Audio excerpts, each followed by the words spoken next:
Alright. Let's just do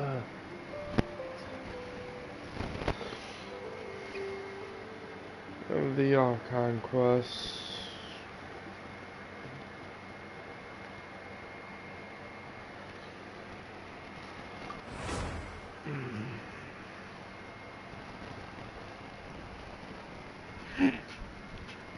Oh, man.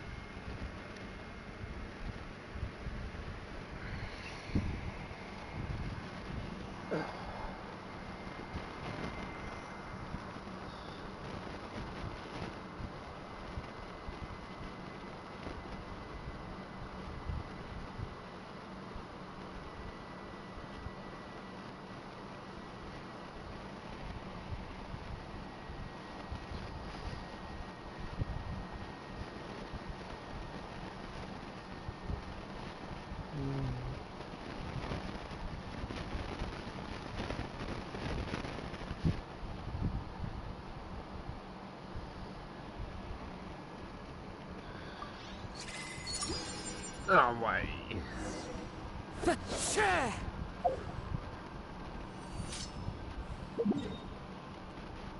Yeah, we don't have enough resin. But we'll do our dailies later.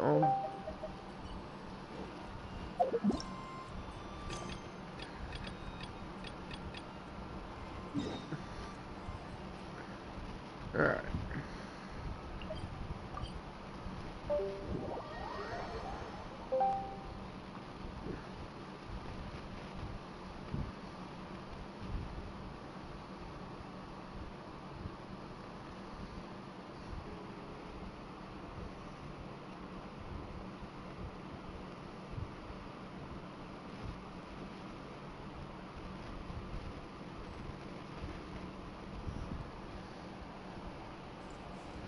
Alright, guys.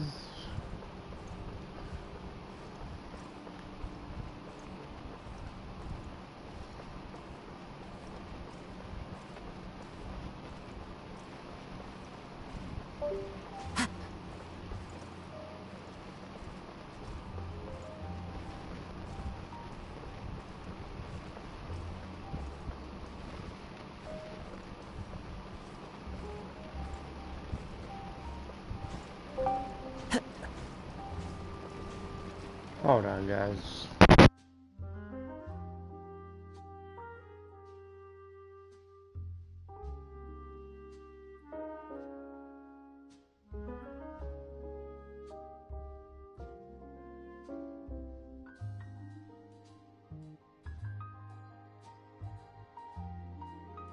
Wherever in this world I roam, I carry memories of my home.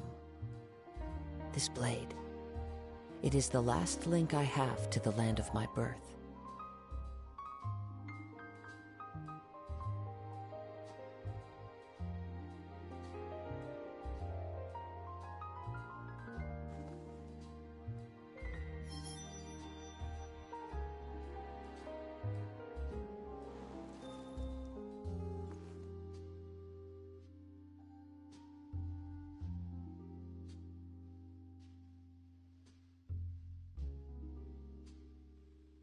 Alright, what's up, everyone?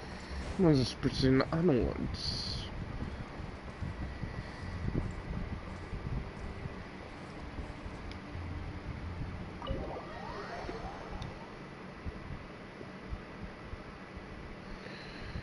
Man.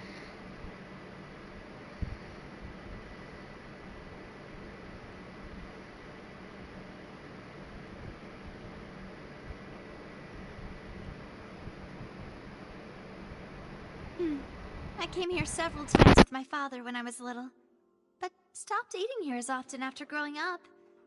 I hope the food here will be to your taste. Oh, don't worry. We haven't eaten at a hotel like this in a while. Paimon's getting excited already. In that case, I'll go order for us first. Please wait here a moment.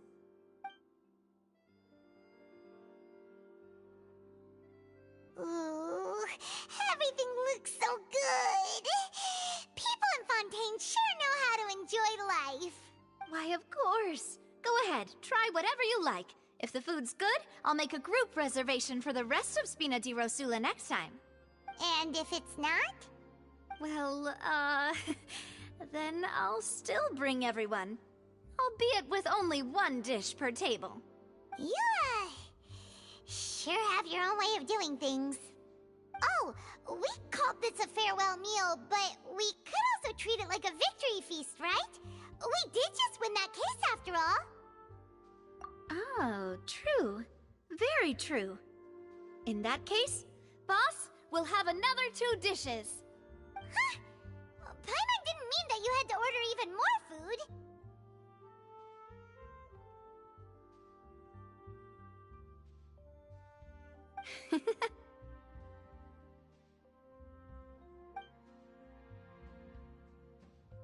Speaking of cases, do you think that the mastermind behind the serial disappearances will get caught soon now that this has all happened? Well, we've certainly taken a big step forward, but I feel that's about it. We know that there's an organization that means to dissolve these young women, but we still don't know what they are really after. If it hadn't happened right in front of us, Paimon wouldn't have ever believed that a person could be dissolved like that. Right?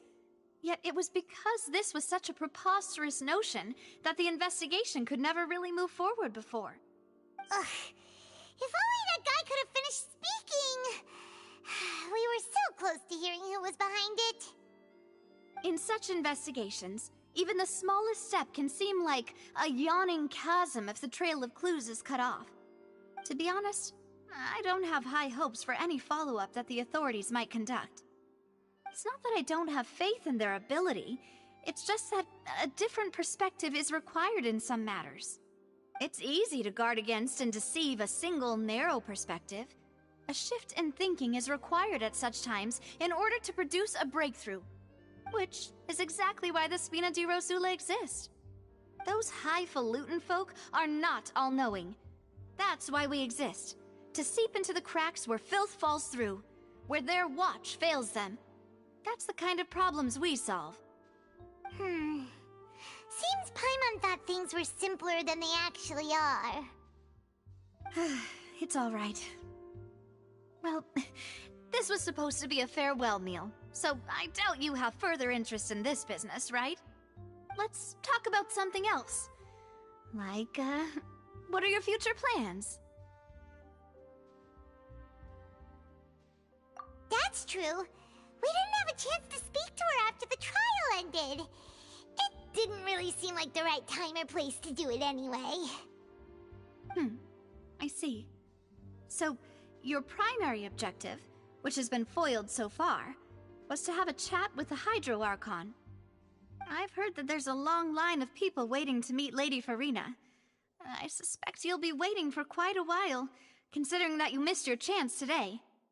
Yeah, we've heard that she's super popular here in Fontaine, and that it'll be tough getting any of her time.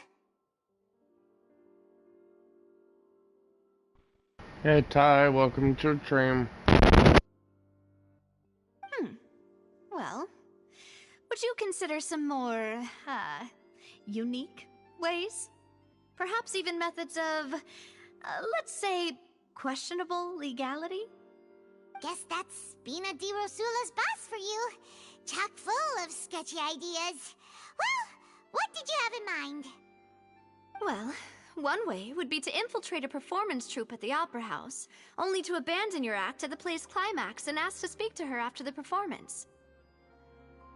I'm sure Lady Farina would be eager to see the ending, and would agree in order to finish watching the play, don't you think? Could you suggest something a little more practical? This plan seems pretty hard to pull off. We'd have to go learn how to act, and acting's really hard. Alright, here's another. Find a way to conceal yourselves under her bed, then wake her up in the dead of night and demand answers. Don't let her go back to sleep until she answers all your questions. I can personally testify that this one works. When I'm sleepy, I'll do anything as long as I can finally get some sleep. That might work, but that's not really the problem. The problem is we don't want to get ourselves arrested. Ah, valid point. I overlooked that part. I was just thinking about leveraging a person's desire for sleep. All right, no more joking around. Perhaps you could... Oh, I don't know. Cut the line when she's on a break. You did defeat her in court, clearing citizens of hers from false accusations. False accusations she had nearly upheld personally. I imagine that she feels quite ashamed about the whole thing. You mean that if we catch her while she's on a break, she might be too embarrassed to refuse? Oh, that does make some sense. Why don't we give it a try after this meal? You know, strike while the iron is hot and all. Huh? Paimon, did you drink my Fanta?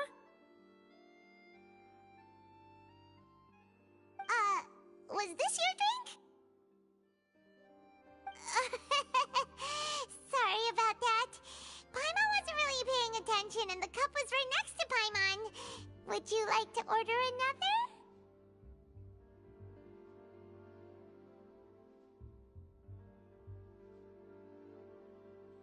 You know, I think we all need a drink at this point in time. No, it's fine. We're just about done here. Alright. Honestly, Paimon wouldn't recommend Fanta anyway. It tastes kind of salty and icky. Is that so? Huh. Well, in that case, we'll have to blacklist the Fanta here then.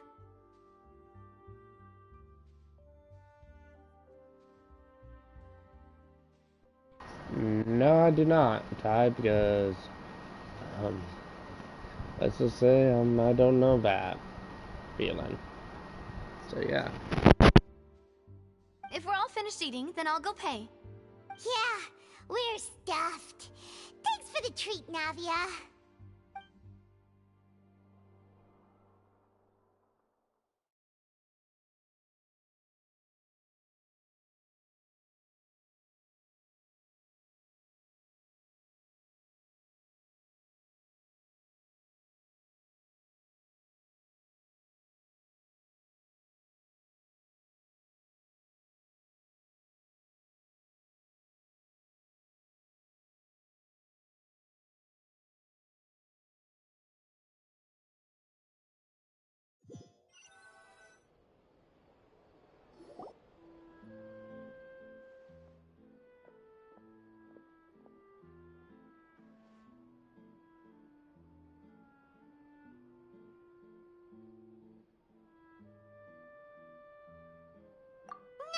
That would be so...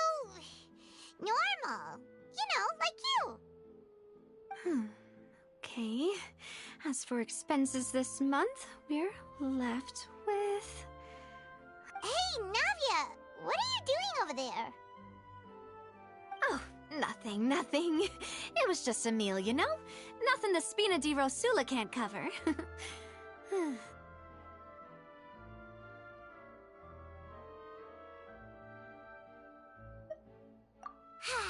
Let's get ready to try to meet the Hydro Archon again.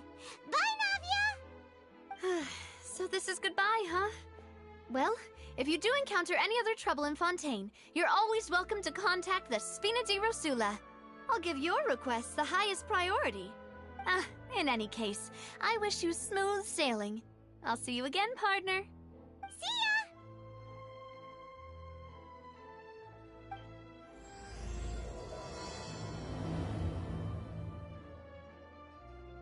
Cannot just rely on the ocean's self-cleaning ability. Interesting.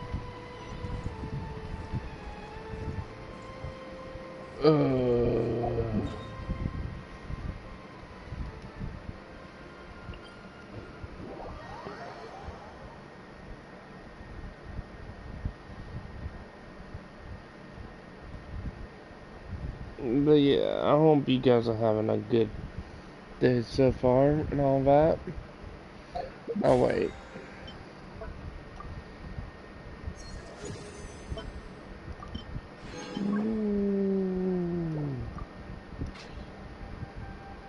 Oh man, that's Fuck's rain a lot. Oh well.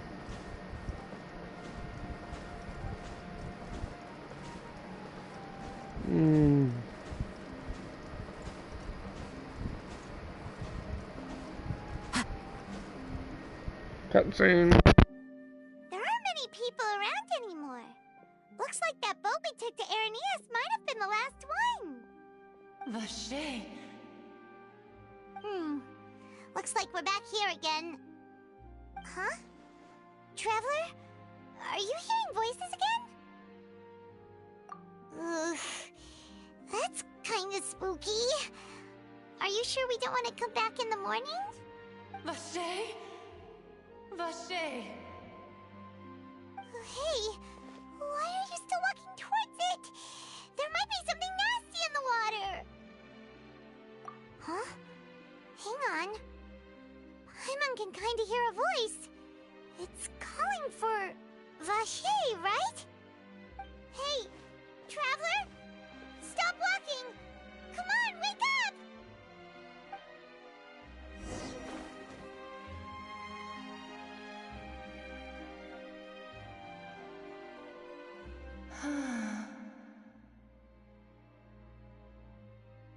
Vache, are you my dear Vache?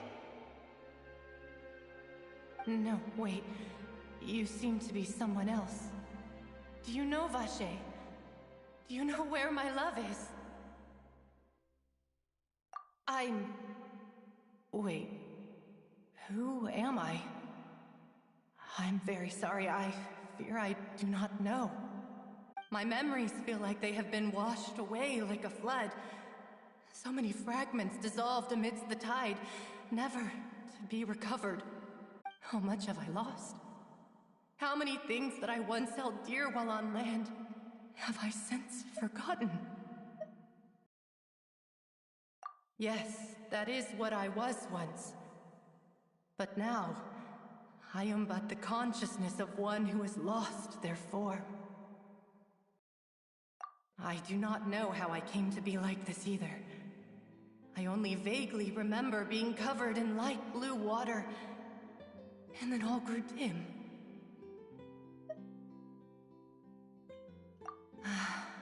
I also remember going to many places. I loved adventure, loved exploring places of peril. No matter where I went, Vache would go with me. I knew how dearly he loved me, and I also loved him equally as much. But now, we can no longer go back. The pain of such parting. I never knew how heavy it could be. No, our reunion no longer has any meaning. There is no way for us to create any new memories. The thought of me gives him no succor, so let it lie forgotten beneath the waters. If you meet Vache, tell him not to look for me. Tell him to move on. That is the only thing I still remember.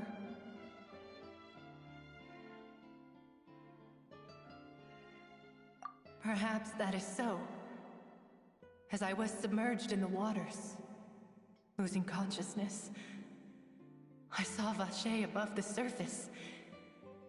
His eyes were filled with such sorrow, such longing.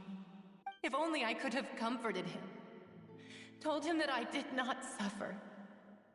Indeed, I had felt a great warmth. Is that what you call it? Dissolving? If anything, I consider it a form of release. It was a state of neither fear nor frenzy, with only an endless peace, like the water's still surface. I could also liken it to being a thirsty person who drinks water for the first time, and only then sees how they have lived for so long in a world of endless want and anxiety.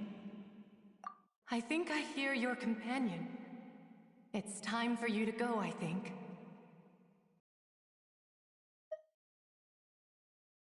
Farewell, then. I am glad that you were able to sense my presence.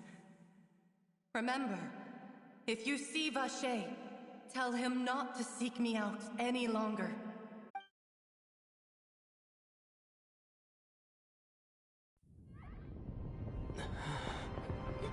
Wake up! Come on, hurry! Navi is outnumbered!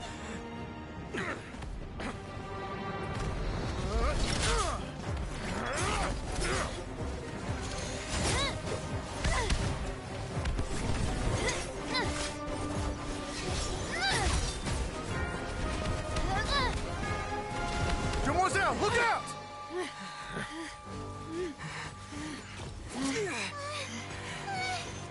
Dear God, it's a whole army of Gardamex.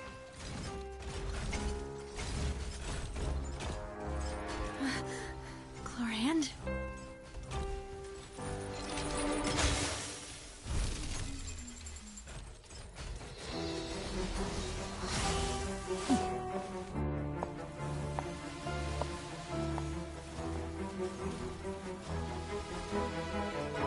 Quick, now's our chance!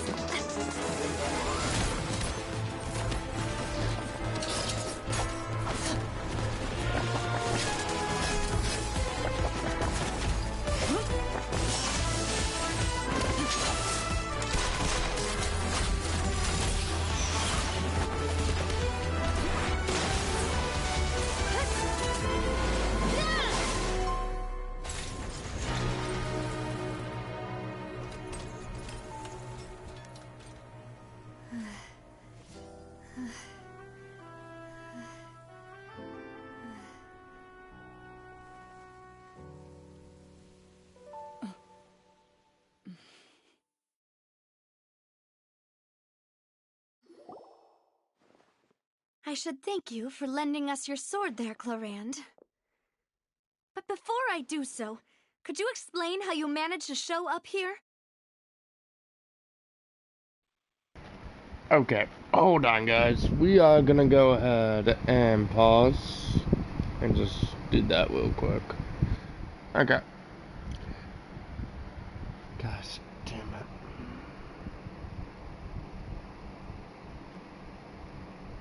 That's right, Fontaine's gonna make me work my behind off.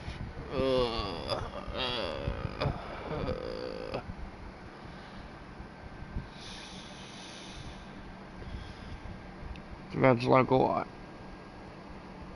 Alright, come on, bro. Without any further ado, guys, let's continue on with Act 2 of Fontaine Archon. I followed you. It seemed to me that danger has followed you more closely as of late. I believe that following someone without their knowledge is actually called stalking, is it not? Mr. Callus's last wish was for me to ensure your safety, and I will not betray his trust. He would do the same, were he alive today. Do not speak of my father! Sorry, demoiselle. I was not strong enough. Thank you for your aid, Miss Chlorand, but do keep an eye out for your manner of speech. I believe we all wish to avoid unnecessary emotional harm.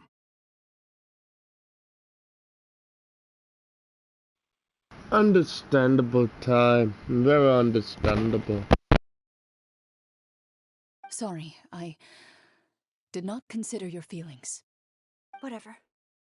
What else do you know? How did you come to the conclusion that I'd be in grave danger? I doubt I know much more than you, but I believe that the mastermind behind the serial disappearances is very powerful. Your performance tonight will almost certainly attract their attention. I'm sure they've known about me. To be honest, I'm shocked it's taken them this long to act against me. And what about these Gardamex? I thought only those associated with the Maison Gardiennage could control them. None of these mecha have serial numbers. I was sure to check a moment ago. They are not the ones used by the authorities to enforce the law. I can only conclude that some powerful or wealthy party must have obtained them via illegal means, deploying them as a private force of sorts. What? Your point being that they're out of Spina di Rosula's league, then? Yes. Be careful, and do not act rashly. I will continue investigating no matter what. We will bring the truth to light. That's my father's true last wish.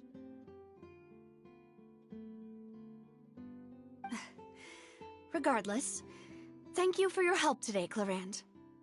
But if you get any ideas, tell me first. I don't much appreciate being followed. I do not think that they'll strike again anytime soon. So I shall stop following you. Good day, all.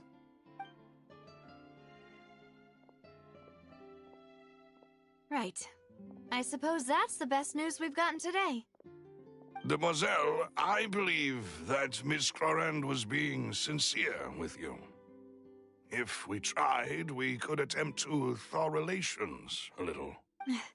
I know, she's... Oh, thank goodness! Those Gardamex came out of nowhere while you were unconscious, and Nadia and her gang saved us! Oh, and there was that champion duelist named Clorand who came out to save us too! We got lucky there. Paimon probably couldn't have fought them off otherwise.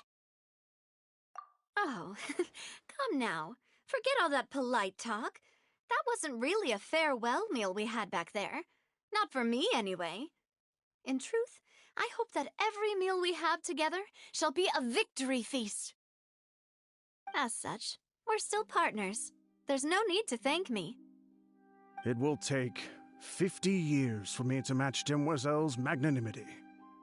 If it were me, I would have joined the Spina di Rosula on account of her goodwill long ago. All right, you two. That's enough. Actually, Navia, how did you know that we were in danger? You sure did show up in the nick of time. Well, to be honest, you're the one who tipped us off, Paimon. Huh? Really? Paimon contributed somehow? Ooh, Paimon's even more amazing than she thought! Yes, all thanks to you grabbing my drink by mistake. How did that help? After we parted ways, I was on the way back to one of our bases when I suddenly thought of what you said. That the Fanta tasted kind of salty and icky.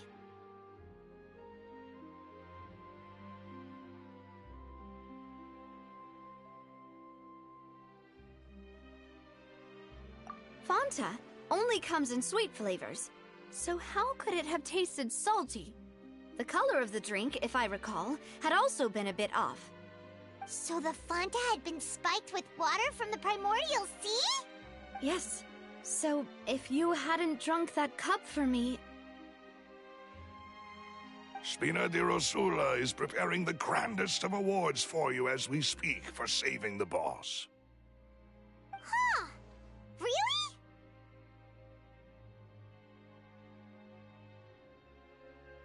I sent people to Hotel de Boer to investigate, but whoever did this left no trace at all. That's when I figured out that you might be in danger and hurried here as quickly as I could. But why would they go after us too? All we did was defend Linny in court and help clear his name.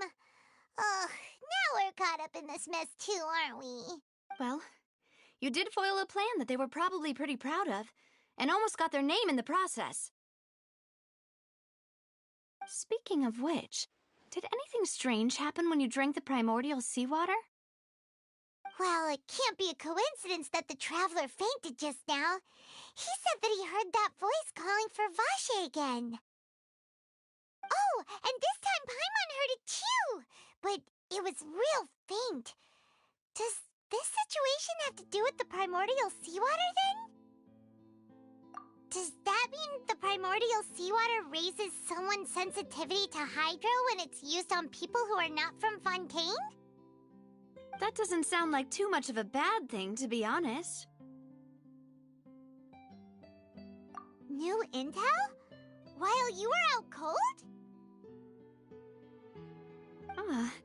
Well, let's hear it, shall we?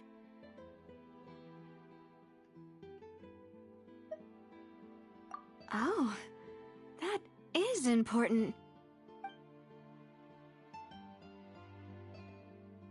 Vache. That name doesn't ring a bell.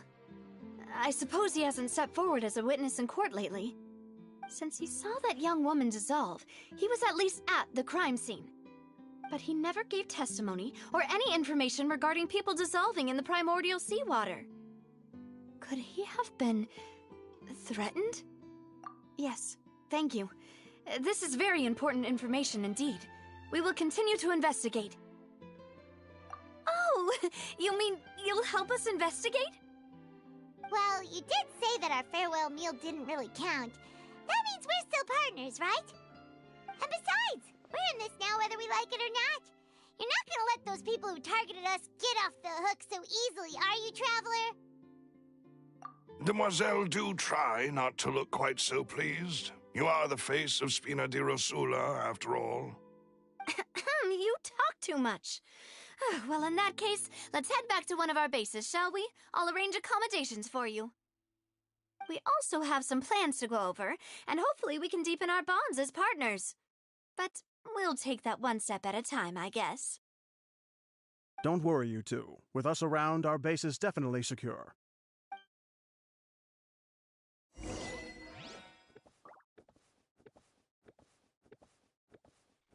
Well, they gave the maiden too much HP. Well, that's never a good thing.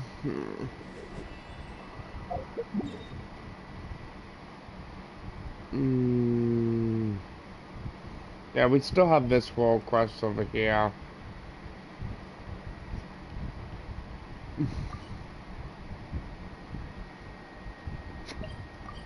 Okay.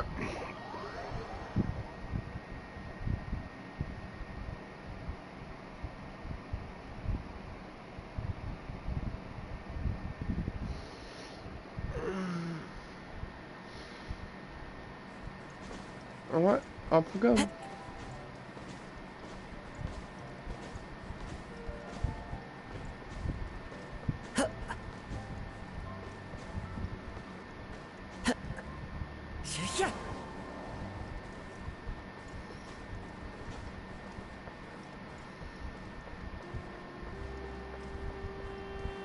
Okay. It's right up ahead, but let's make sure we weren't followed first. I've been keeping watch, Demoiselle. I haven't spotted anyone suspicious thus far. Very good. But let's not let our guard down for now. I shall find rooms for our respected guests. Thank you, Malus. Now, let's continue, Traveler.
This is your base?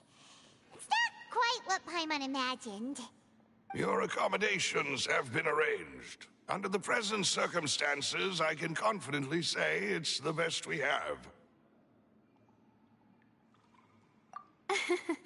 Well, our funds have been a little tight lately.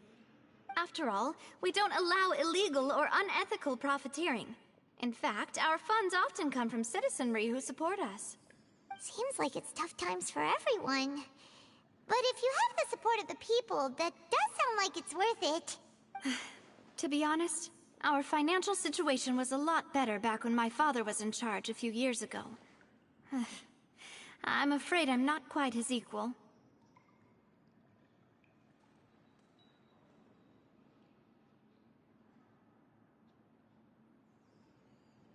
your father, he was the previous boss of Spina di Rosula, right? How did he...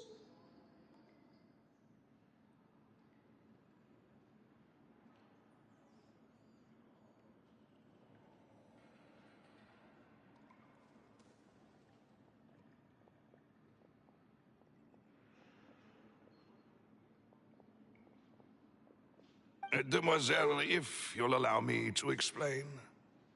No. I'll explain it myself. I suppose I couldn't run from this topic forever. And as partners, this is something I hope they can understand. My father's name is Callus. Yes, the same one they call Callus the Unfaithful in the streets. 3 years ago, he was accused of murdering his own friend. But he chose a duel to defend his honor instead of standing trial. He died in the duelist's ring. Oh no. But I do not believe my father was a murderer. I'm sure he was set up. At the time, I believed that if he only stood trial and was duly investigated, something amiss would crop up and prove his innocence.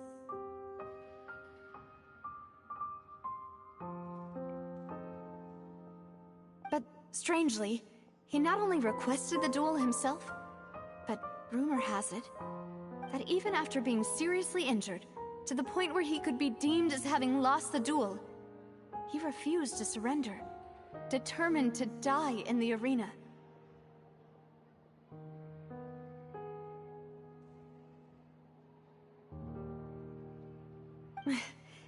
Three years later, I still don't understand why he did that.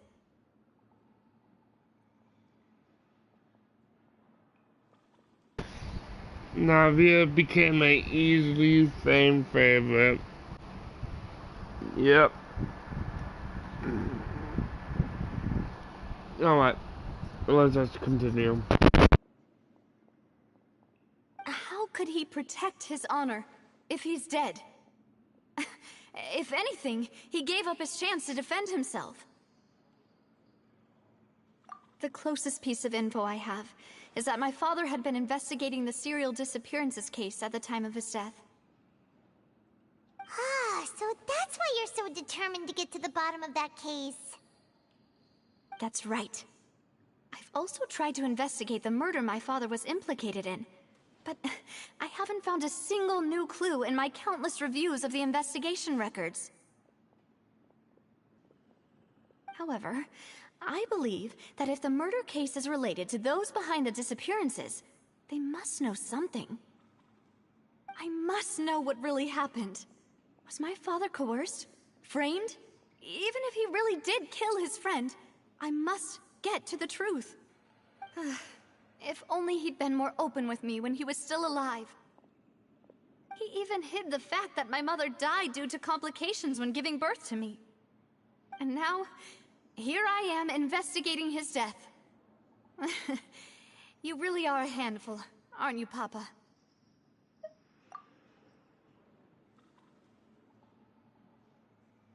Demoiselle, please, if there is anything I can do, anything at all. I also will never believe that Master Callus murdered anyone. There are none whom I respect more than the two of you, Demoiselle. Master Callus did so much good in life, yet all it took was one murder case for him to be dubbed Callus the Unfaithful. Even our supporters decreased greatly due to that incident, hence our strained finances at present. Wait, if Callus was such a good man, wouldn't people at least be a little suspicious when he was accused? No. Perhaps people just revel in that kind of drama. It's not something exclusive to people from Fontaine, really. Everyone's like that. People love watching the evil turn over a new leaf, but they also enjoy watching good people fall into an abyss from one slip-up just as much. But how could... never mind. If Callus was really falsely accused, we have to find the truth. He didn't deserve to have that happen to him. There is one other thing. Master Callus's opponent in the duel was Ms. Clorand. Oh, her? Well, then, isn't that as good as saying that she was the one who killed him? Yeah, that's not the sort of thing that you can just let go and move on from. Ms. Clorand has always placed great emphasis on the honorable nature of the duel. If her opponent doesn't yield, she will not stop either. She knew Master Callus beforehand and greatly respected him, but seeing how he was resolute in the arena, there was only ever one choice she could have made. It's not that I don't understand her at all, but I just can't deal with this yet. Don't worry, Navia. Paimon knows how you feel. You don't have to force yourself to do that. Afterward, Ms. Clorand told us that at the start of the duel, Master Callus requested that she ensure Demoiselle Navia's safety. Yes, that is our understanding as well. Oh, Papa. What madness drove you to ask the person who killed you to take care of me? All right, anyway, that's the information I wanted to share with you. Even if it did sound like I was just complaining towards the end. Thanks. You two should go and rest. This was quite a day after all. Yeah, Paimon's beat. Please, relax and get some sleep. We will ensure you rest soundly.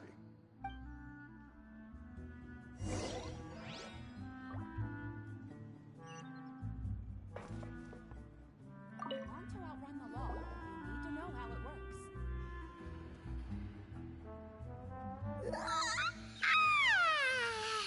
Paimon slept so well.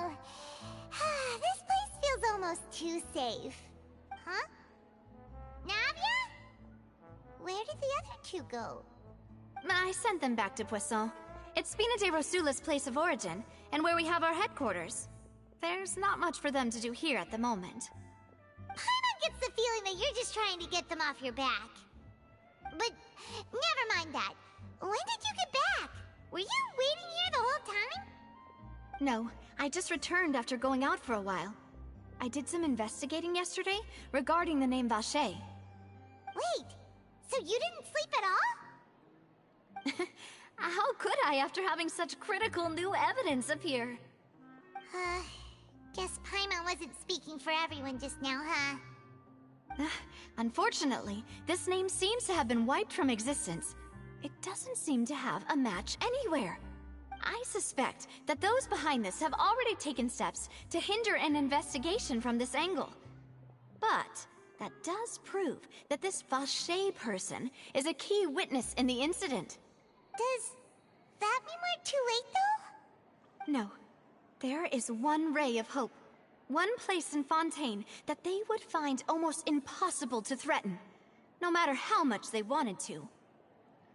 And that is the archives kept by Chief Justice Neuvillette, a place where detailed files on all the cases in recent years are kept. If the Oceanette you met is one of the young women who went missing recently, we should be able to find some related information there. So Neuvillette maintains an archive of case files? Whew. Guess that's the hard-working Chief Justice for you. In that case, let's go talk to him, shall we? Aren't you coming along, Navia? Did you get tired? No, it's nothing.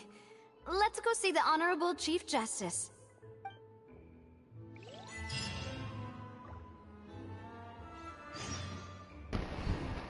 Alrighty. Wait, what? Wait a minute.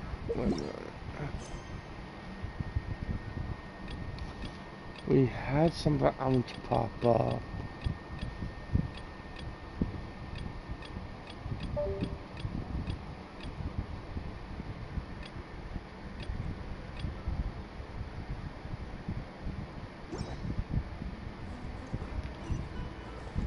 Time to go. No what? Let's get on our way. Time to go.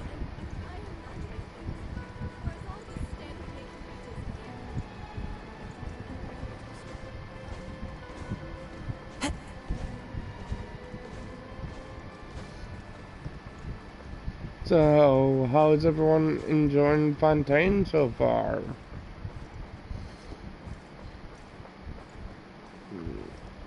I think we gotta go this way.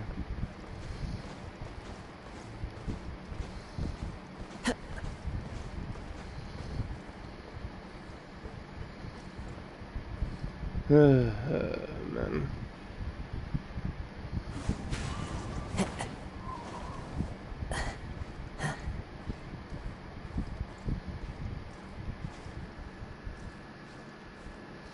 Uh-oh, tension. Intriguing development indeed. Into the wind. Oh my goodness. Thank goodness we had Kazuha equipped. Yeah, this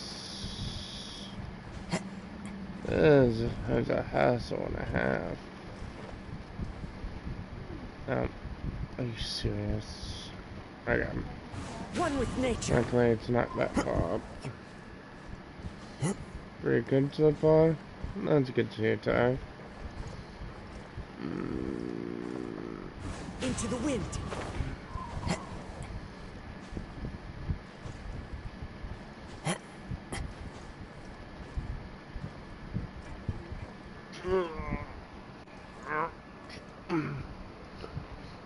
One with nature.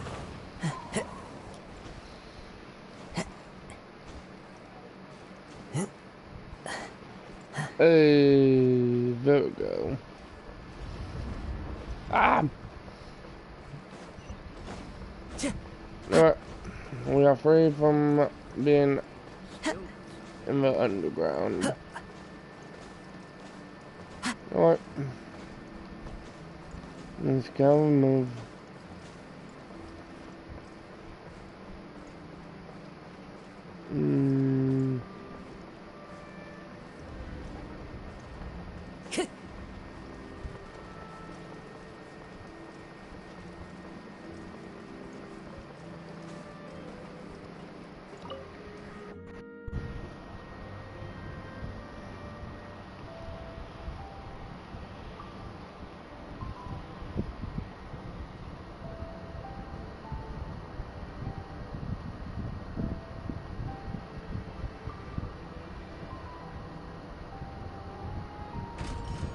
This scenery is wonderful.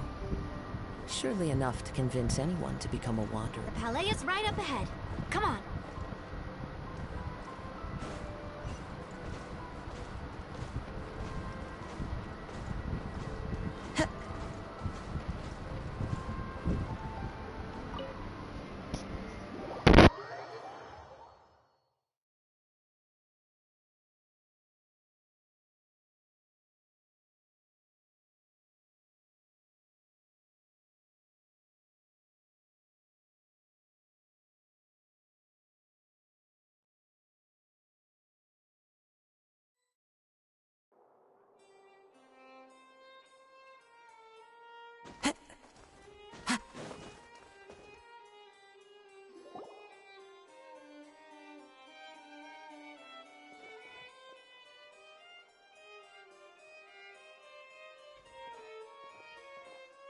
Halt! Please state your business here. The Chief Justice is presently occupied with official matters.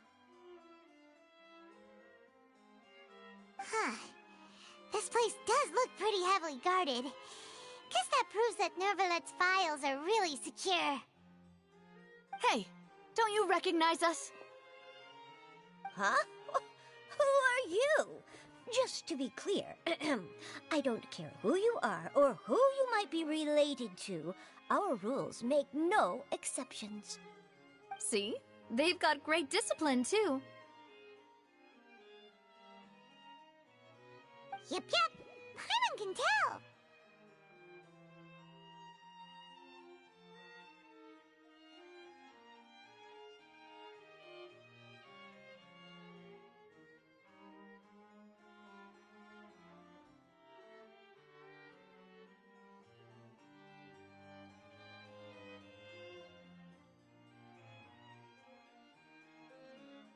If you're here just to crack jokes, I can point you towards the exit.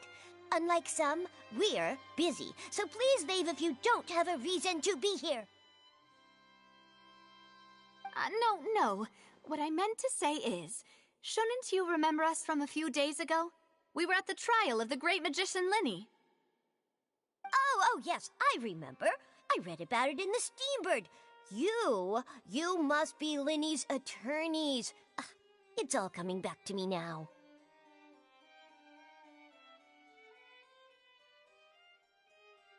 We're here today to report and archive some information on a follow-up case. Huh. Is that even a thing? Of course. Don't worry. We're here on official business. You can trust us. All right then, I'll let you through. The Chief Justice is just inside. Thanks so much.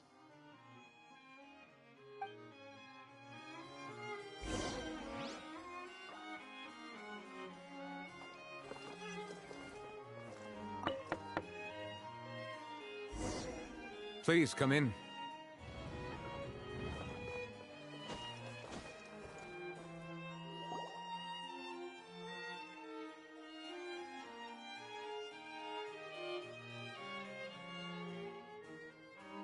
Sorry to barge in, Monsieur Nervalet. We only lied to get in because we didn't know any other way. It's all right. Please let me know how I may be of assistance to you. So you're not mad at us? We're looking for a man called Vacher. He may have been an eyewitness in the serial disappearances case. If we can find him, we may be able to unearth some key information on the case. Ah, I see. In that case, please wait here a moment while I browse through the files.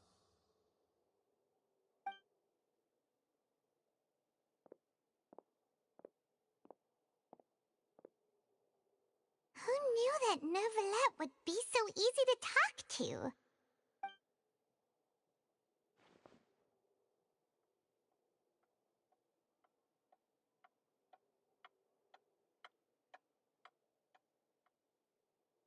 Unfortunately, I'm quite certain that no one by the name of Vacher has been involved in any case, criminal or civil, in the past several years.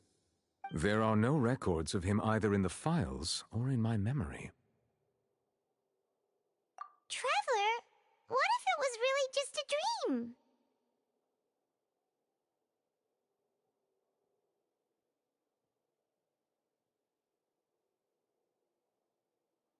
Is that so? All right then. Thank you so much, Monsieur Neuvillette. We'll take our leave now.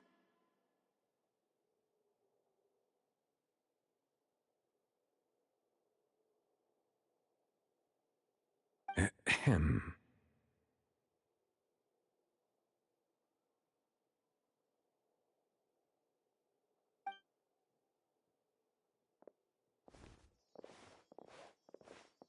Miss Navia, I can understand how you feel. Your father, Callus, was a truly exceptional man. We deeply regret his passing. And what are you trying to say, Monsieur Neuvillette? Are you trying to console me? Extend your sympathy? Or just express some tendril of regret? No.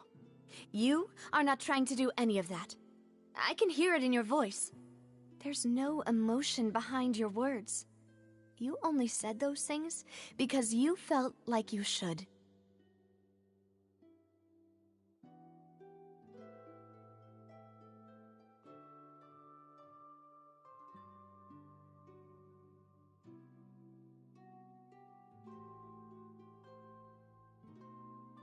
It's my time.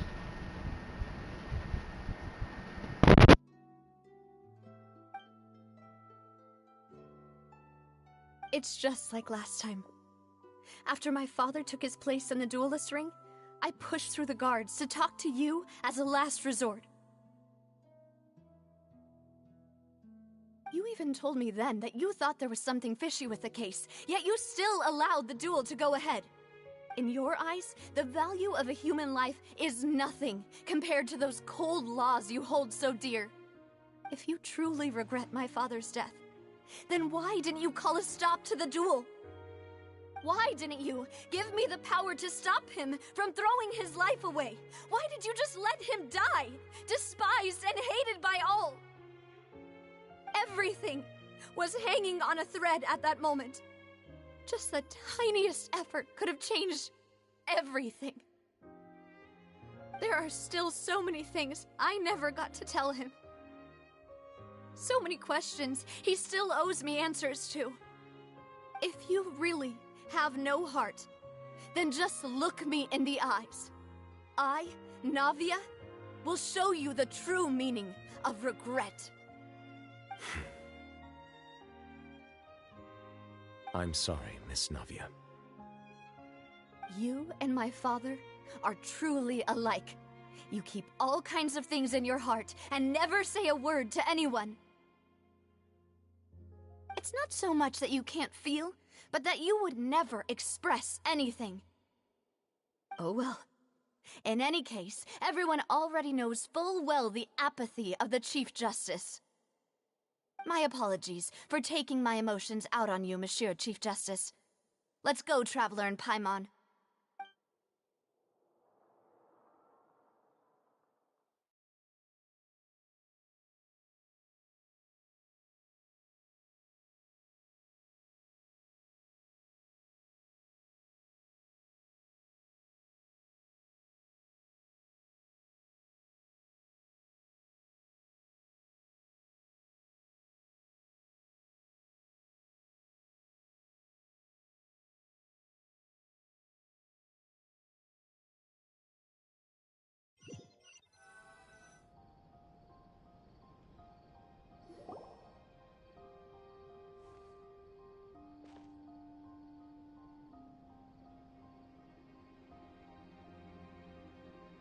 Navia, are you okay?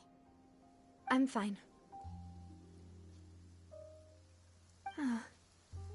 Rain. It's raining. You're right. Wasn't it still sunny when we went into the building? And there shouldn't be any active trials today. How strange. Now that I think of it, on the day my father was convicted of murder, it was also raining.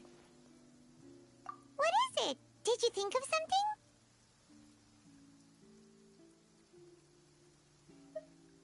Yeah, he was outside. It was uncovered and the rain could fall there. Why? Do you think the rain could have affected the crime scene? That thought has occurred to us before. We've even expanded the search area to try to account for that, but didn't find anything of value. Oh? Wait. You don't mean... So you're saying that the true murderer could have been turned into water and then got washed away with the rain?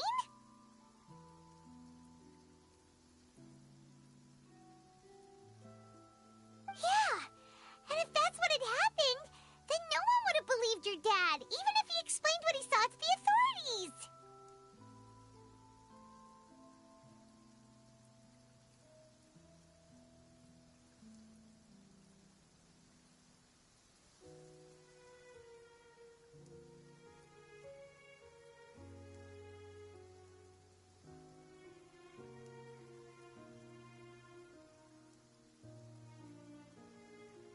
I really think I found a true genius for a partner.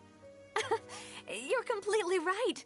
How did I not connect the dots earlier?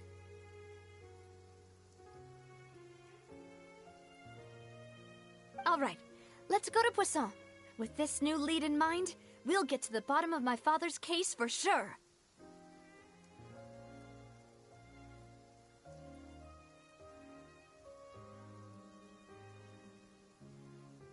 Yeah, we're gonna make progress for sure this time. Do you want to go with me now? Or do you want to head over by yourself later?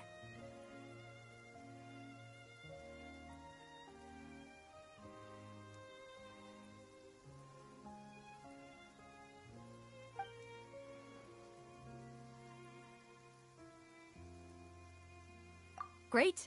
Let's go then.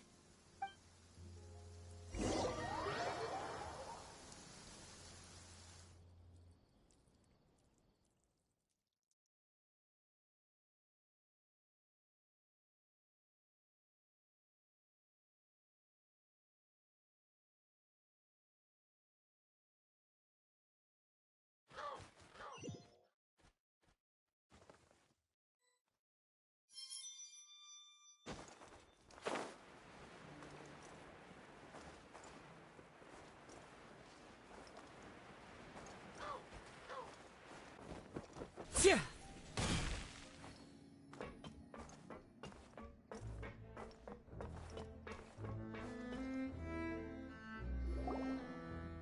Whoa! What a huge ship! Why would a ship be anchored at a place like this? There's no need to be so surprised. While it may look like a ship, it's actually Spina di Rosula's headquarters. My father was the one who asked for it to be built like this. Perhaps our taste in exterior design is the only thing we occasionally had in common. A gigantic and glamorous ship embodies discovery, opportunity, ambition, and conquest. It symbolizes Spina di Rosula's bright and limitless future. And Paimon thought you were bluffing when you said Spina di Rosula had a glorious past.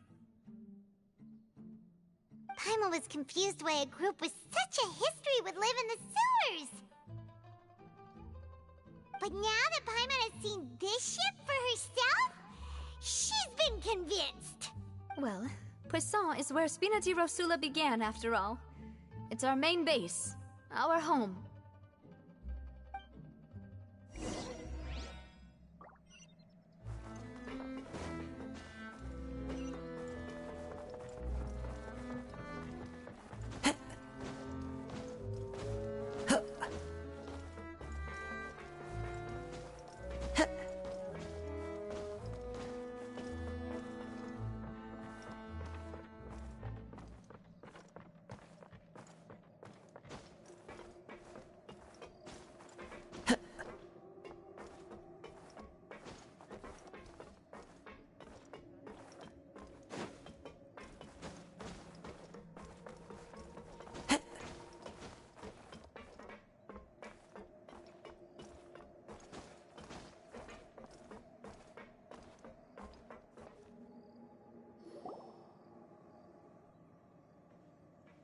Melus, we're back!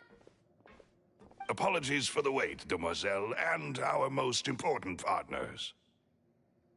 You said before that you still had some business at the court.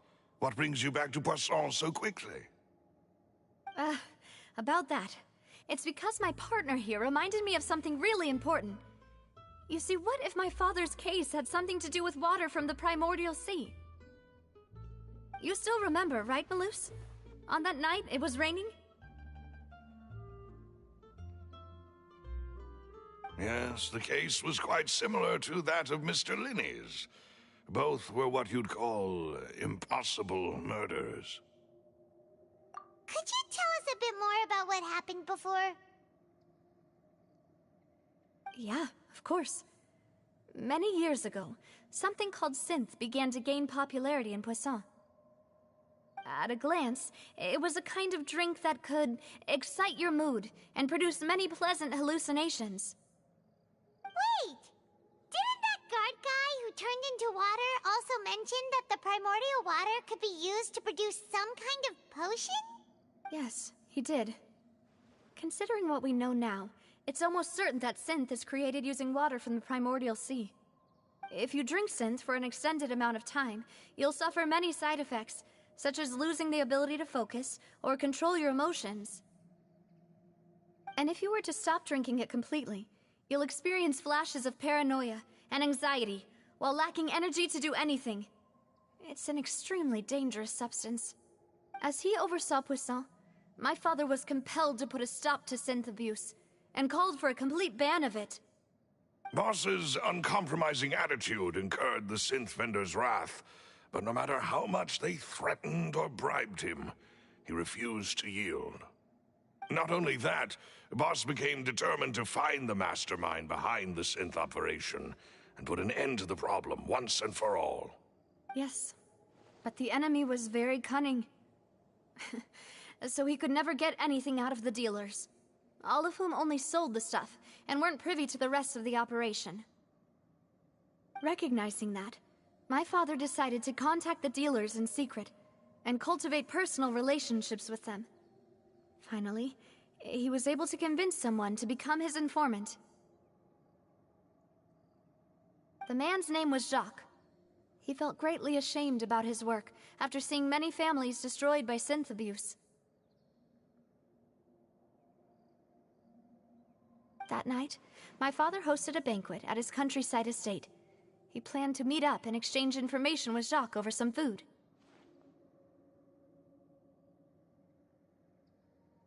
But then, we heard 2 gunshots from the courtyard.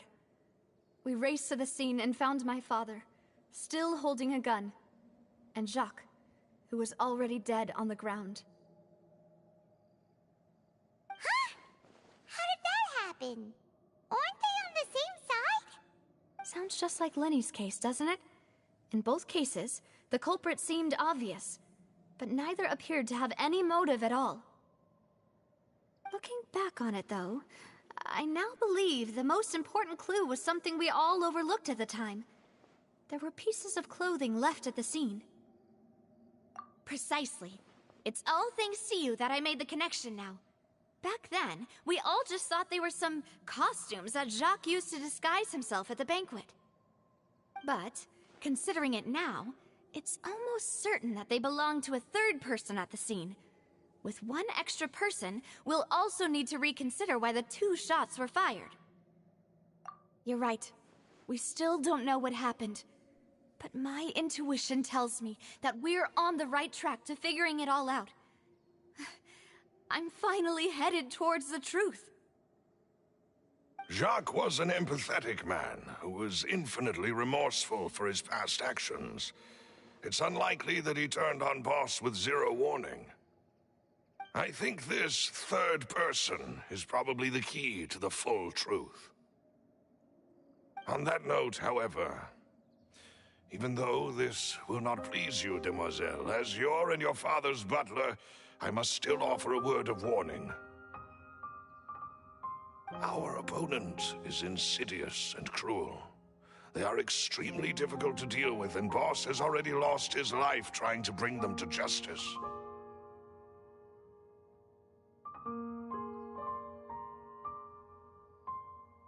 Even though Spina de Rosula has lost most of its former glory, Poisson has welcomed a new time of peace, and we have been allowed to live out our lives. There is no need to follow your father's path. It would be both wise and in line with Boss's wishes to step back and give up on the case. If that's indeed what he wished for, then he should have told me that himself.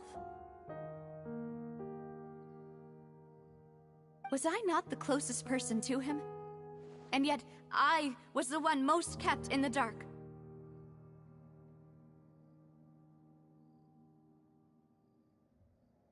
What was the point of him dying without sharing any of the secrets he knew? Did he manage to protect anything in the end? Synth is still here. Callus the Unfaithful is still his epithet. And Spina di Rosula is barely getting by. Nothing has changed. Did he think I'd just accept his meaningless death and live out my life just as meaninglessly? I've never accepted that, ever. Not since that day, and certainly not now. I want to find out the real answer for everyone's sake. For the missing girls, for the victims, and for myself. Navia. This is indeed the best moment to act. Your partner appears to be quite reliable, and more importantly, demoiselle, I think you're also ready to take this on. So you do know something else, Malus. Yes, I do. In fact, even before that banquet, Boss already knew of the connection between Synth and the serial disappearances case. But what drove all the tensions to the boiling point was the revelation that you, Demoiselle, had been selected as the next target to disappear.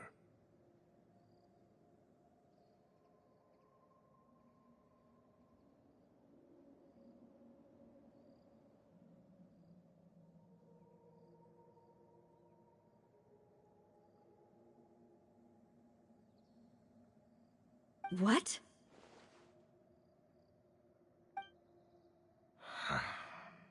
Boss also didn't tell you that he had been diagnosed with a rare illness. The doctors told him that he had no more than 5 years left to live. And the serial disappearances case caused him great anxiety. 5 years was nowhere near enough time to resolve this long-standing conflict. But once he passed away, all the danger would pass on to you. Knowing all of this, he decided to use one final intimidation tactic before his death. He claimed to have already gotten his hands on some key incriminating evidence for the other side, and even told some members of Spina di Rosula about the details. But as long as you remained safe, he would not share the evidence with the public. If something were to happen to you, then he and all those he told would immediately expose all they knew about Synth and the disappeared victims. Right, so nobody would be able to get off scot-free. As we've seen, Boss's tactic has worked. Even though Boss has been gone for a long time, the other side has not tried to take Demoiselle's life. No, I don't believe it. He never appeared to look sick to me. No father wants their daughter to see them weak and haggard, especially someone as proud as Boss.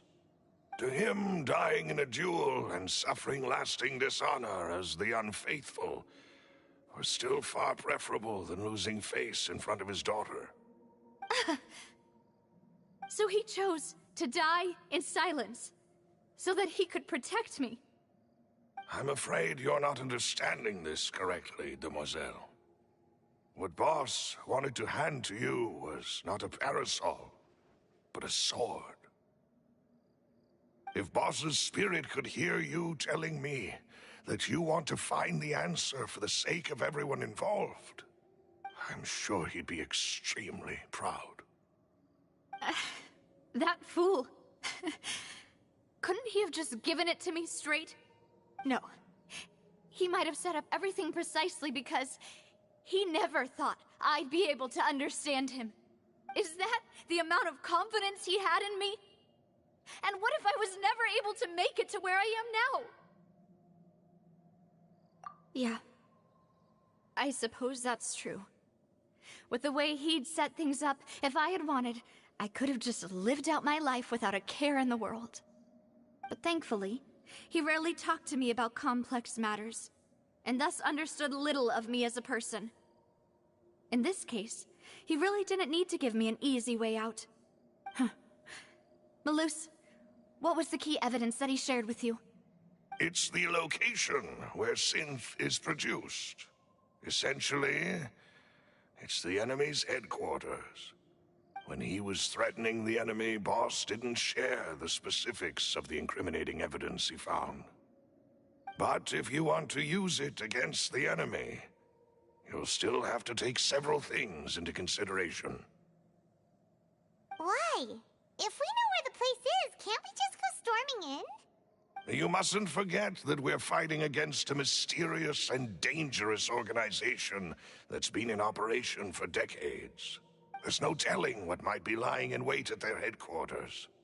We also have no idea what kind of evidence we may be able to find inside, nor what people we may be able to capture. But a single visit to their headquarters would be tantamount to a formal declaration of war.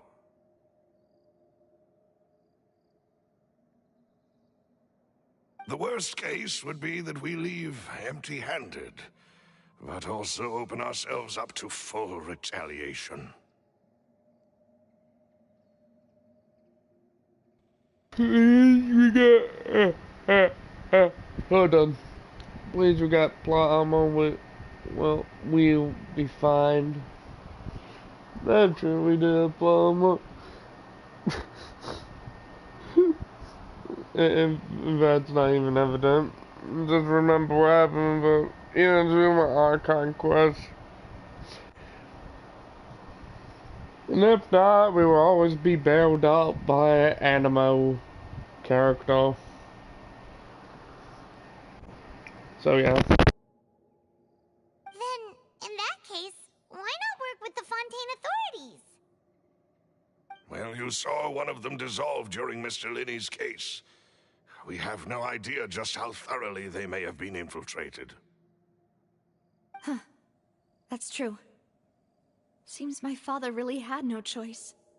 But things are different now. It should be a lot easier to prove the other side's guilt, now that we've connected Synth with the disappearances case. You sound like you've put a lot of thought into this, Malus. I am the butler, after all. I live but to serve the boss and Demoiselle's will. I've always been willing to take on any kind of risk for your sake. But considering my relative lack of ability, I've spent my time keeping secrets, performing basic investigations, and waiting for the right time to come. Thank you for all of that, Malus. Have you discovered anything new in the past few years? Let me think. One conclusion I came to was that the enemy must be quite familiar with Spina di Rosula, or at least have an informant planted here. When I announced orders to the organization's members on Demoiselle's behalf, I used to deliberately keep a few people in the dark and observe the reactions of the synth vendors. If the vendors didn't change their plans, then the individuals informed of our orders must be innocent. If the vendors packed up and fled, however, then someone must have given them the news. After several rounds of testing and investigative tracing, I've narrowed the suspect list down to 3 people. The first is Florent, Spina di Rosula's senior advisor. Huh? Florent? Yes, surprising, isn't it? He was one of the people Boss trusted the most, which also means that he was someone who understood Boss really well. Thanks to his position within Boss's innermost circle, he always knew our upcoming plans and could thus avoid capture this whole time. There's someone else like him too. Marcel, the head of Confrérie of Cabrières. Uncle Marcel. It's a guild in Poisson. Boss helped it to grow to its current size and prominence. In the beginning, they were only reselling some daily goods, but now they're one of the richest guilds around, with a lot of business connections in the city. So, they're like a sister organization of Spina di Rosula? Yes, you can say that. When we were fighting against the synth dealers, they provided us with plenty of support. It's a bit difficult to imagine someone using their own money to hunt down themselves. The final suspect is Thierry, the man responsible for coordinating information between Spina di Rosula and the guards. Although the guards mostly leave us to our own devices, there are still many activities we have to report to the local authorities. Since Thierry is always in the know about our current activities, I see. These are all people who I communicate with quite regularly. To think that the enemy we've been fighting against has been right next to me all along, among those I trust the most. It's almost too hard to believe.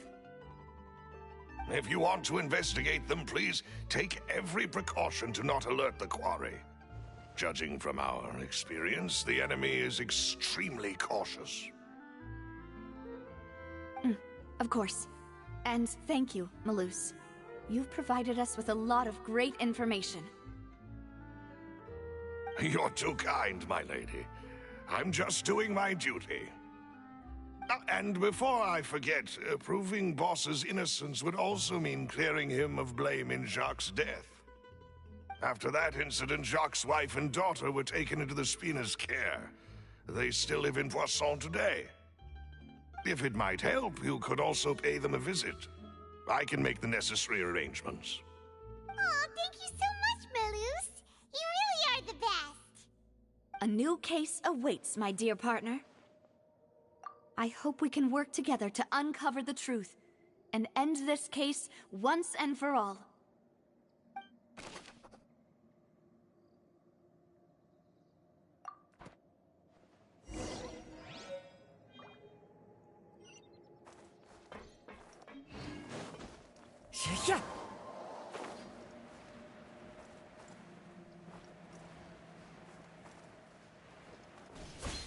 Yeah. It is settled, then. Please excuse me, and enjoy your conversation at your leisure. Thank you for arranging everything for us, Malus. Excuse me, miss. Do you need anything from us? Oh. Hey, Navia's all quiet. This isn't like her at all.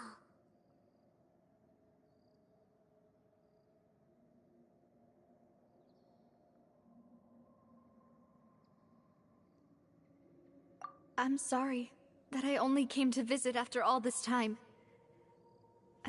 After what happened, I didn't know how I was supposed to face the two of you.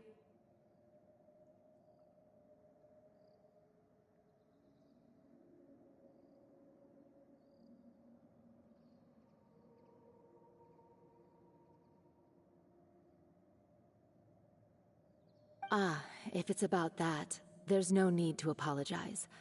After my husband died, Spina di Rosula sent us a lot of mora and support. I understood your guilt and apology to be genuine.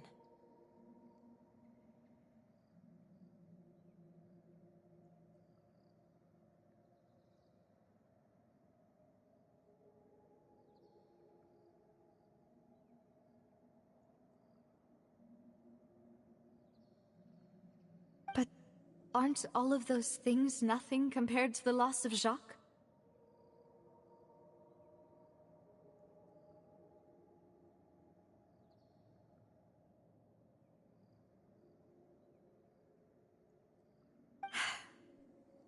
I can understand the kind of pain that comes with losing a father so needlessly. You don't understand at all.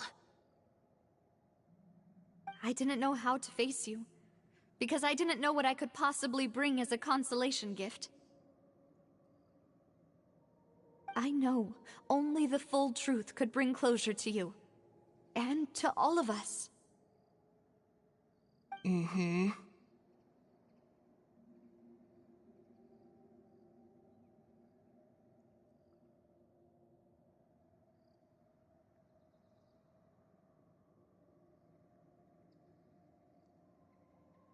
I'm sorry.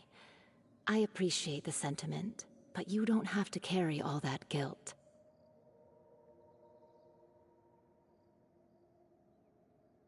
On the matter regarding my husband, my daughter and I have more or less found our answer already.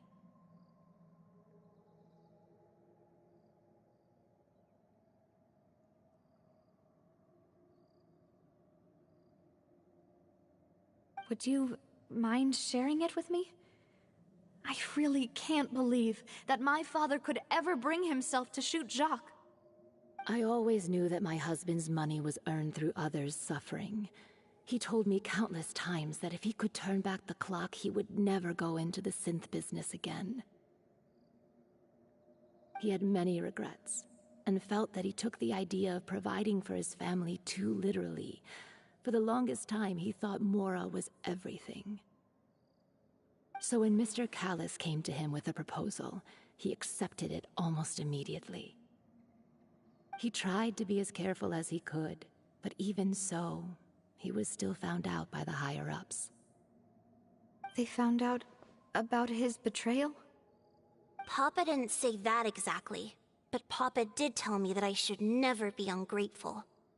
Before he left that day, he told me that he had no choice. It was only later that I realized it was his final farewell to the two of us.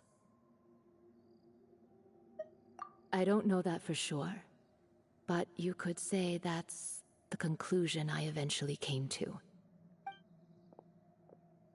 Which is why I'm the one who should feel guilty. Callus had always taken great care of us, both when he was still alive and after he passed away. Even if he fired the shot that killed my husband, it was likely in self-defense. It is impossible for me to hate him for what he had done. But Mama, why is Papa still the bad guy if he did the right thing? Papa always wanted to be a good man, so why did he have to do a bad thing in the end? Well, things aren't always as they seem. You still feel like your Papa was a good man, right? Yeah, Papa was a really good man. The best in the whole world. Then you should hold on to that. If a good man had to do a bad thing, then he must have had his reasons. Regardless of whether he left you a parasol or a sword, he must have done so to give you a better life. Oh. Thank you for everything you've told me. I will definitely find the truth. The current state of things is not something I'm willing to just sit back and accept.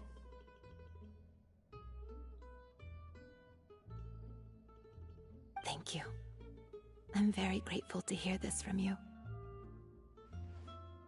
Even though your personality is quite different from your father's, your determination when you speak is really similar.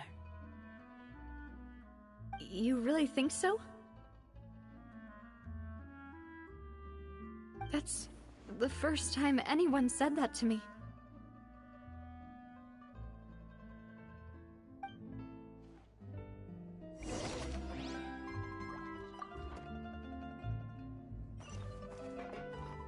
Are you okay, Navia? I'm fine. Don't worry. Let's investigate the 3 suspects next. Florent should be nearby, and we should be able to find Thierry and Uncle Marcel in the city.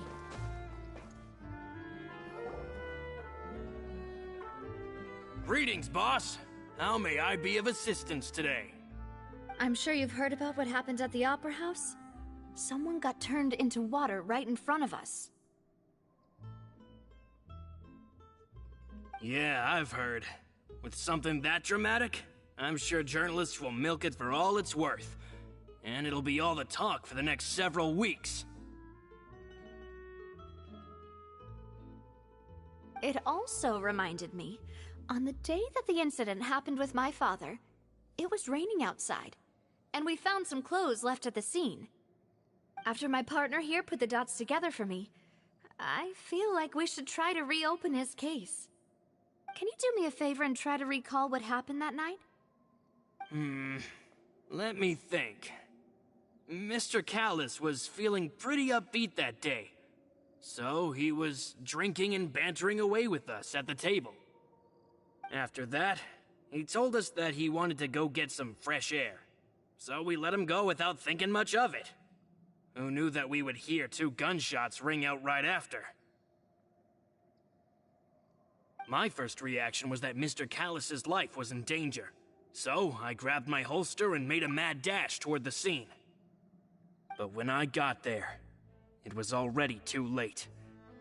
Mr. Callus was standing over a dead body with a gun in his hands. All we could do was look back and forth at each other, not knowing what to say. So you also remember 2 gunshots then? Indeed. The guard said that the first shot didn't hit anyone, while the second killed Jacques. But I've never really bought that explanation. Reason being, Mr. Callus had left his gun on the table. I even made sure to confirm that before running to the scene. But according to the guards, that doesn't mean he couldn't have had other guns on his person. About the clothes left at the scene that you mentioned. Do you think there was a third person there who was turned into water? At least from our perspective, my father had no reason to kill, so he would also have no reason to bring an extra gun with him. The gun he was holding probably belonged to Jacques, or a third person on the scene. Yeah, that makes a lot of sense. So you're saying Mr. Callus ended up with the gun because he seized it from one of the other guys? But hold on. If that's what had happened, then why didn't he share the truth with any of us? He didn't even want to face the Oratrice machine, and chose instead to prove his honor in a duel. Did he lose all faith in the courts after seeing someone dissolve right in front of his eyes?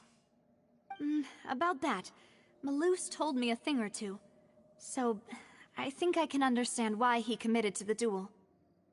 I'll tell you everything once the whole truth has been revealed. I understand. Then I'll leave Mr. Callus's honor in your hands, boss. And if I may just say one more thing. The whole Callus the Unfaithful epithet has been a thorn in my side since the day it was invented. Many people have laughed at me for still calling him Mr. Callus, even after so many years have passed. But it was Mr. Callus's trust that allowed me to rise through the ranks of Spina di Rosula and live the life I lead today, no matter what others might say. He'll always be the man I respect the most, and he'll always be my boss.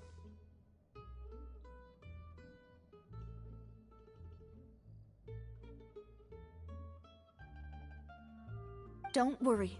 I will definitely find the truth.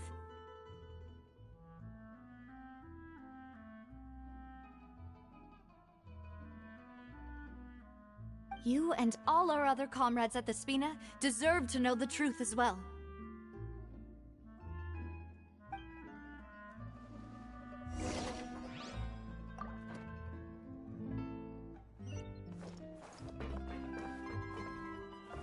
Intel is just like futures. You gotta invest a lot before you can start earning.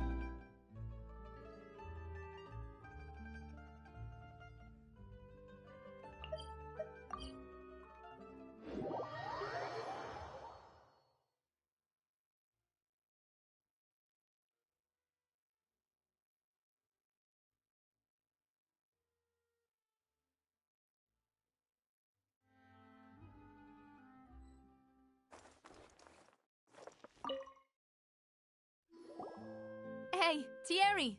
It's me! Oh, now, what brings you here, Miss Navia? I've heard that you made quite the name for yourself at the Opera House.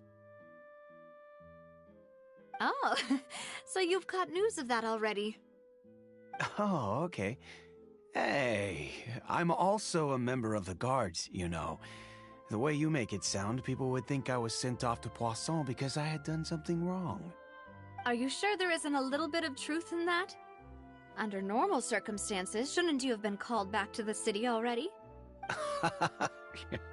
I mean, where I work is really up to me. Let's just say I enjoy the ambiance of Poisson. Callus did a fantastic job running the town, building Spina di Rosula from the ground up and clearing many obstructions in my way. It would be next to impossible for me to find a similarly easy but high-paying job in the city. Anyway, enough chit-chat. Are these two friends of yours? You, here for some formal business? Yes. These two are my partners. What happened at the Opera House made us realize that Linny's case and my father's may be related. We're trying to reinvestigate the details of my father's old case. Ah, I get it. You think there might be more to the case now that we know people can be dissolved into water, right? I was also flabbergasted when I first heard of it. If you want to go through the original files from your father's case, I can help you look for them. That'd be much appreciated. Thank you. Actually, I have another question. Do you have the authority to dispatch Gardamex? Of course. Without them, I couldn't possibly handle Poisson on my own. Why do you ask? we definitely can't use them to forcefully get more evidence for your father's case. Well, you see, just recently, we were attacked by a horde of unnumbered Gardamex in the city. So, if you hypothetically wanted to do something against me, all you would need to do is get rid of the mecha serial numbers and send them after me. Then you think too highly of my abilities. Dispatching mecha is very different from controlling them. If I had to make an analogy, when you order a dish, the chef will make it for you. You can ask the chef to cook, but not to massage your shoulders or carry your baggage. If you try to make unreasonable demands, the chef would just think you're out of your mind and ignore you completely. The same goes for me and my Gardamex. Removing a serial number is also not as easy as you might think. There are a lot of complex steps to it, and it's almost impossible to keep it a secret. So I can promise you, those mecha were definitely private units. They're certainly not cheap, so whoever their owner is must be super rich, powerful, or both. Now that you mention it, though, being in the synth business would definitely be profitable enough to afford this. Oh, then you're officially in the clear, Thierry. Oh, well, thank you for the vote of confidence, Navia. Jokes aside, I'd like to wish you all the best with your investigation. I'll be staying in the city for a little while, so just come find me if you need any support from the guards.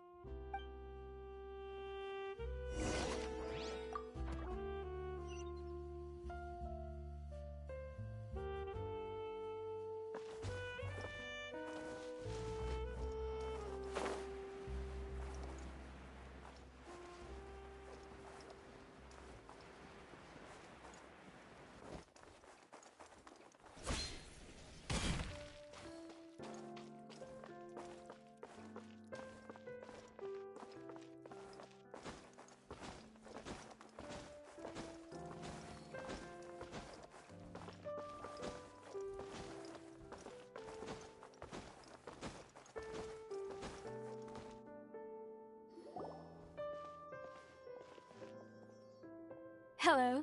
How may I help you? I'm here to see Marcel. Could you please let him know? You can just say Navia's looking for him. Sure. I will let him know right away.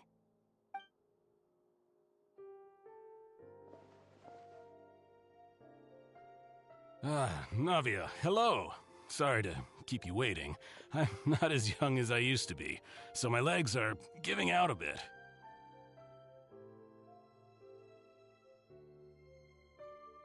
Oh, it's all right, Uncle Marcel.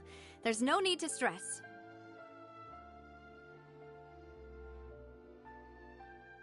I just wanted to talk to you briefly about what happened in the Opera House.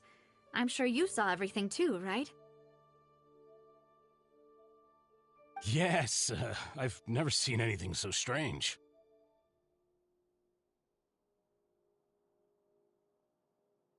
Oh, you were at the Opera House too?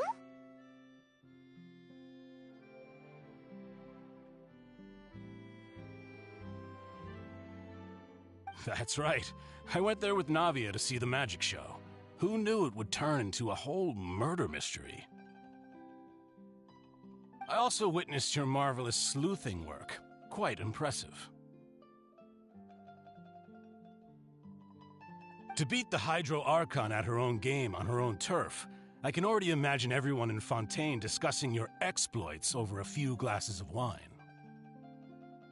Oh, Paimon doesn't want to become the talk of drunkards. Apologies. It's just how Fontaine is as a nation. Everyone loves drama and theatrics. Uncle Marcel, you've also noticed that other thing, right? The fact that humans can dissolve in water? Yes, I was reminded of your father's case right away. Is that what you're investigating now? Exactly. I still don't have much solid proof, but I can sense that the other side has already begun to act. Oh, And what makes you say that? We were attacked on Araneus by some unnumbered Gardamex. And there was also an attempt to get me to drink water from the primordial sea. If not for the vigilance of my partner, I probably wouldn't even be here talking to you right now. Oh, you're giving us too much credit. Wasn't it you who protected us? Alas, it seems things are heating up again. The peace that Callus sought so dearly will soon become a thing of the past.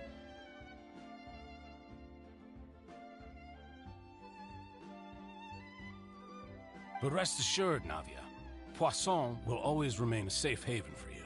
If you're scared, you can always return there.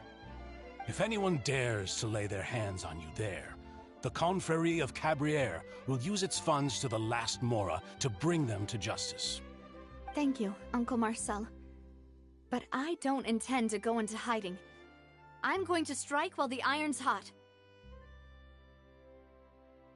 Do you have any new thoughts on my father's case? About that.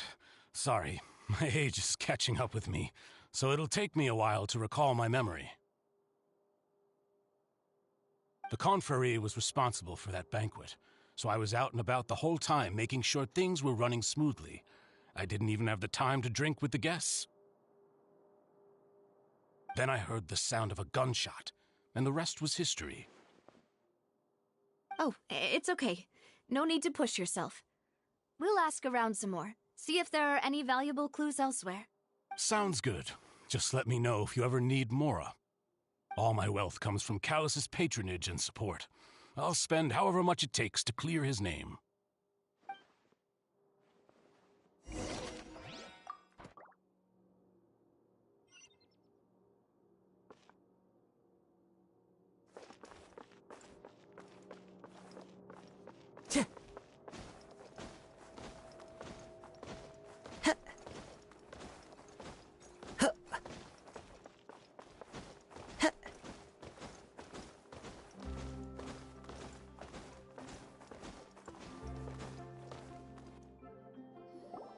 We've talked to all three suspects, purely based on their conversations with me.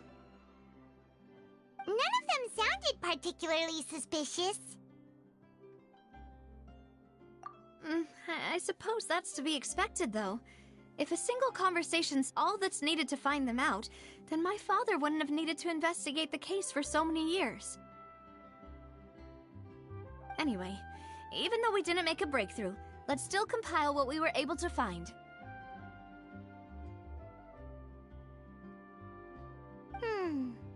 But where should we start? Ah, you're right! Flora mentioned that Callus probably only ended up with the gun because of circumstance. That makes sense.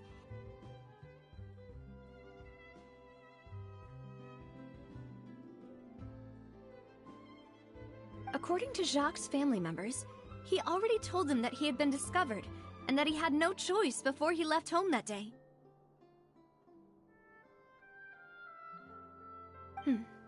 If I had to guess, he probably received an order from the synth boss to kill my father. Had he refused, So, Jacques fired the first shot? Oh? And why is that?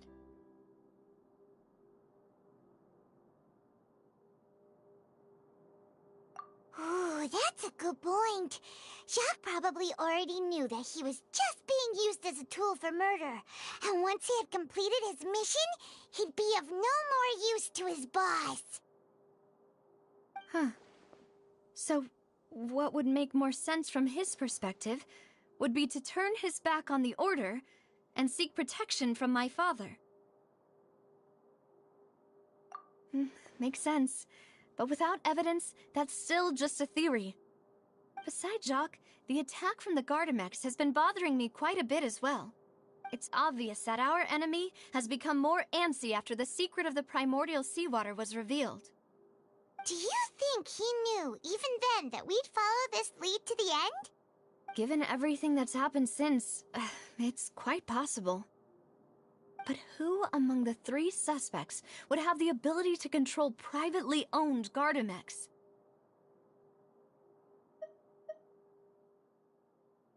Uncle Marcel? My father did really trust him. And they worked together on a large number of projects. Maybe that's how he got to know Jacques. And with funds from the Confrérie, he could also afford a large number of Gardamex. It's still really hard for me to imagine, though. After all, Uncle Marcel has been around since I was just a child. Also, wouldn't this mean he has been spending a whole lot of mora and energy to fight his own synth business?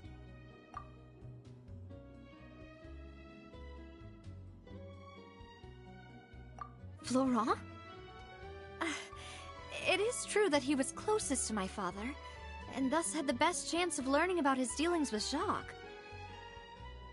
But as Spina di Rosula's advisor, his work mostly deals with personnel and security, so he shouldn't have much means when it comes to finances. So you're saying he's too broke to afford a mecha army?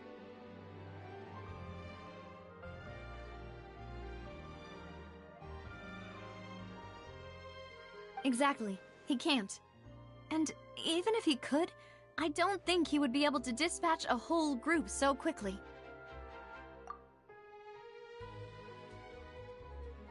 Thierry, you say? Huh. It is possible that he's figured out a way to convert the Gardamex for personal use. But I didn't feel like he was lying when he was talking to us about the mecha. I also don't think he'd be able to keep that kind of tampering under wraps.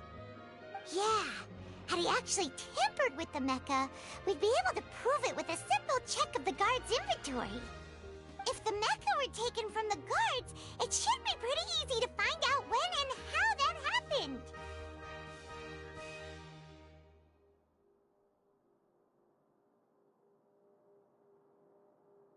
happened. Who could it be?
You know, if you think everything through, Uncle Marcel is indeed the most suspicious of them all.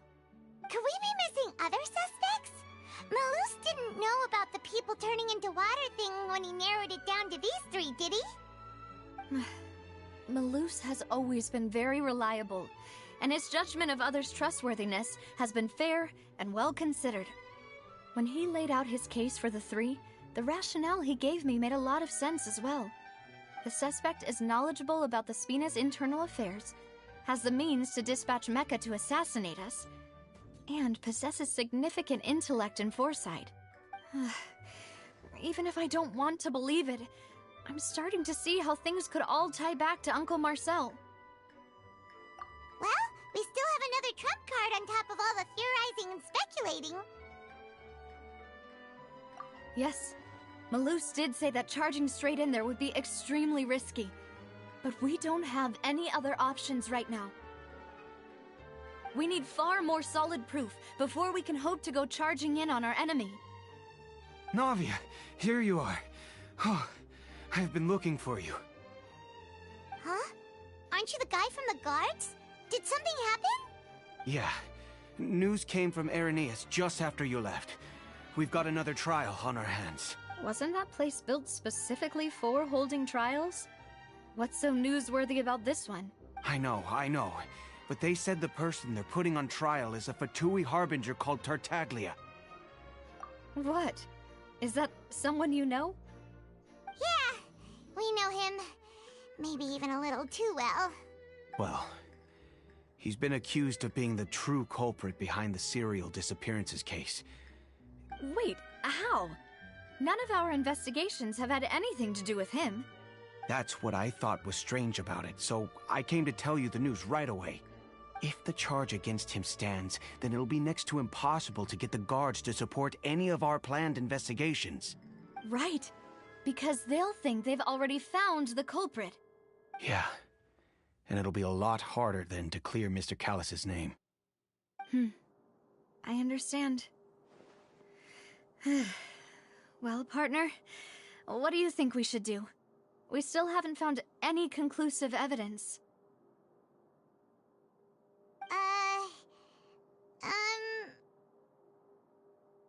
Huh? Split up? What do you mean?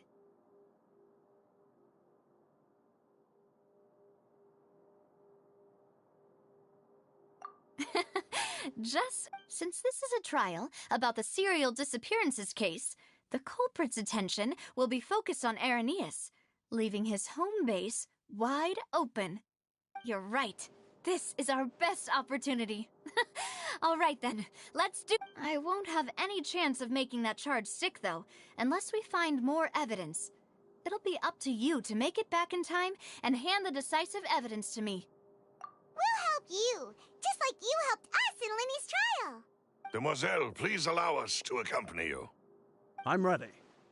Ah, Malou, Silver, when did you two get here?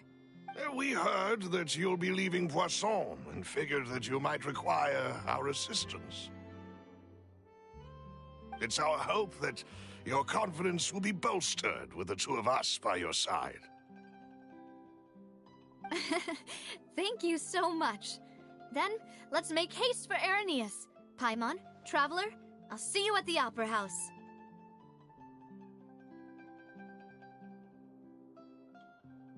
See you then!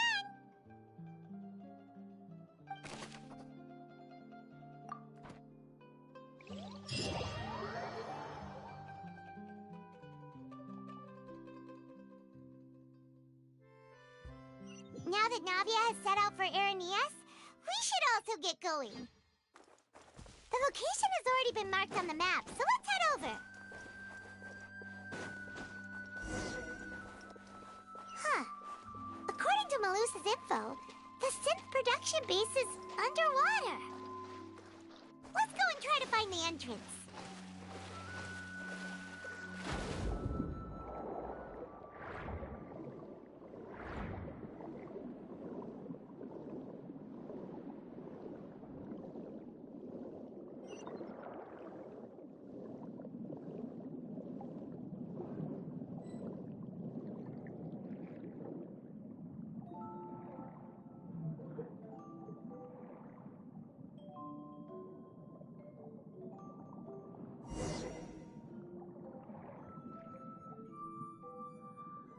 Finally found it!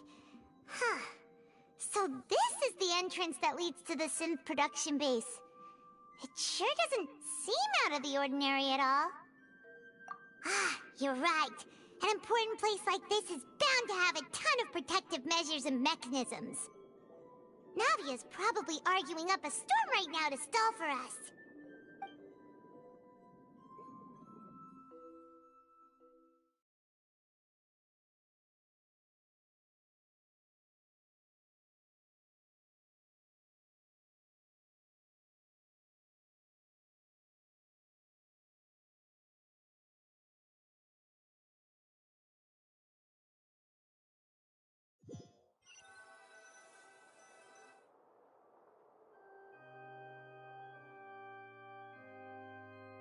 It would appear that I must repeat my question again, Mr. Tartaglia.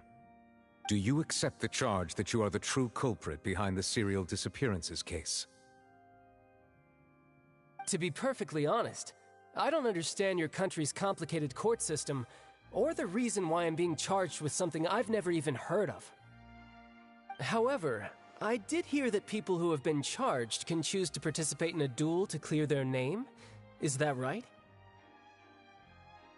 In which case, as long as I accept the charge, I can have an all-out fight with that champion duelist Clorend, right?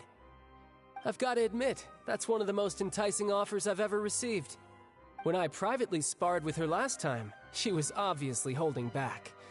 Real disappointing. Hey! Don't you understand?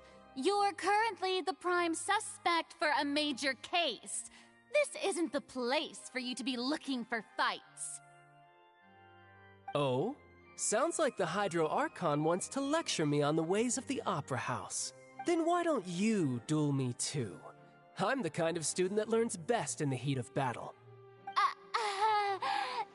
No. That's not what I meant. Alas, it would appear that communication with the defendant is going poorly, and we have made very little progress. In that case, let me explain everything from the very beginning again. The goal of this trial is to determine the culprit behind the serial disappearances case. That case had nothing to do with him. You've got the wrong man. Huh? What's going on? Why is she interjecting again? I told you it couldn't be one of the Fatui Harbingers. Miss Navia, this is the second time you've interrupted the court proceedings. I only tolerated your behavior last time because you were able to provide the court with a key eyewitness. But that was an exception rather than standard court protocol. I can very well charge you with contempt of court for your interjections. Oh, please. Did you ever think I had any respect for this place's pointless theatrics? We can put that discussion aside for now. I'm not here to argue with you. I'm here to charge the true culprit behind the serial disappearances case. And if my charges prove true, then Tartaglia here will be proven innocent by default, correct? Oh, a young lady has charged in and offered to clear my name. How fascinating. Well, I'd gotten half bored to death by all these rules and procedures anyway, so I'll take you up on that offer.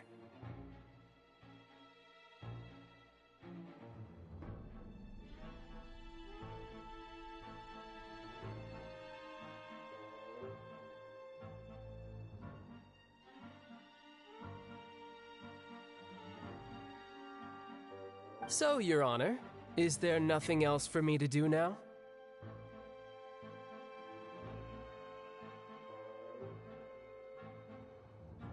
You may take a seat for now in the audience, but that doesn't mean the suspicions against you have been lifted. Now then, Miss Navia, who is the person you would like to charge instead? That person is...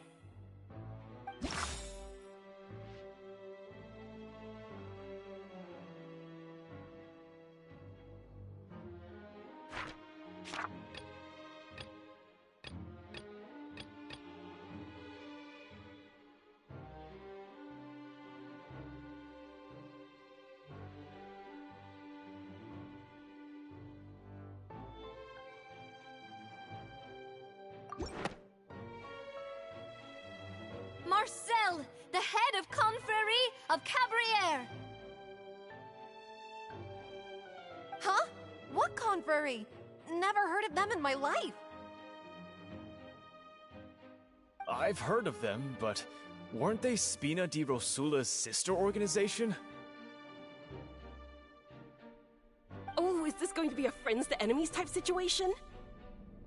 Please let me remind you, Miss Navia, that charging someone is an incredibly serious matter. Committing to the charge also means taking on the legal responsibilities associated with it. And if the charge fails, depending on the circumstances, you may also be charged with the crime of making a false accusation. Knowing this, do you still wish to charge this man? Yes, I do. In that case, I declare the charge to be valid. Miss Navia and attorneys, please take your places on the court. Members of the guards, please contact Mr. Marcel right away so that he may stand trial.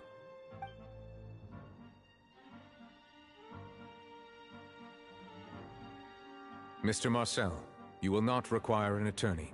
Is that correct? Apologies, sir. It all just happened so quickly, I still haven't figured out what's going on.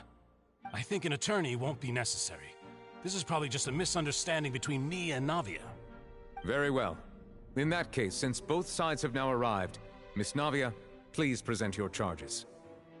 I would like to take everyone back to 3 years ago, to the case of Callus the Unfaithful. Only through elucidating what really happened in that case can we connect all the dots for the serial disappearances case. Navia, do you really think that I was the one who killed your father? Come on, why would I do that? Callus was my benefactor, and remember, both you and I only ran to the scene when we heard the sound of a gun. If that's enough to make me a suspect, wouldn't that make everyone at that banquet a suspect as well? I think there's no point in getting into the specifics right now. The audience doesn't even have the big picture yet. Even I'm struggling to remember some details of that case. Exactly correct, Your Honor.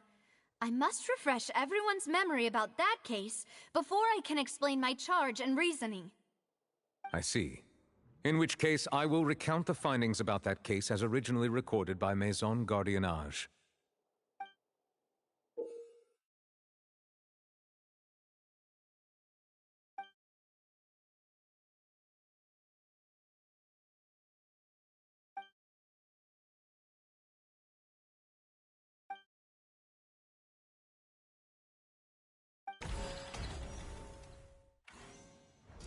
On the day of the murder, Spina di Rosula hosted a large banquet in a countryside estate owned by the Confrérie of Cabrières. During the banquet, all attending guests heard 2 gunshots from the courtyard. When the guests arrived at the scene, they found the primary suspect, Callus, holding a gun, while his acquaintance, Jacques, lay dead from a gunshot wound. The guards' investigation did not recover any other firearms from the scene. As a result, they concluded that the suspect's first shot must have missed, while the second must have taken Jacques' life. The suspect did not dispute this conclusion, and also declined to defend himself in court. Instead, he chose to prove his innocence through a duel. Callus was defeated by champion duelist Clorinde in the ensuing duel, and soon succumbed to the injuries. These are the known facts about the case.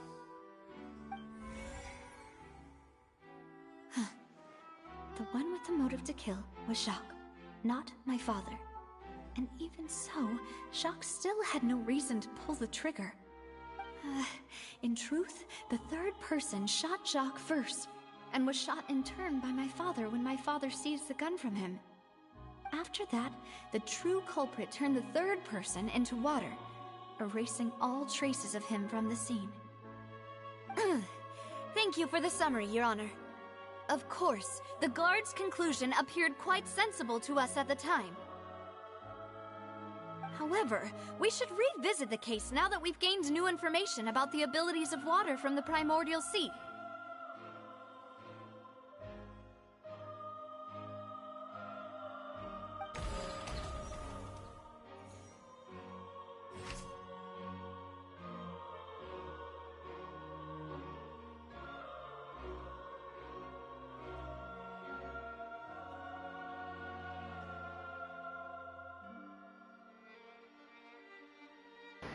Alright.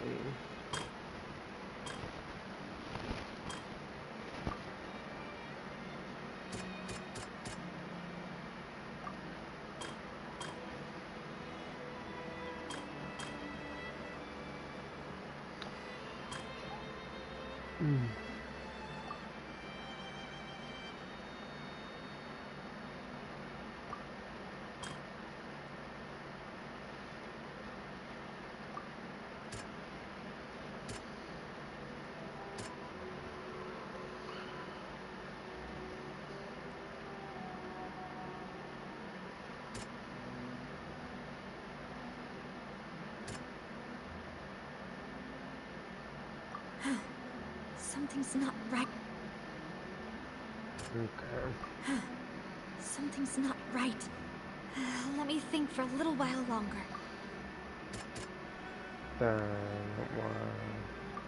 The testimony of the victim's family confirms that Jacques had thoughts of assassinating Callus when he set out for the banquet. However, in the end, he reconsidered, and instead shared everything with Callus, hoping to seek the latter's protection. Unfortunately for Jacques, the true culprit had already considered this possibility, and had sent out another assassin.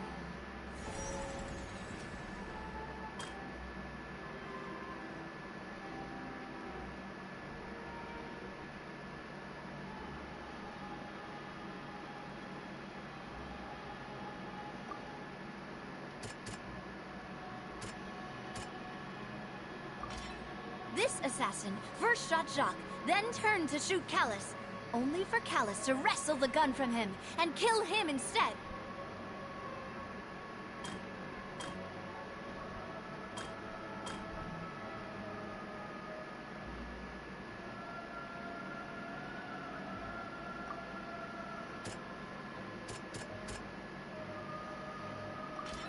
A pile of clothing was found at the scene. The guards once believed they were used by Jacques as a costume to disguise himself. But now, it is clear that the clothes were proof that there was a third person at the scene, and that they were turned into water after committing the murder. Since it was raining that day, the culprit was confident that they could use the rain to wash away all traces of their dissolved accomplice.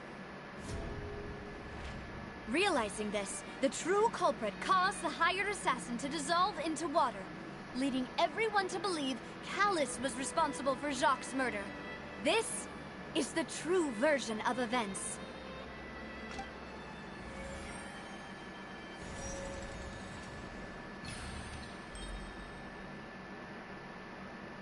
Nice.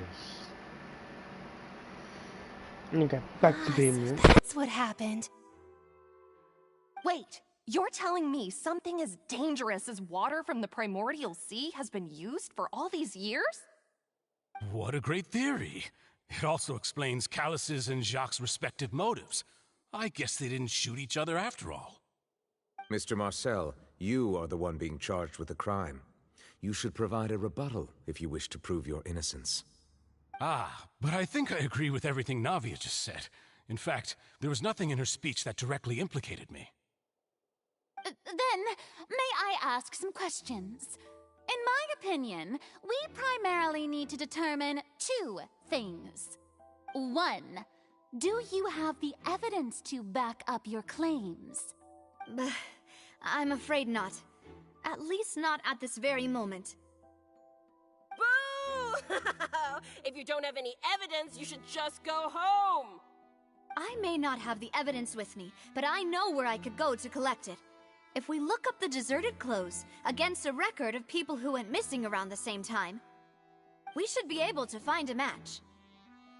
Considering the serial disappearances case, the guards probably kept careful records of all missing persons from around that time, regardless of age or gender. That makes sense to me. Monsieur Neuvillette, I would consider this to be a reasonable investigative direction. Why do I feel like Farina's acting a little differently today? Maybe she's scared of embarrassing herself again? Alternatively, she's become more diligent after charging an innocent citizen in the last trial. My second question has to do with the ensuing duel. If the truth is indeed as you described, then why didn't Mr. Callus explain himself in court? If he had testified that a person had been dissolved, he could have at least mounted a defense. I've thought about this too, and the answer is actually pretty simple. He felt there were things that were more important to him. The dissolving power of water from the primordial sea is an important secret for the true culprit of the serial disappearances case. My father could have exposed it for all to see, but he chose to take it to the grave. At that time, Spina di Rosula was in dire straits, and his reputation had already been shattered. He had no guarantee that going forward with the truth would allow the culprit to be brought to justice. What was certain, however, was that it would paint a gigantic target on my back. Boss once told me that Demoiselle had already been selected as the next target of the serial disappearances case. What? If the secret had gotten out, the culprit would have fought an all-out war with Espina right there and then. I wouldn't have been the only one in danger. All of us would have stood to lose our lives. Of course, the guards might eventually figure out the truth of the matter and determine that we were in the right. But what good would that do? How can a hollow verdict protect anyone? Had this opera house ever given my father any kind of confidence in its brand of justice, Spina di Rosula would have had no reason to exist. But by staying silent, we retain the ability to deter our opponents and continue the stalemate. I was able to become Spina di Rosula's president, which made me harder to target, as well as giving me more time to grow and learn. And once I have figured out the truth and stepped up to the challenge, I will do what this opera house cannot, and restore my father's truth and honor back to him.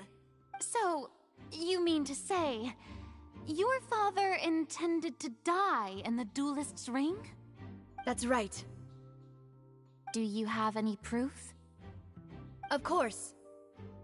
All you need is to ask his opponent, Clorand. I don't need your apology, your guilt, or your support from the shadows. You don't have to do anything for my sake. But since he entrusted his will to you, Clorand, you should tell us the truth about his sacrifice. So, during the duel, did you believe that Callus was intending to die? Yes, I did. As a champion duelist, I've fought many battles and taken a countless number of dishonored lives. In my line of work, I've seen all kinds of people give their all for the faintest hope to continue living. Some were determined, others passionate, and some even manic and twisted. Just one look and I can tell if a duelist is hoping to live or if they're looking to die. I hereby swear on my name and honor as a champion duelist that Mr. Callus never intended to leave the ring alive. Since that's your testimony, I have no more questions. It appears there really are good grounds to reopen this case. I concur. However, Miss Navia, you still have not explained the link between your father's case and the serial disappearances case. Right? What she said was fascinating, but kind of beside the point. Wait, weren't they just talking about the serial disappearances case? Of course, Your Honor. The two cases are connected via a matter of timing. In my father's case, the culprit intended to kill both Jacques and Callus. As a result, they planned to act after hearing 2 gunshots. And at the end of Linny's trial, the culprit also only dissolved the victim in front of everyone because they realized they were at risk of being identified. The culprit could only time their actions so precisely if they were already at the scene. Coincidentally, Marcel attended both the banquet and the trial. So that's why you suspected me. Even after hearing your reasoning, I still can't help but find it a little preposterous. I'm used to it, though. You've always been an impulsive and sentimental child, Navia. It's one of your most endearing traits. No need to appeal to pathos. I won't try to refute your points one by one, but even if everything you just said was true, can you prove that I was the only person present at both events? On top of that, does a person have to be physically present to control the timing? Can't someone remotely monitor the place?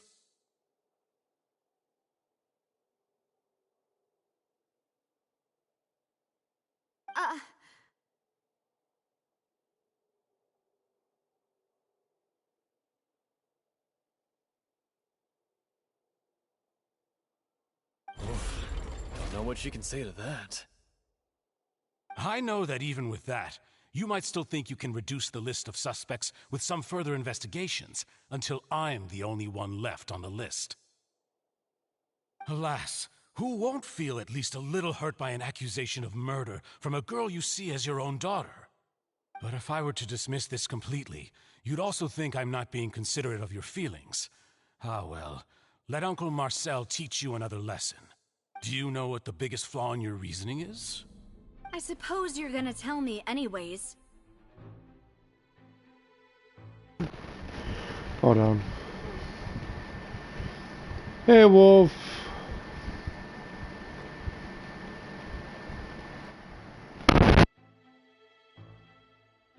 It's timing again.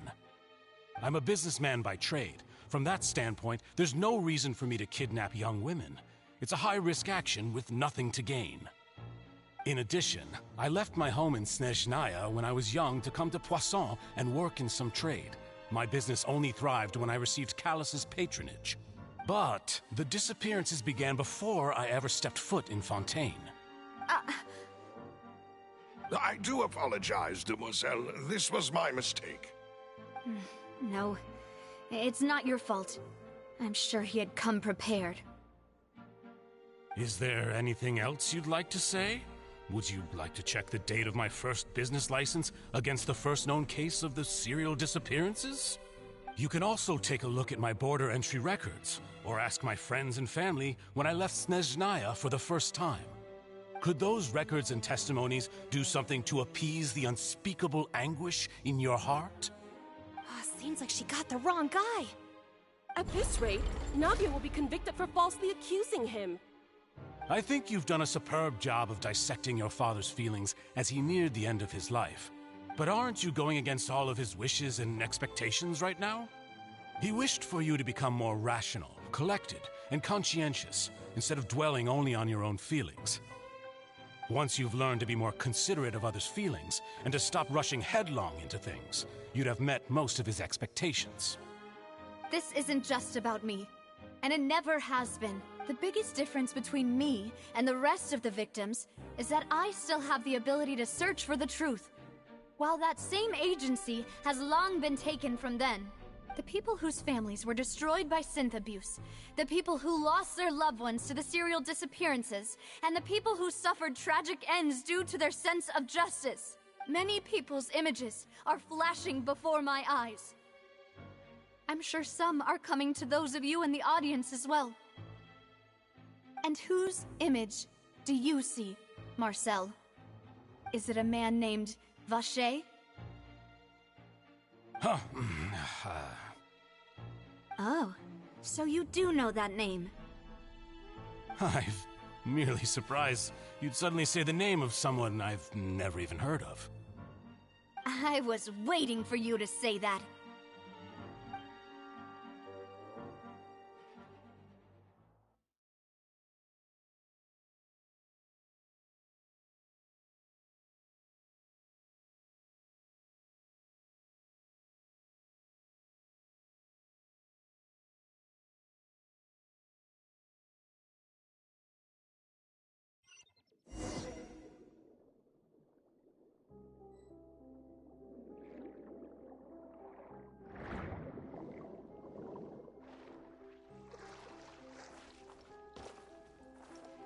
Oh my. Let's do this.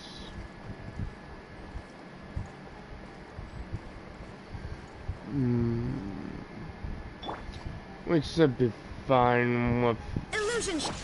widening them.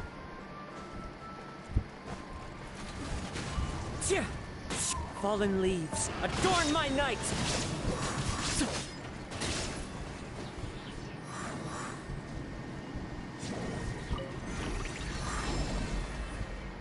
Whoa! The floor is going up! Is it because of this mechanism in the middle? For this place.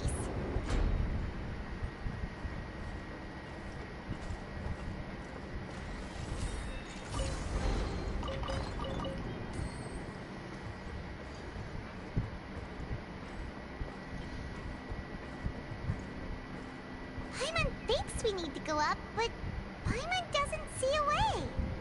Let's take a look around. Maybe we'll find a hidden mechanism that'll show us the way up.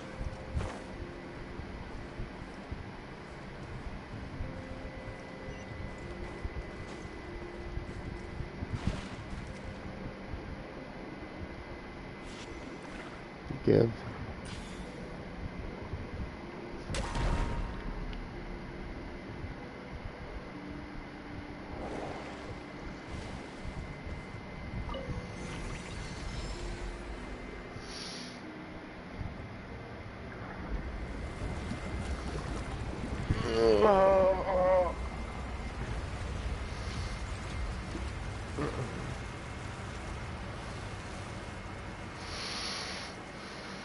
The water level is rising. Now we can swim to the top. But this is still a ways away from where we need to go.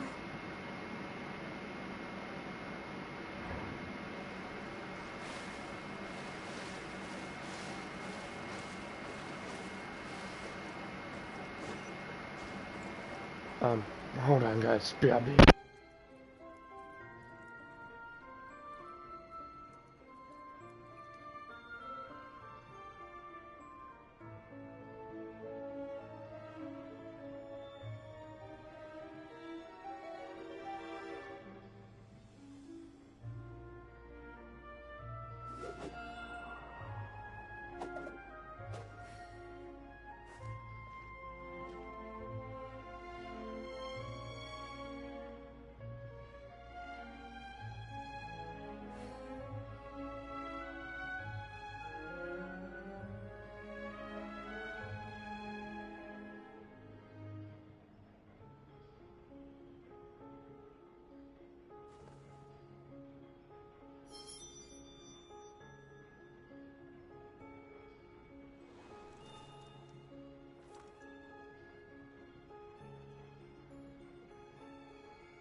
Wherever in this world I roam, I carry memories of my home.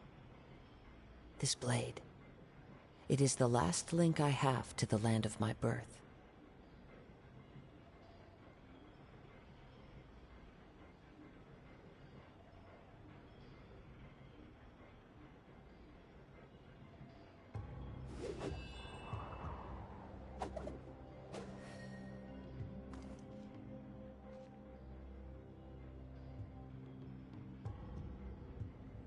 We are back.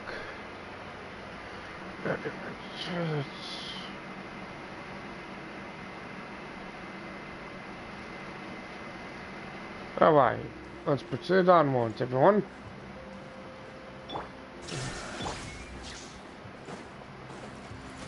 Into the wind. Adventure time. I'm going in.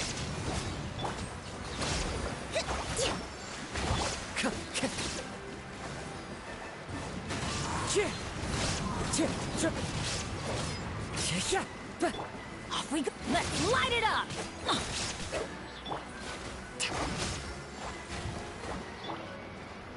The wind knows me. As one with wind and cloud. Everybody stand back. Hold the line.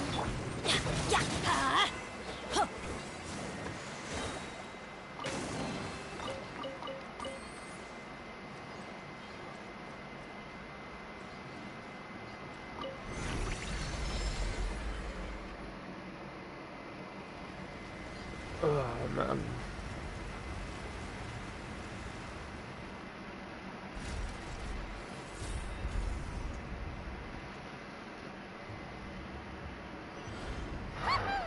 Now the path is clear. Let's go.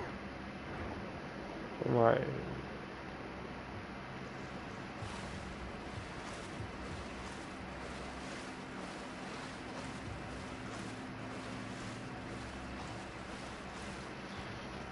Adventure time.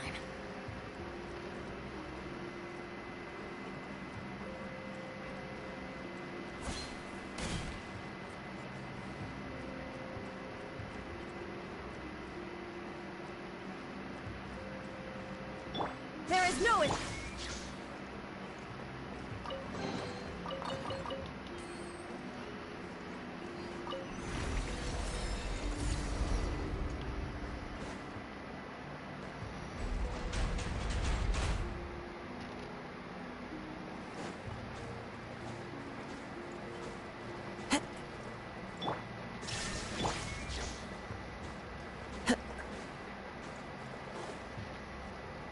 Into the wind.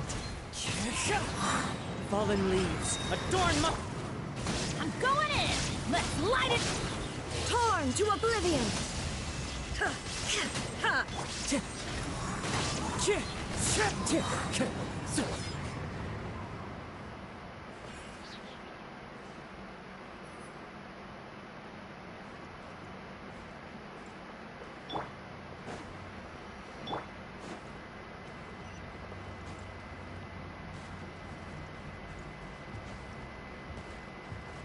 Time to go.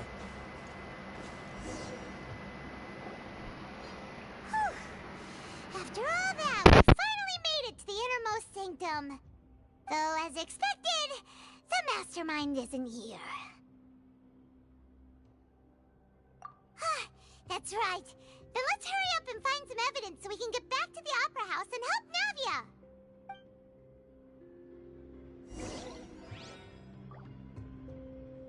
Oh, and we got stuck with Traveler. Nice. What's all this? Aw, it's a bunch of really cute things. Pink accessories, a hair tie, a necklace, even a makeup box. Oh, Paimon sees it too, but why are all these cute things labeled with different girls' names? Huh? You mean the girls from the serial disappearances? They were brought here? And then they were turned into water. And all the boxes of things. These names. That means... Oh, this is terrible.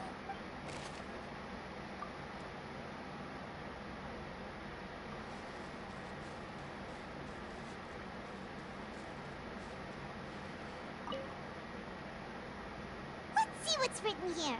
Nothing escapes Detective Paimon's eyes.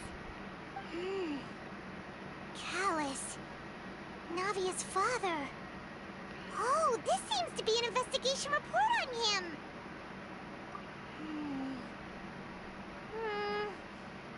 Yep, it's about finding someone to assassinate Jacques and Callus because of a lack of confidence that Jacques himself would go through with it. This should prove the existence of the third person, right? We still have not determined the exact content of the key information Callus has passed on to certain members of his organization. The old dog's a real menace to deal with. Even if he abides by the promise he's made to us, he will still have the upper hand. He can act whenever he wants to make our lives miserable. The only option left is to remove him from the picture entirely. I concur. Let's send someone to kill him. He won't declare war as long as we don't touch Navia. Oh, seems like we've got a bunch of correspondence between the higher-ups. They're all just so evil.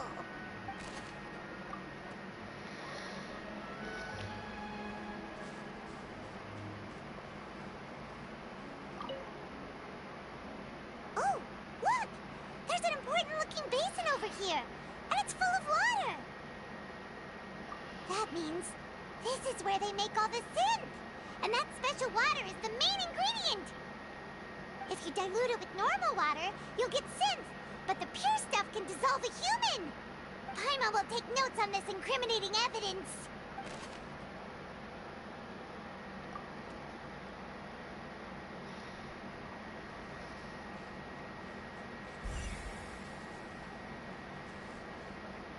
Okay.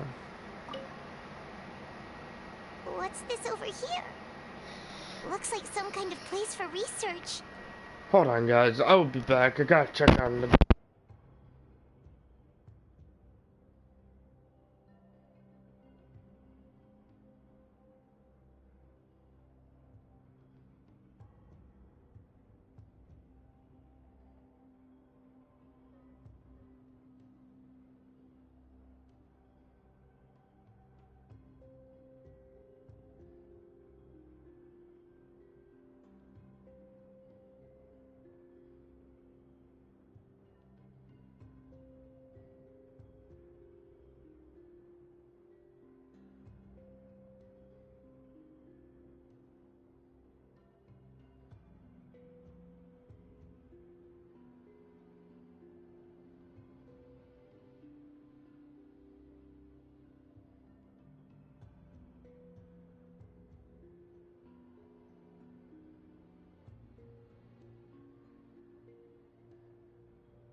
we are back. Dog didn't want to come in. So, but let's continue with Conquest. Experiment number 16 aims to verify Jacob Ingold's research conclusions on the primordial sea and use his theory as a foundation to achieve a breakthrough. The experiment was a failure. No individual managed to resurface from the water from the primordial sea. Female specimens 22, 23, and 24 were dissolved.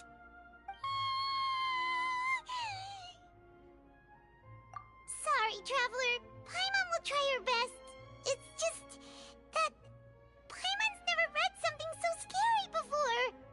How can someone write something that terrible in such a matter-of-fact tone? You read the rest. Paimon's too scared to keep going.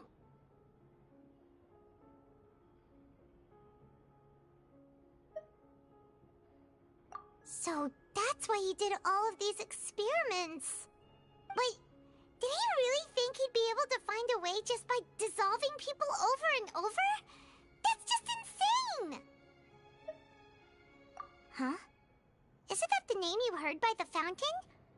Paimon thought he was an eyewitness in the serial disappearances case. You mean Vache is the one who did all of these... experiments?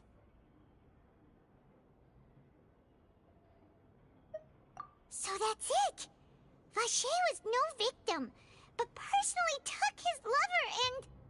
No, that's not it either! If that's the case, why would he want people to resurface from the water? In any case, Paimon will write it all down.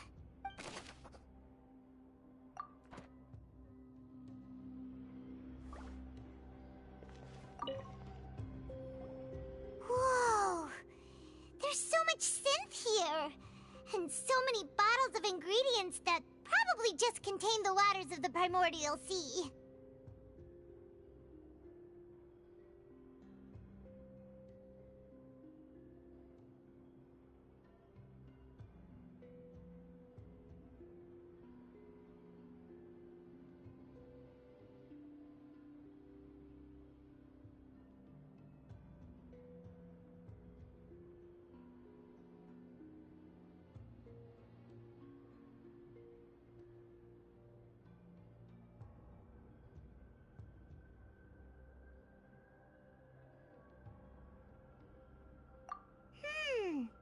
Mixing in progress. Ready to drink? Stock sample? Huh. They've also got all the synth pretty clearly labeled. Whoa, there's even fruit-flavored synth?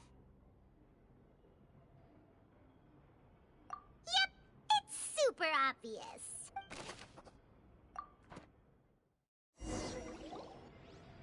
We've looked at almost everything here, and it seems like our theories were spot on. But... yeah, we haven't found anything that reveals his true identity. No wonder even Nervalette wasn't able to find anything. Whoever it is probably destroyed everything to do with that name a long time ago.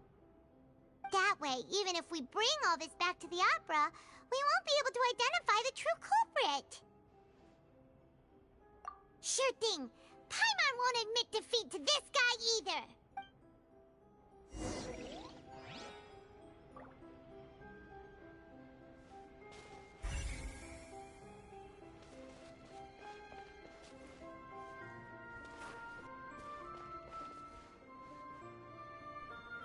Okay.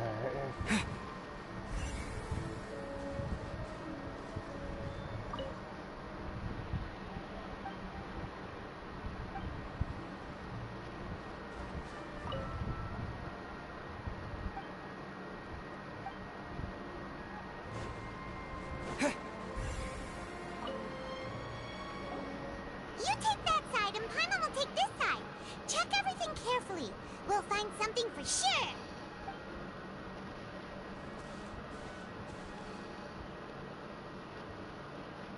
Ugh. Nothing at all. And Paimon can't even find snacks either. Well, all Pop My cares about is stuff in her face. Oh, really?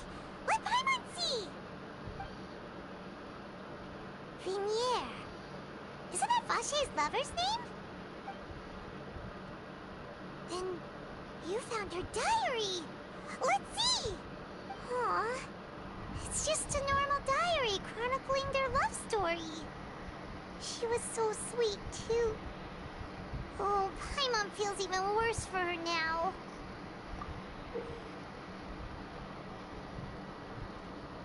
So many! A whole page's worth! But they're all crossed out. Was she unhappy with all of them? The final name she decided on was... Marcel. Wait, but Marcel's pretty old. Has this case been going on for so long that he's Vache and Vinier's grown son? Hey! Paimon still hasn't figured it out yet.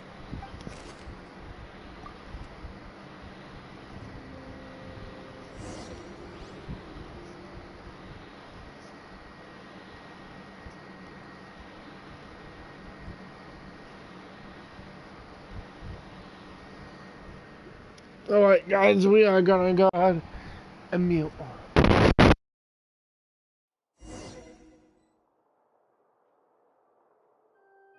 And whose image do you see, Marcel? Is it a man named Vache? Huh. Oh, so you do know that name. I'm merely surprised you'd suddenly say the name of someone I've never even heard of.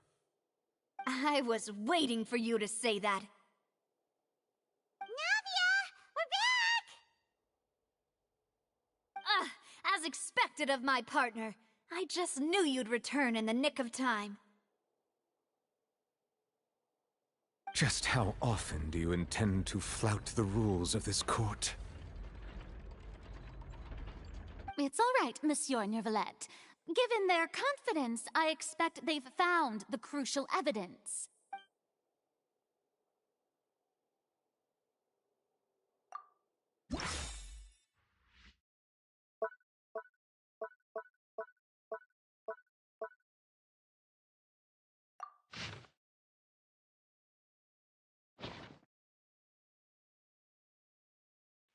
Hold on guys, I gotta check on the dogs.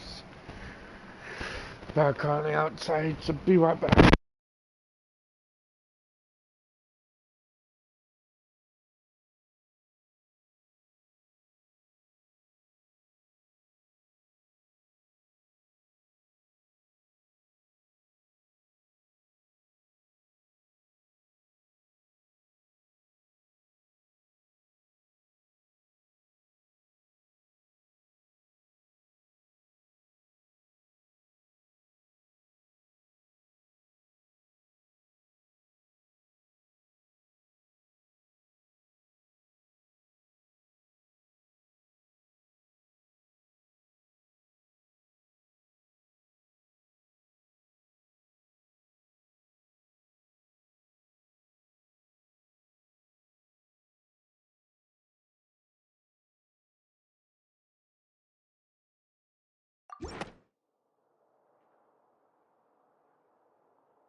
But the truth of it, Marcel, is that you've always been Vache.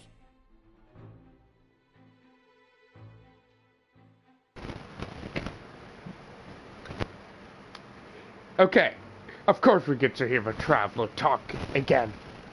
How long has it been since we last heard this man talk? If I remember correctly, at the end of Sumer Archon Quest, I want to say. But yeah. Huh? We've investigated your lair. We already know everything. After your lover, Vinier, was dissolved, you kept abducting young women to experiment on the hopes of bringing her back to you. You even created Marcel as a new identity and destroyed all records of your past as Vache. So that's it. Even the villains in opera performances rarely go that far. And with that, Marcel's motive has now been established. This information regarding your past also dismantles your prior timing defense. Well, Marcel, do you know where you went wrong? You fixated your gaze on the lover that passed away, instead of paying attention to the living people around you. So, you never noticed how we changed, or how we grew as individuals. You also never understood Boss's real expectations for his daughter. Or our determination to see things through. Your determination.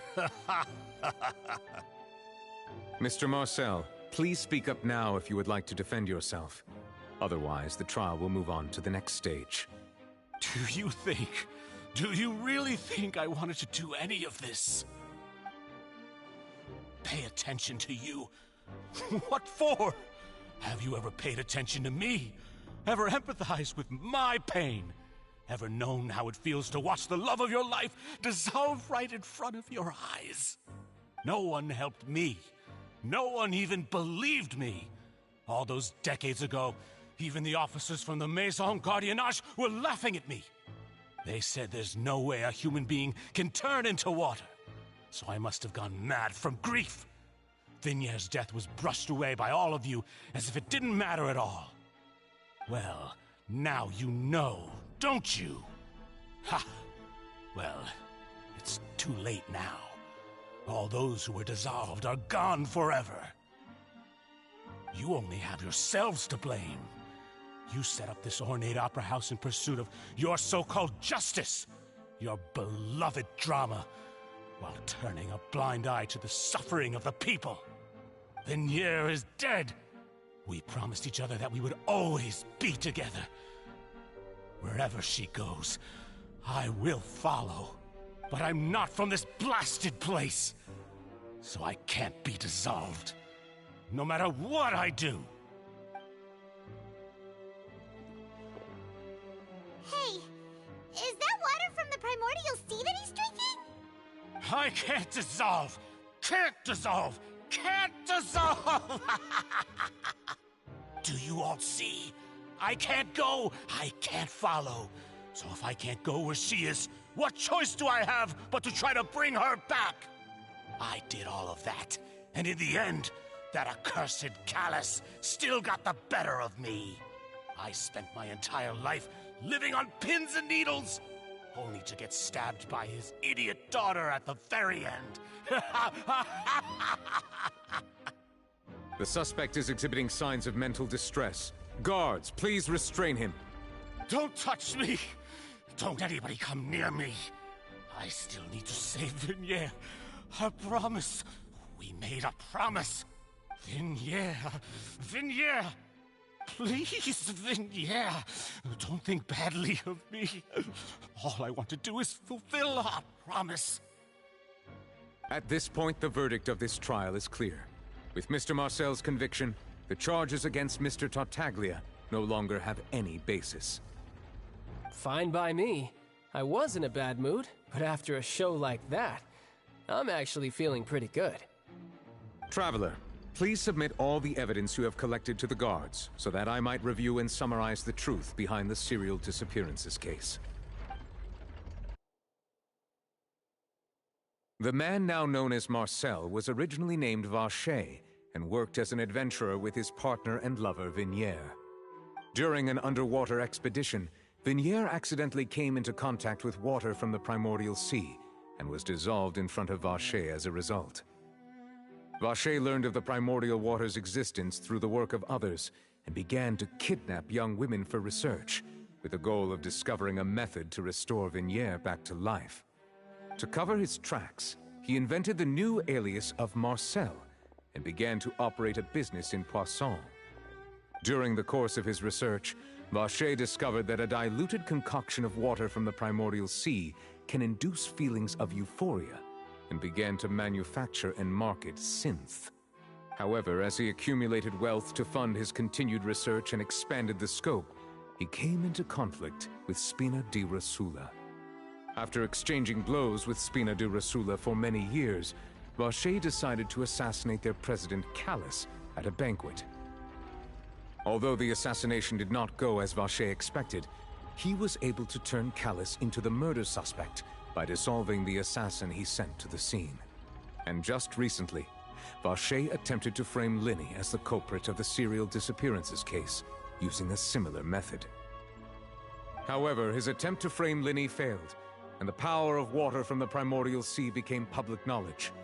This case also exposed enough of Vacher's machinations that he was eventually successfully charged in court.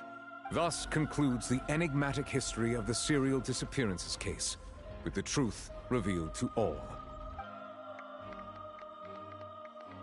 The Oratrice will now deliver the final verdict regarding the charges against Mr. Vacher.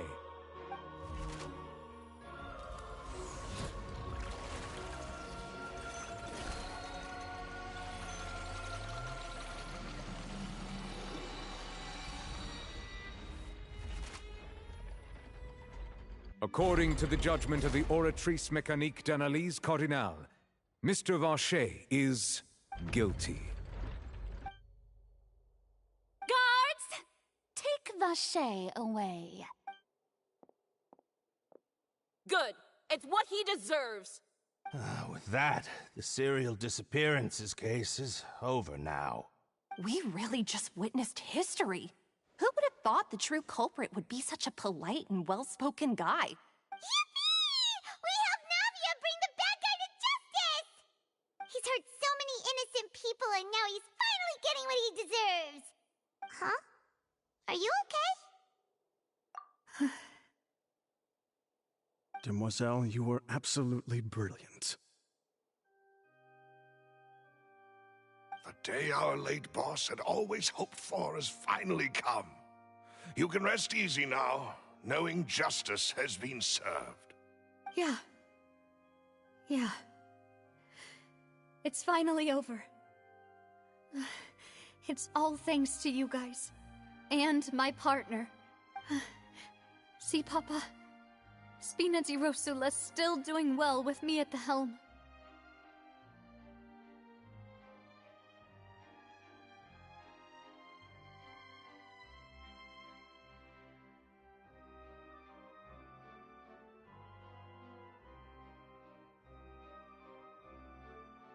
Well now, hasn't this been a most delicious piece of drama? The villain has been caught, justice has been served, past wrongs have been righted, and it's a big ol' happy ending. Since it's been such a great show, I'll just let the false accusations against me slide. Either way, I've still got some business to attend to, so if you'll excuse me... Please wait just one moment, Mr. Tartaglia.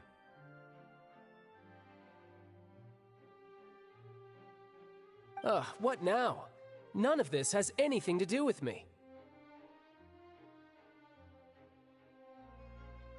According to court protocol, since this trial was initiated due to a charge against you, a verdict must also be made regarding the initial charge before the trial can conclude. Oh, come on. Is this really necessary? Haven't you already caught the real criminal? Isn't it time for side characters like me to exit stage left? Please respect the laws of Fontaine. This has always been the rule. All right, but this sure is a lot of hassle. All I need to do is stand over there, right? Let's just get this over with. Through evidence presented in the public trial that was just held, it has been established that Mr. Tartaglia has no direct connection to the serial disappearances case. The guilty party has been identified, and thus it is logical to suppose Mr. Tartaglia is innocent of the charges. We now turn to the Oratrice Mécanique d'Analyse Cardinale to render the final verdict on the charges.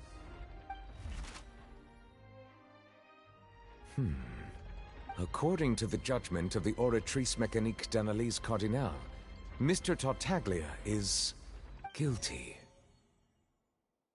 What? Hey! That's not funny! Didn't you just say I'm supposed to be innocent? What's with this verdict? Is your justice machine malfunctioning? Huh? This has never happened before. The Oratrice actually returned a different verdict from the Chief Justice. I mean, have you ever heard of an innocent Fatui Harbinger?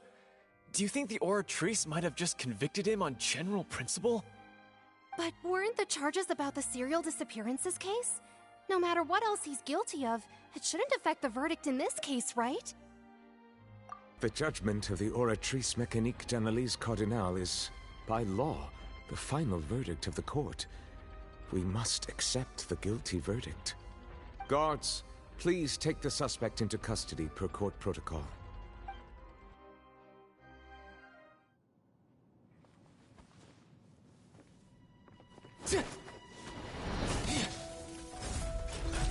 So this is how justice is done in Fontaine.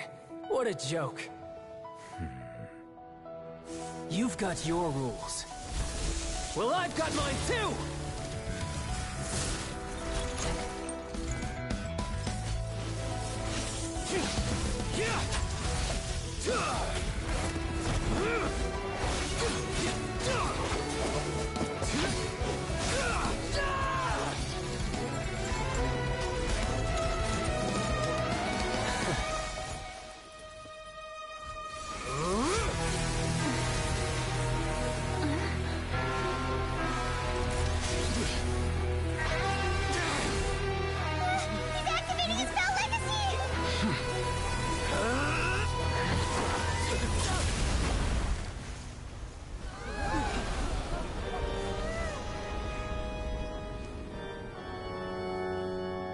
I am sorry.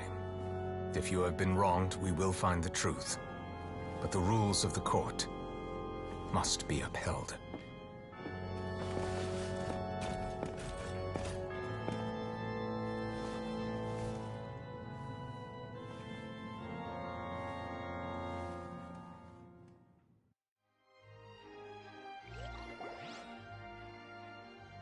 Hey, Monsieur Neuvillette, what's going on? Shouldn't they have been cleared already? Bro got KO'd. Oh, bro got KO'd. He got to oblivion. Well, RIP child, I guess.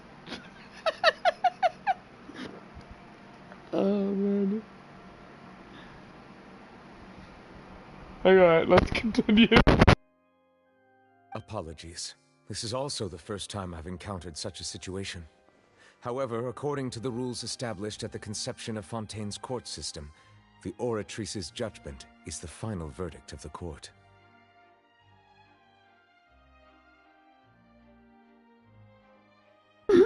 Just broke out of my number 100. That he did. That he did. My one son's child, why he tried to transform into Thug Legacy. All I do is follow court procedure. As for why the Oratrice arrived at the conclusion it did, you should probably ask someone more knowledgeable than me.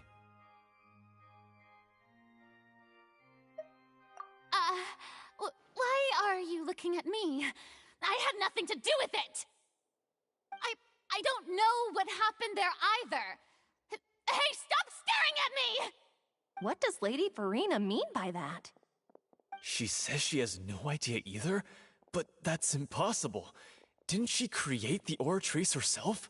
Yeah, so are the verdicts reliable or not? Can results like this really be called justice?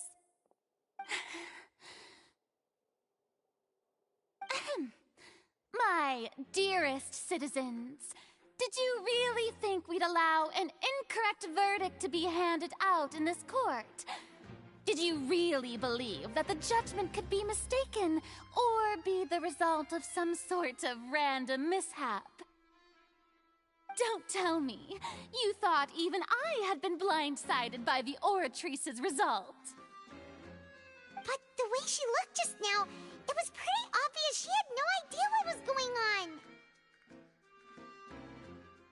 However, given the state of things, I shall give you an explanation.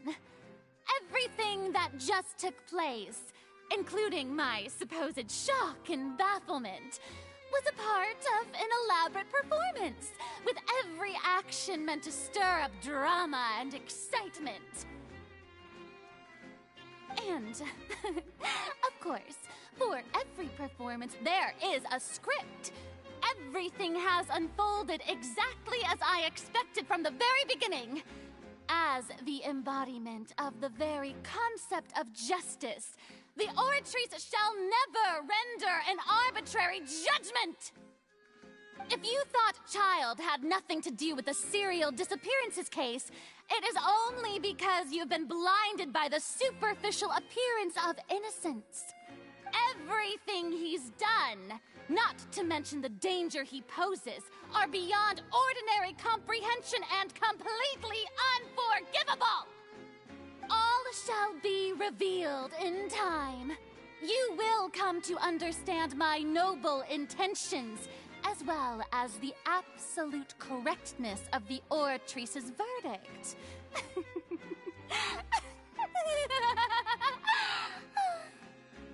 Now, having said that, although I hate to leave things hanging in suspense, it is now time for this performance to end. As the lead actress, I shall be the first to take my leave. Toodaloo! So she chose to make her escape after all, did she?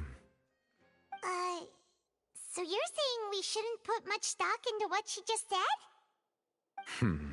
She probably just put on that performance to save face. As for the truth, it's unlikely that she actually has any idea. However, please be assured that I will continue to investigate this case in a personal capacity. Just as I promised, if the judgment has been incorrect, we will do our utmost to clear his name. All right. Even though we feel pretty badly for him, we'll take your word for it for now. After all, he's done plenty of bad stuff, so he should have known he'd go to prison someday, right?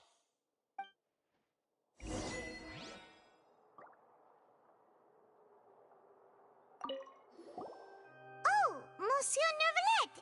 That power you showed when you took him down. Who are you really? I'm the Chief Justice of Fontaine, of course. If officers of the law lack the strength and capability to enforce it, then it makes a mockery of justice.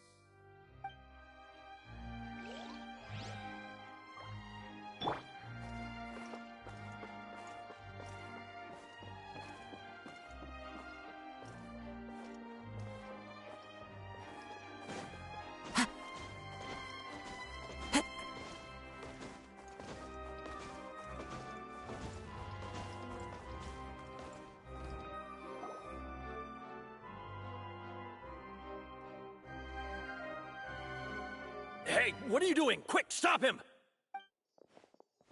Traveler! Hey! Traveler! Marcel! What are you doing over here? Stop resisting arrest! Cease, or we'll add another charge to the list! No, wait! I just want to ask the Traveler something. I'm not looking to run away. Please, just let me ask this one small thing. Go on. Thank you. I was being led away when I finally realized something. Where did you first hear the name Vacher? I erased all records of that name. So, unless... Are you still trying to prove your innocence? Give it up. You've already been convicted. Really? You did? You're sure? You met her? But how could that be? How did you manage to do it? The Fountain of Lucine? Then she's been so close to me all along. And I just never... Please give me a chance to talk to her again. Just let the Traveler take me to the fountain to see her one last time.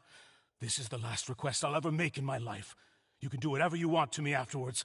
I don't care. What? Give an inch and you want to take a mile? Do you think serial killers get to make requests like that? Paimon agrees. Why should we give him what he wants when he's only done a ton of super terrible things?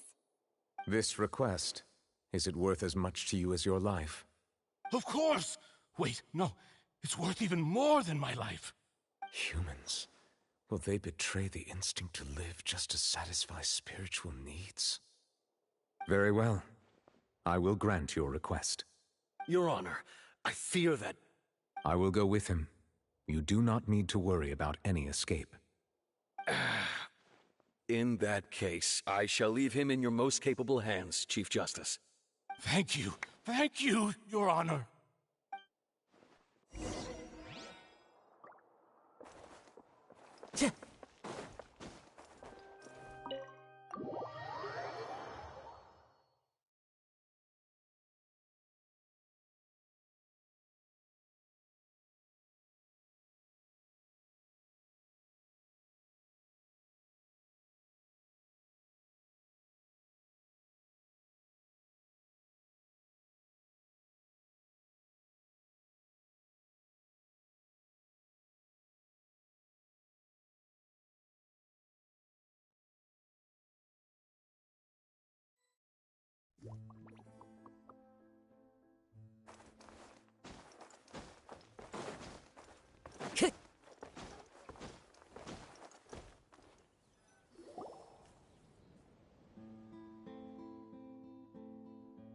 Is this the place?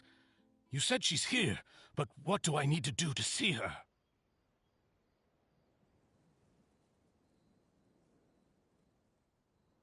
Yeah, and even Paimon could hear her after drinking that thing. Didn't you just drink a lot of it on the stage as well? Oh, in that case... Vache! Ah! Yes, that's it! So you heard it too! Vinier, it's me! It's me, Vache! Vache? Vache! I'm here! I'm here! Where are you, Vinier? I'm coming for you. I'm finally here for you. Hey, wait! Be careful! Hey, wait!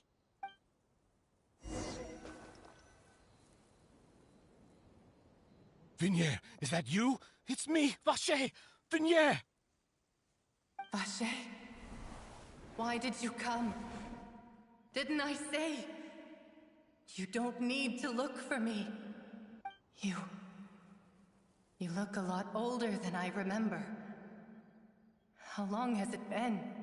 It's been more than 20 years. I've suffered for over 20 years since the day you left.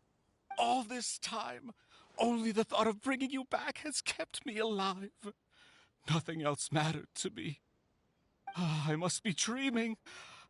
Who would have thought I'd get the chance to tell you all of my feelings like this? Vinier, you are my everything. I really don't know how I could live without you. But Vache, if you ask me, this world would be better off without you. What are you saying? If not for you, I would have finished my law degree and probably become a top-tier attorney one day. If not for you, I would have continued to pursue my love of the arts, and my works would have been displayed in the Palais Mermonia itself. If not for you, I would at least have been able to take care of my mother. And she would not have grown old and died alone, with nothing but the tears on her cheeks. It's all because of your selfishness, Vache. It's all because of you. You... Wait, you are not Vinier. Who are you? You're right. I am not Vinier. I am the sacrifices. Every woman who died by your hand, as our bodies dissolved, our consciousnesses flowed back to the primordial sea. Our thoughts circulated endlessly within the primordial sea, and we were no longer individuals. But we became one, just as streams of water come together in the sea. I'm Cressy. I'm Lemony. I'm Azine. The only one I am not is Vinier. Why? But then, where is Vinier? She doesn't want to see you anymore. Every tendril of her consciousness is avoiding you. This is what you get for your selfishness. Your selfishness robbed us of our lives and our futures. You said time and time again that you'd do any and everything for her. But did you ever consider whether she'd want to see you do the things that you did? If she would despise you for what you became?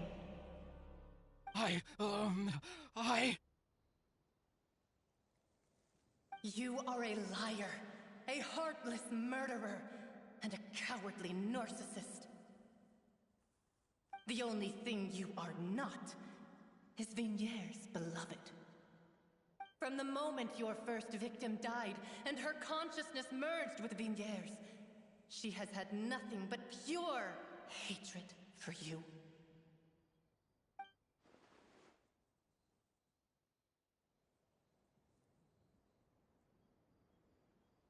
No! Vidier! She can't hate me. Let me see her, please. Have mercy. You still don't understand. When I said don't look for me, that came from the real Vigniere. She really doesn't want to see you anymore. But on top of that, she also said that because it's her final drop of pity for you.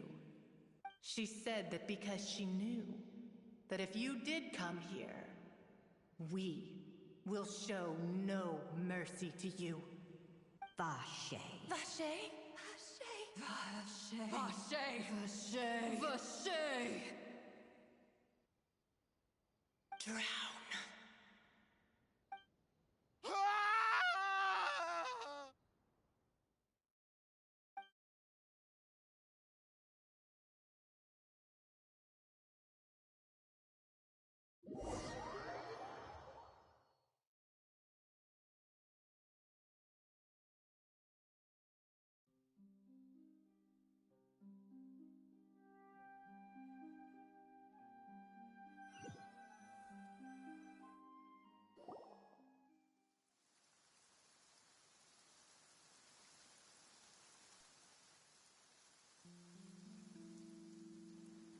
Finally, we have some time to do shopping. Gosh, it's really been a long time since we've been able to relax. Huh. Well met, partner. I knew something great was going to happen when I woke up in such a good mood today. Even this weather can't put a damper on the demoiselle's mood. It's a pleasure to see you both again. Oh, hey, Navia! It's been a few days. Paimon's already started to miss you. Oh, now that I believe. I'm easy to work with and always bring home the bacon. Who wouldn't? Sounds like you're really enjoying life these days, Navia. What have you been busy with since the trial? It's just been one thing after the other. I've been making non-stop trips between Poisson and the courts in Sen. Everyone from Spina di Rosula organized a memorial for my father. We never held a memorial when he first died, since everyone knew that even if we held one back then, no one was going to come. This time, though, everyone in Poisson, and even many people from the court, all attended.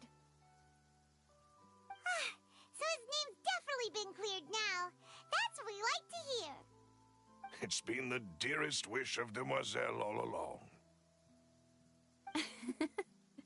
That blasted stubborn fool. I was right to put my faith in him. I'm so glad I didn't give up on the case all those years ago.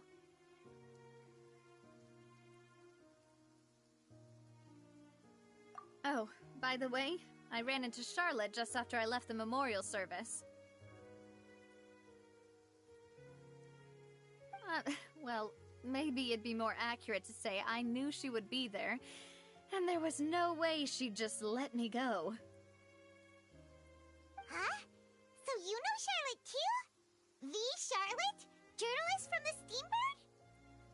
Yeah, way back when I first became the president of the Spina di Rosula, she was all over me. Wouldn't take no for an answer. I believe the story was called The True Heart of Darkness, Secret Tales of the Yellow Rose. To be fair, though, it was a really flattering feature. So, we've been on pretty good terms ever since.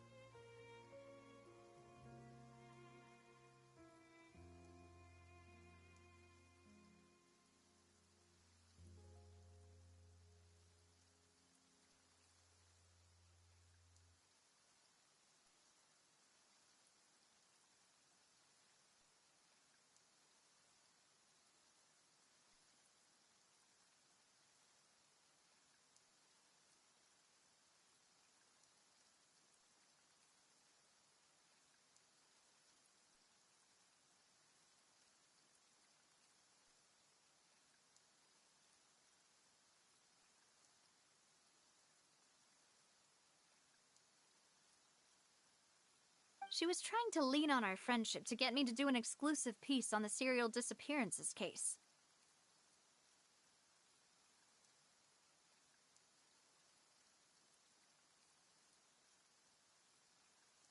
Oh yeah, she told us about that. She's always been super interested in that case, so now her wish has finally come true too. Anyway, I told her to make sure that when she writes about you guys entering the opera house with the critical evidence, that you both sound really cool. Now that's another thing to look forward to. We trust Charlotte's skills with a pen for sure. Oh, and in other news, I also took Clorand out for a meal. Oh, are you two on better terms now? While you were investigating Vashey's headquarters, Clorand gave testimony on my father's behalf. It was thanks to her that we were able to turn the tide. I wanted to thank her. I mean, there's also no point in being awkward all the time, so we took the chance to reconcile with each other.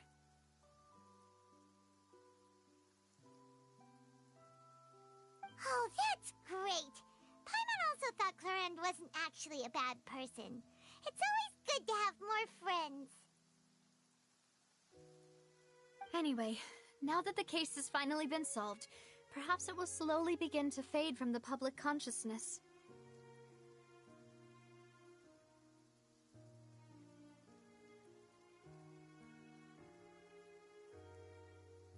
Oh, actually, there's still one last thing I need to do.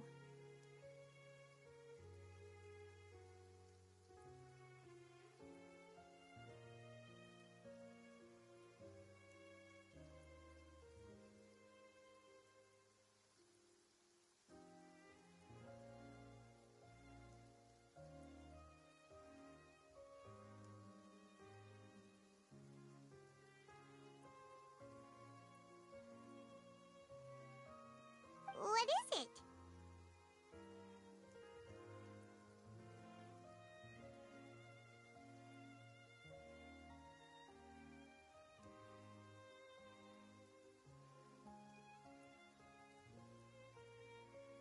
I should pay a visit to my father's grave and tell him the truth of what happened, as well as how it all ended.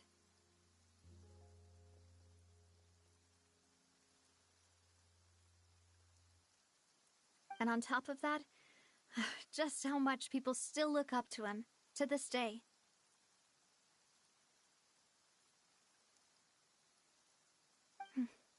That includes me, too. Miss Navia. Indeed. We want to go too! We also think Callus is a really admirable person.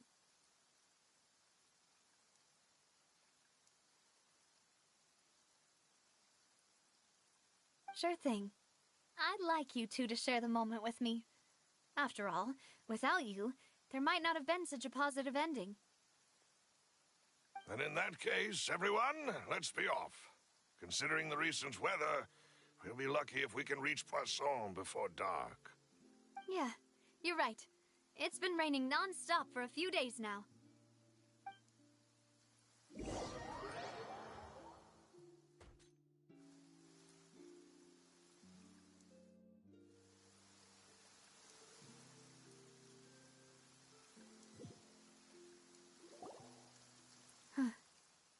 This is where my father's grave is. To be perfectly honest, even I haven't been back here for a long time. Huh? There's someone there already. Wait. That figure. It can't be... Isn't that Nervalette? Why would the Chief Justice be here? Huh? Navia?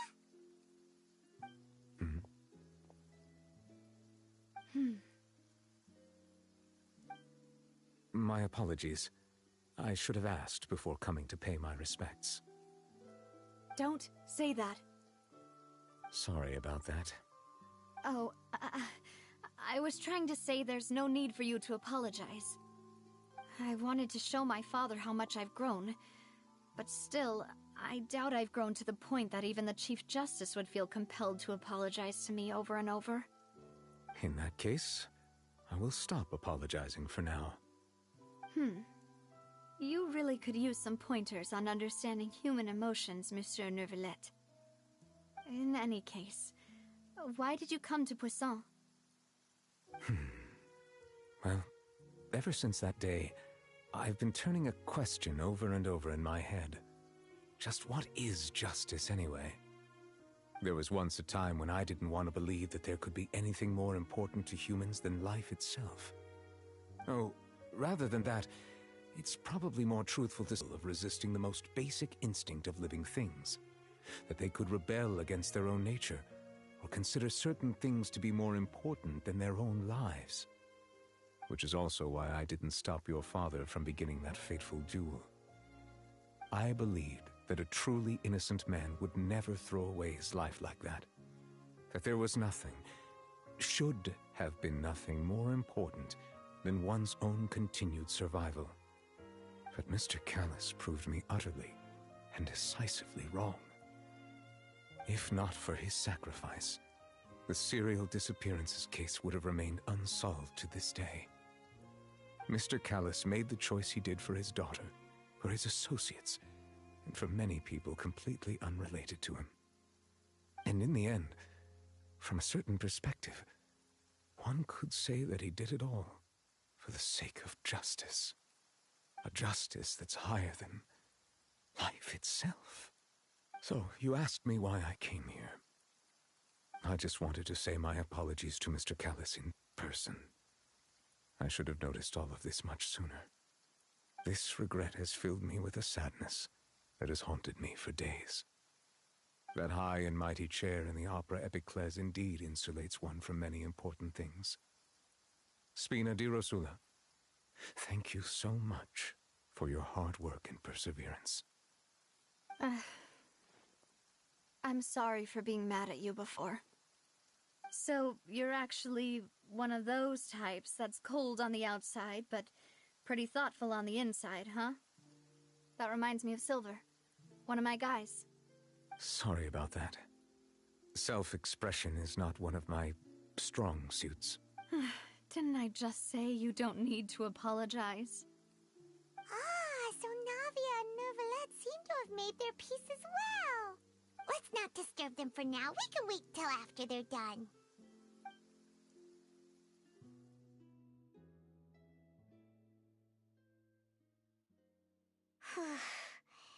Paimon's never paid respects at someone's grave before.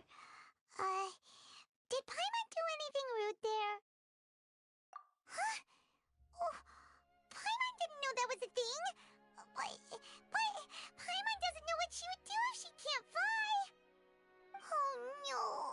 Paimon hopes Miss Navia won't be too mad. Anyway, Neuvillette is still standing around there. It's not often that we can catch him alone like this, so why don't we go talk to him for a bit? If we can't talk to Lady Farina, we can at least talk to him, right?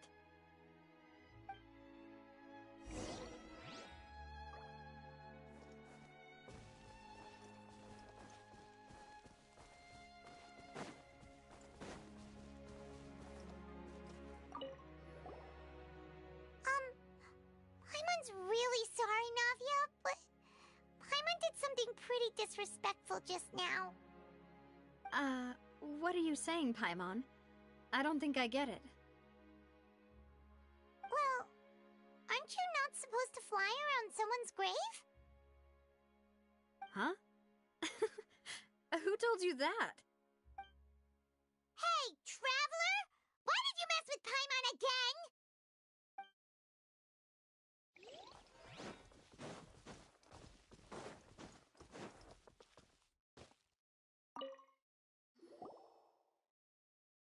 Oh, it's you two.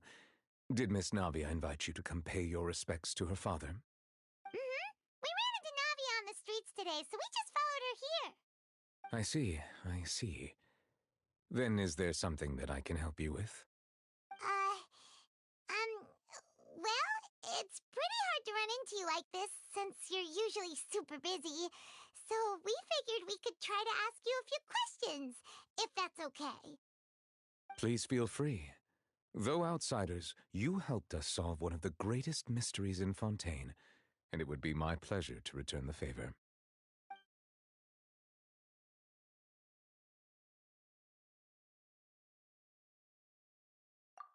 So, at court, the bad guys referred to that special water as water from the primordial sea, but what is it really? Truthfully, that name is already quite accurate. I can only surmise that Vacher and his ilk only learned of its nature and existence after extensive research.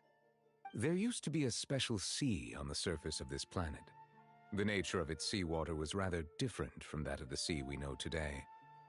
Most of Tevat's life forms were first born in that special sea. You could say it nurtured much of the life on this planet. Huh. So it really was where everything began. It makes sense to call it primordial then. But today, the primordial sea no longer exists on the planet's surface. What Vacher discovered must have been some kind of special case, or a remnant from a truly ancient age. Huh. So that's how it is. Oh, you really know everything, Monsieur Neuvillette. But if that's the case, then why would people, at least people from Fontaine, dissolve in that kind of water? Indeed. Why would the primordial sea, which was known to engender and nurture life, suddenly reverse itself and devour life instead? To be frank, that also doesn't match my understanding of this world and its laws. There must still be some unknown secrets around the people of this land. Is there anything else you'd like to ask me about?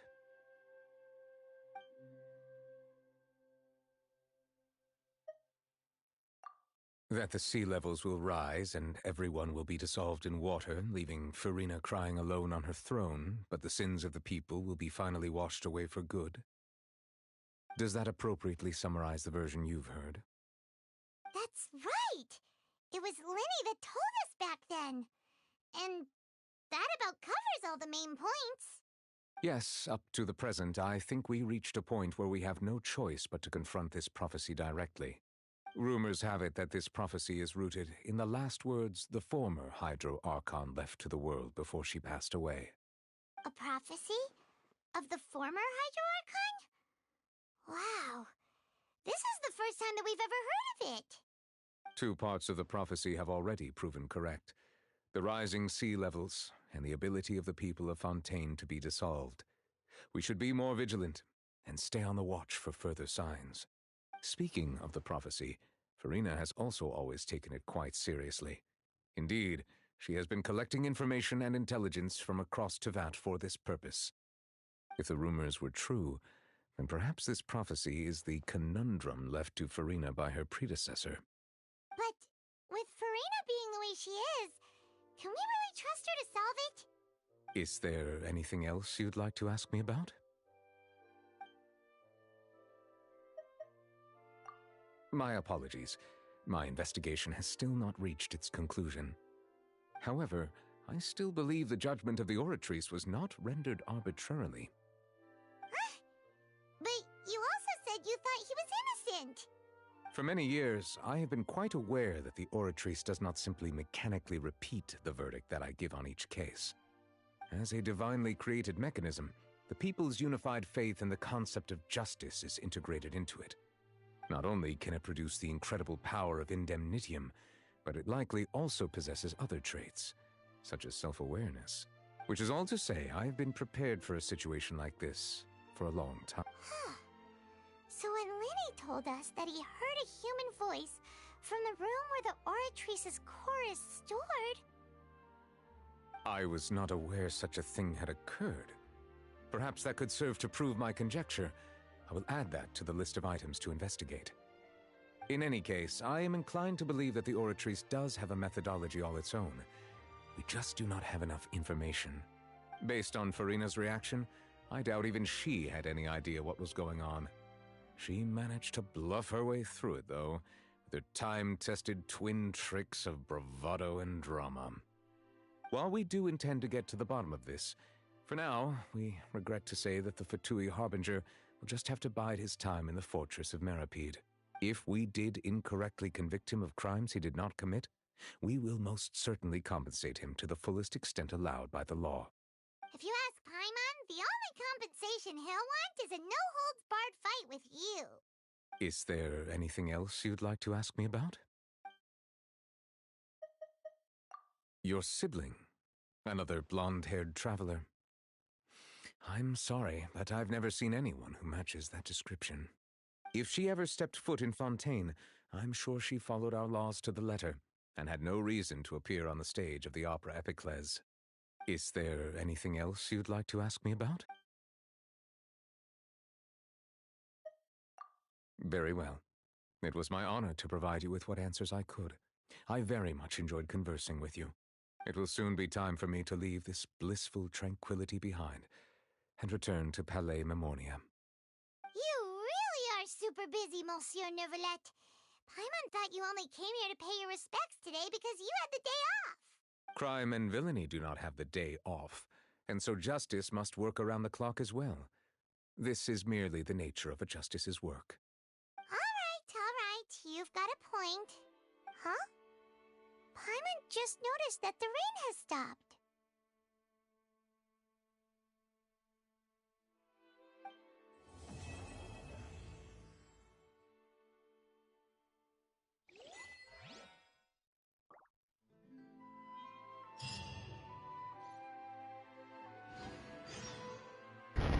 Yo, we did it! Let's go! We did it! Yeah.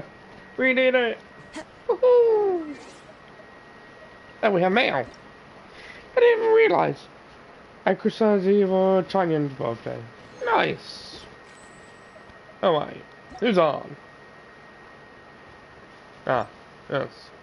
Alright, guys. Let's go ahead and activate C2 for Hydro Traveler. Not like it's that important.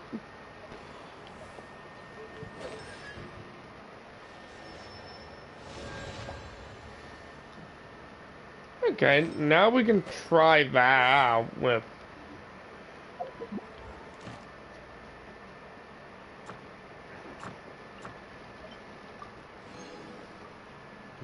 Boom. There we go. Alright. Well, now what do we got? But we have a Hydra and Dolan right here. So let's deal with them. As one with wind and cloud. Everybody Zowie.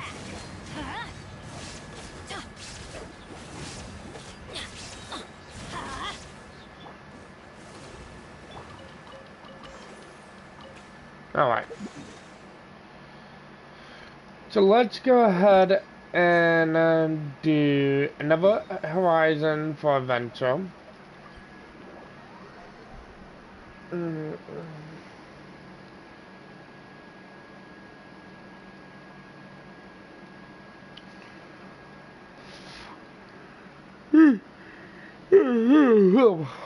Humna. Alright. Let's go talk to Catherine.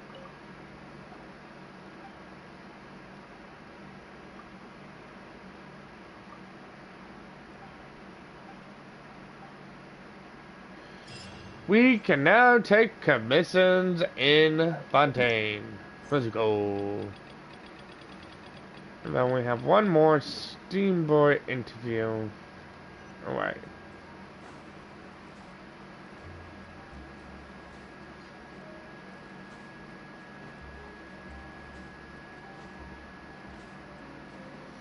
Oh yeah, that's right. We can go ahead and talk to them.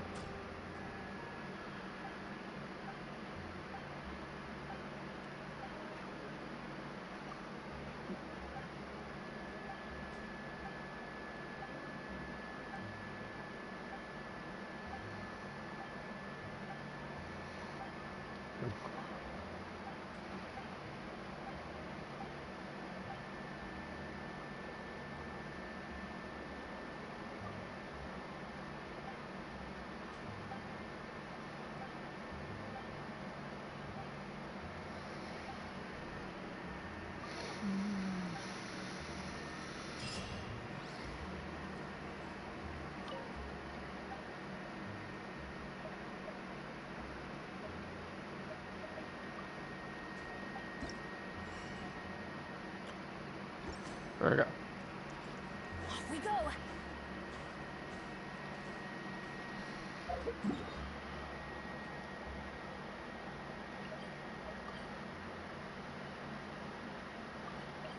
Okay, let's head up to the statue of a 7. Since apparently we have a wall quest up here.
Okay.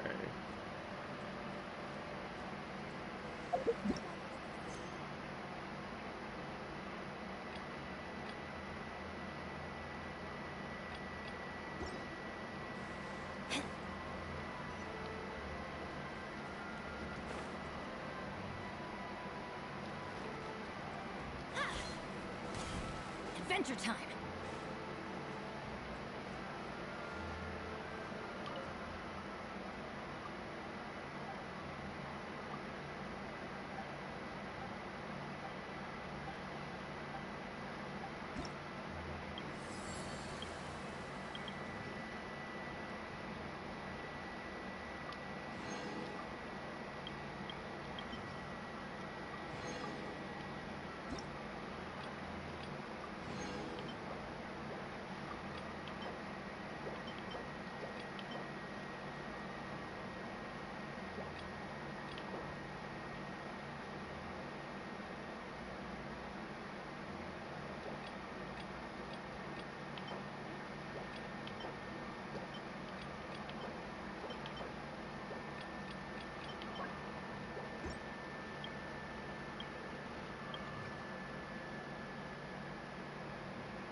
Wow.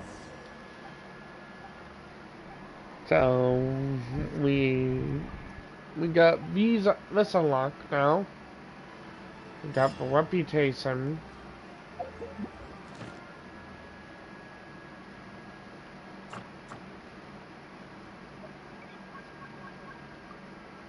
Tomorrow we're gonna be having commissions in Fontaine.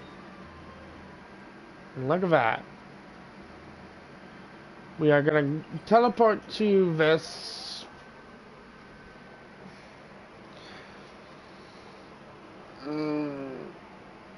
but bye-bye. The vortex of blades. Okay.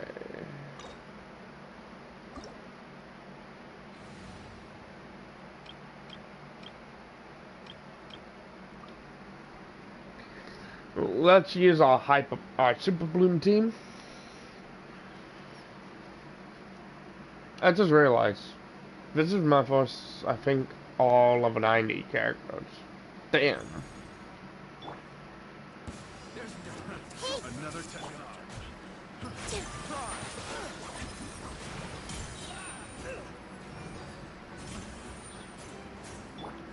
I see everything. Here comes the catch. Quietly now. Everyone hold hands. Here.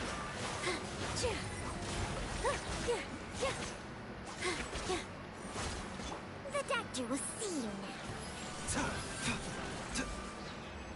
Okay. Finish that. Okay.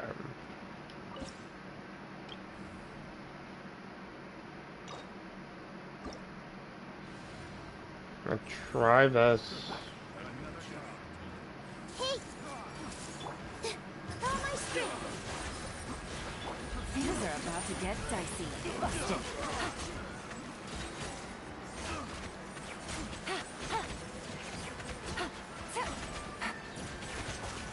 Mind the side effect. I see everything. Positions.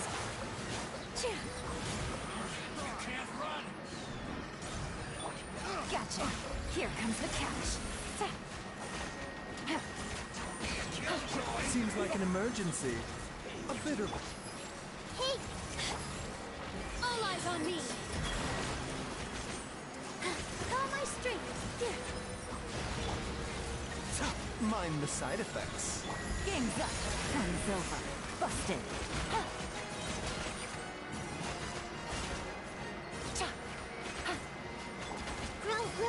Remember, health comes first. A bitter pill to swallow.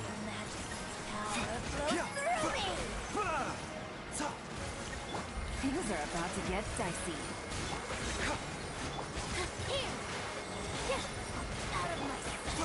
Mind the side effects.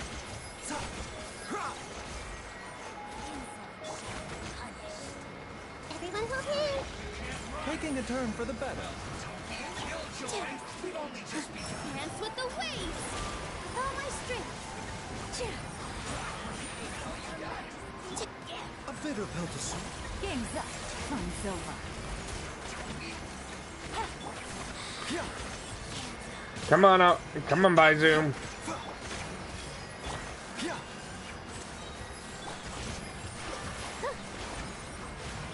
Seems like an emergency. Nope. Things are about to get dicey. Not... The magic power flows through me.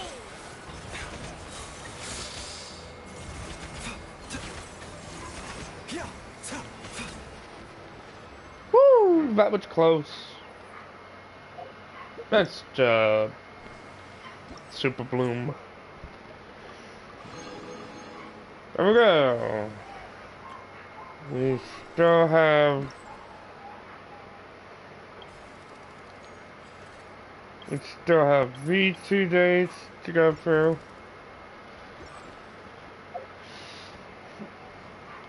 Alright, let's just go and use Super Bloom to complete our dailies. Yeah.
We are back. Sorry about being AFK, everyone.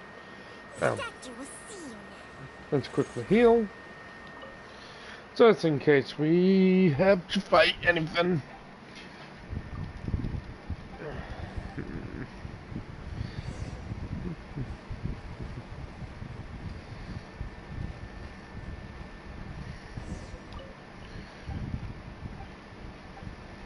Alright. And what else do we have in here? Okay.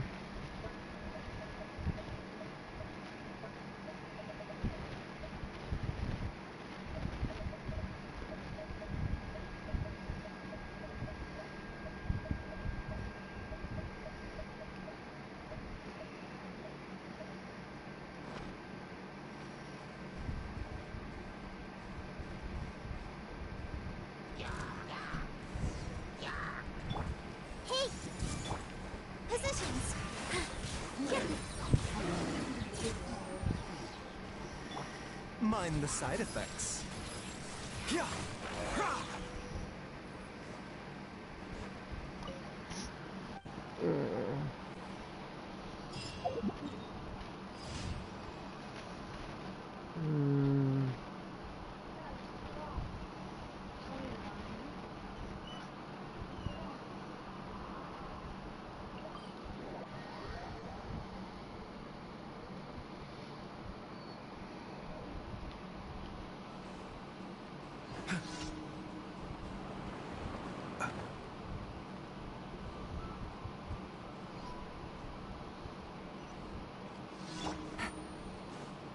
Take it easy. Game's up. Time's over.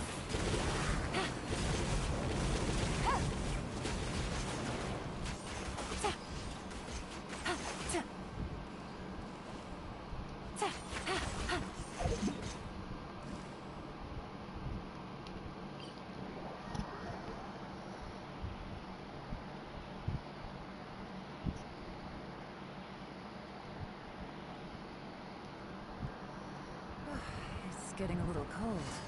Time to bundle up.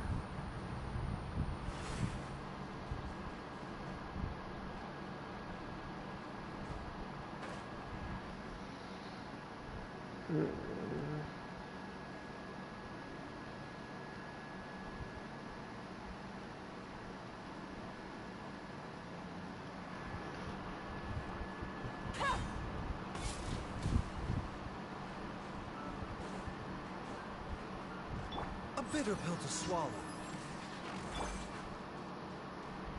Everyone hold hands. Here. Taking a turn for the better.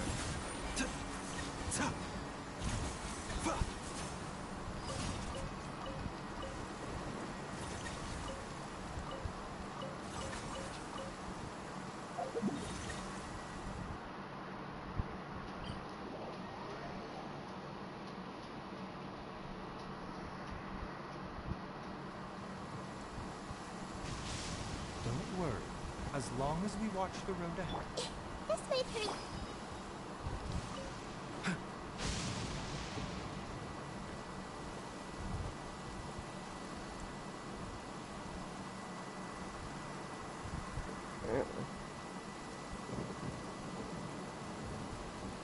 Welcome back to the finished Act 2 of the Archon quest for Fontaine.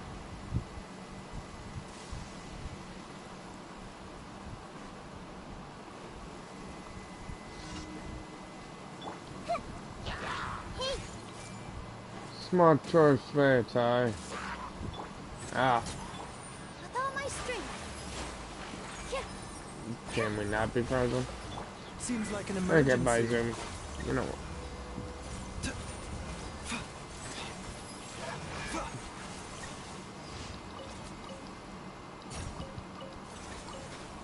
Okay, so we just finished our daily commissions.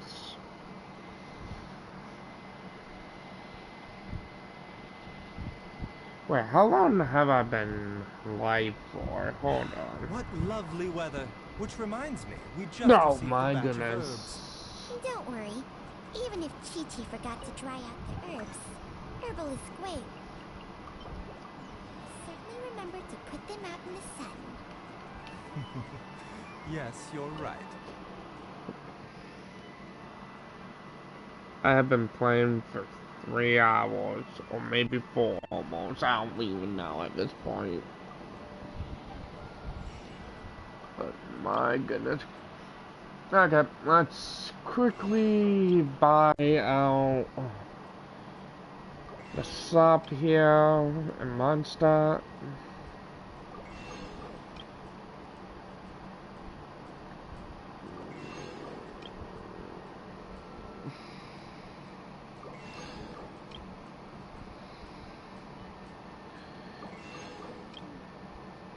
Alright. All we...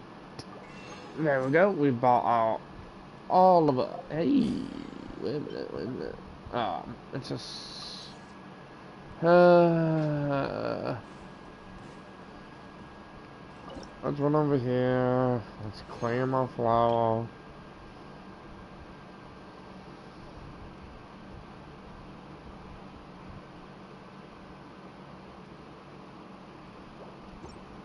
We got something about to go off. Add Ash. Thank you for. Dr. Catherine. Add Ash.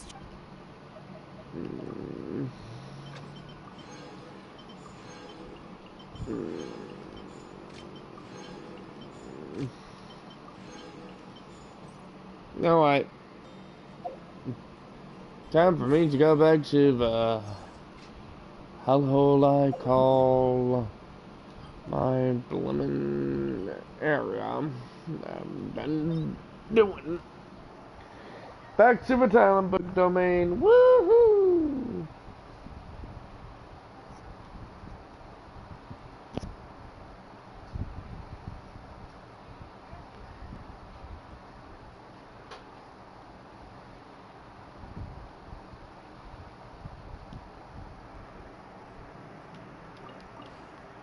Metro, you two, you ain't getting away.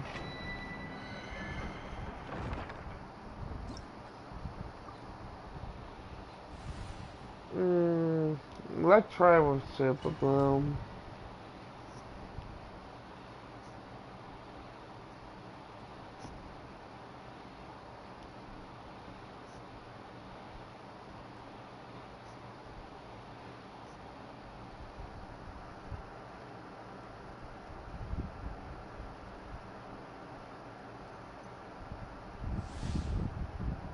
Wait, Ty, what do you mean by you see an ad for Starware?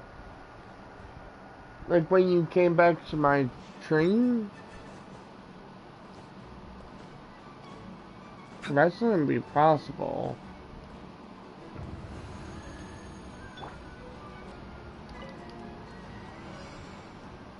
Everyone hold it. Positions. Here comes the catch.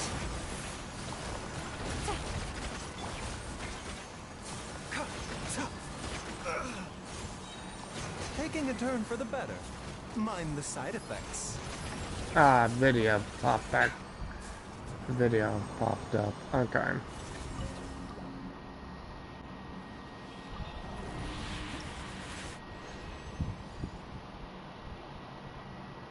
Bro.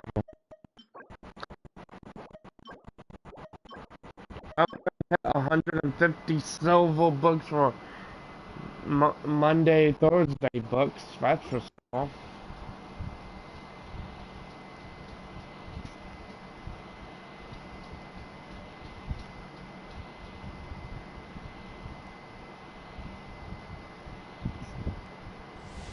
But yeah, if you guys want an update on what I've been up to on Genshin, well, here you guys go. Literally have been spamming the talent book domain for fontaine. Remember, health comes first. Things are about to get dicey.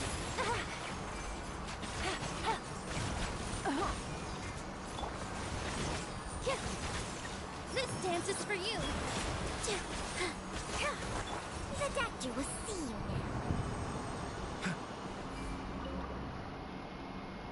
Feedback from all the players having to balance got the game, gallery videos and such. Yeah.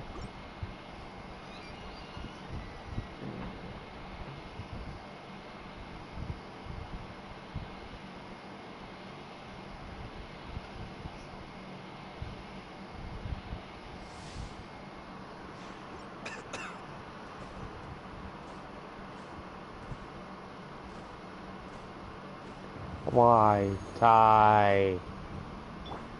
Hello, Mizzy. Welcome to the train. Quietly now. With all my strength. Yeah. Taking a turn for the better. Game's up. Time's over. Tank for damage, Baizu. Tank it. Thank you very much.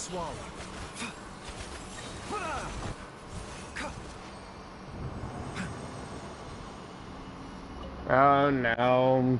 Now that Lizzie's here. Ty and Lizzie are going to go at each other. Oh dear.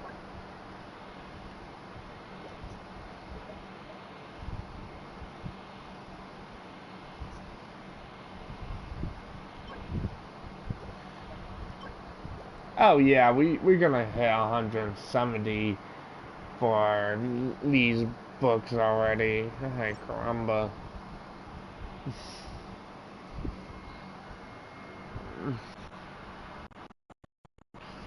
But yep, you guys can use the stream as a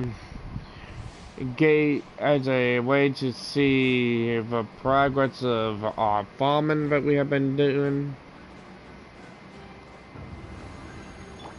Oh dear, Neptune. I'm just gonna pretend like I did not see any messages right now in chat. Yeah, I ain't dealing with that. Ah! Lemon 3 chests.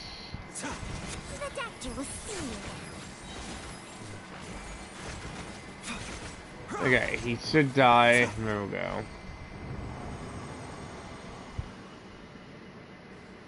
Mind the side effects.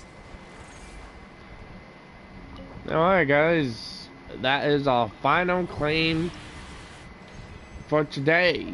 And we end up at 171 brown books for equity and 159 silver for equity.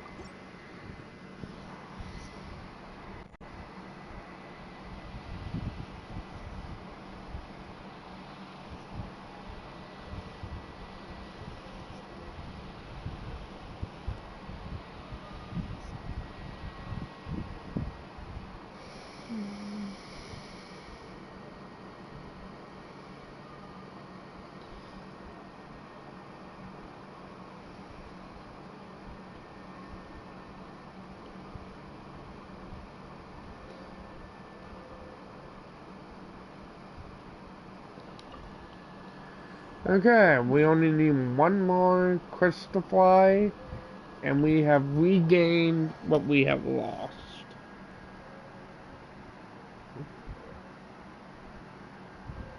But if we come to this waypoint, and we come down here,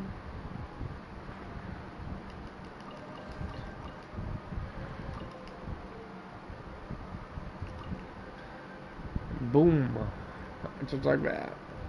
And then we're gonna grab this guy real quick.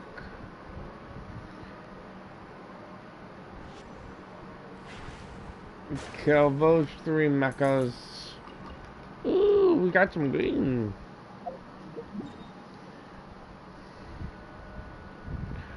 Okay, now let's see. Oh, that's right. Wait. Hold on, hold on. Oh, sweet. We're up to 34. So that means we can head over here.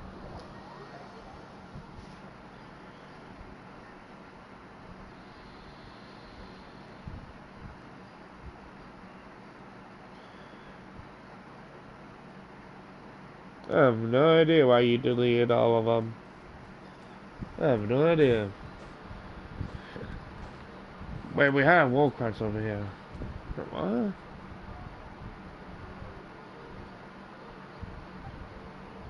Let's grab this Warcraft.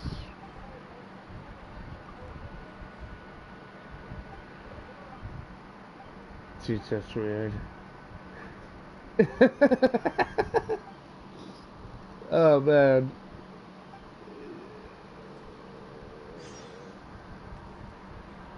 You gotta remember insights. I don't know what insights are.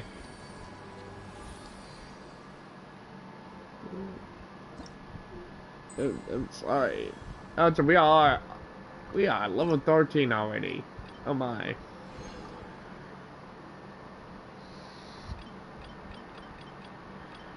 Oh man. So, for those who are curious, we have been slowly. Oh yeah. So so I got my 5-star proc on standard banner with free a great feature get. I got yet another weapon, and it was another wolf gravestone. Honestly, I don't know if I'm gonna level it up. Like, let's see. It goes up by 5 and 10. I don't know. I'm gonna keep it at level 1 for now. So, also welcome back, Wolf.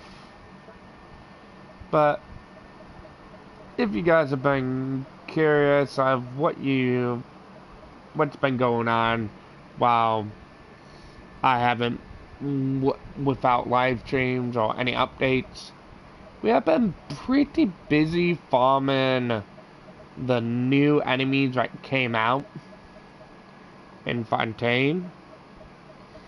And we also been on the talent book grind. As you guys can see, I need to farm more order. Okay, I need order. Yeah. And the next update, we're gonna be spamming this domain. Yay.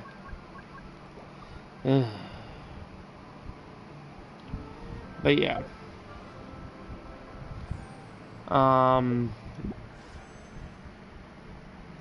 We are up to 17 wishes intertwined fates saved, and we are up to 48 from primo gems.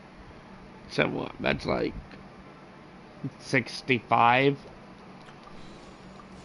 So as a refresher, you guys can use the stream as a refresher for when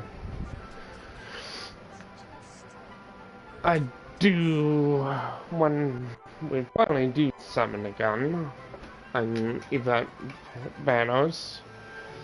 I believe my pity line character is, I think, 58. Hold on, let me double check. Blue screen, but I have you guys, I have chat pulled up on my phone, so I can still read it. So 5, 10, 15, 20, 25, 30, 35, 40.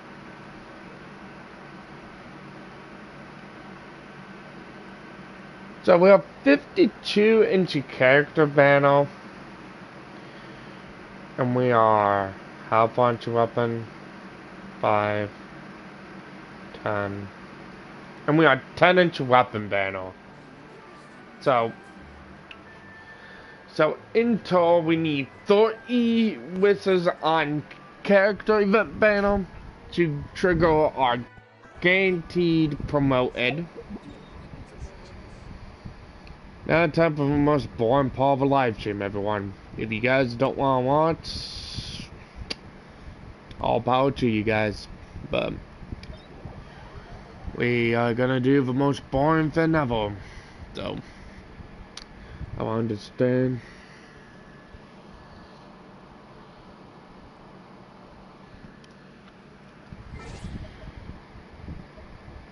Okay. What the? No, bad. No. You needed price up. Oh, well, you. Is that the team? Yeah.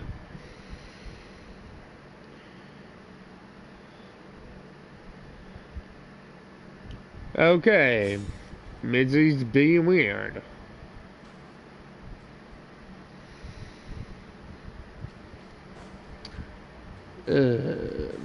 Alright.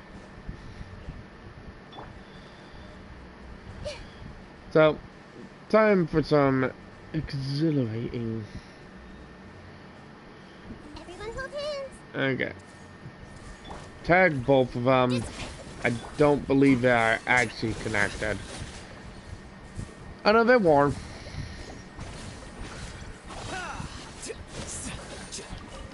Okay.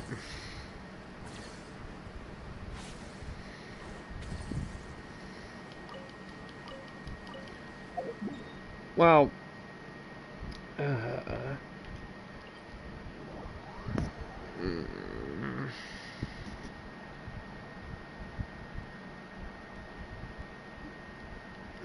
man. I'm just gonna keep on doing this, so.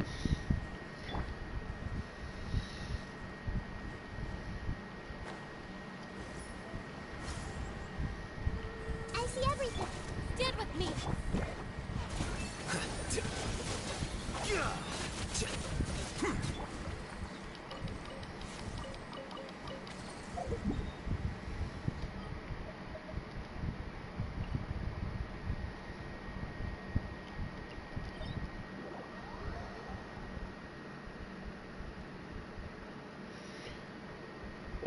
Man. It's a little still, but I can't seem to shake this strange feeling. Oh, man. Let's just hope it's my imagination.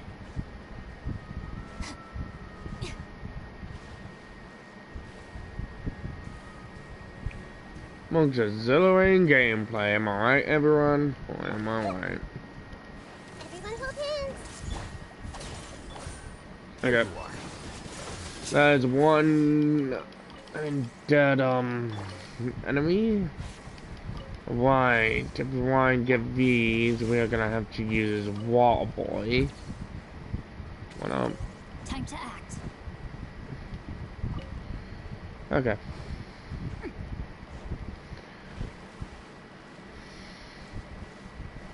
So how everyone's day's been going so far? Hope it's been going alright.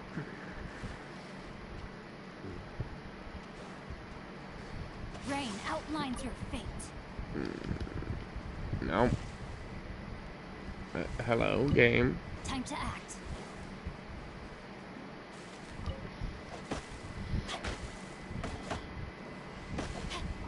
We need to also farm wood.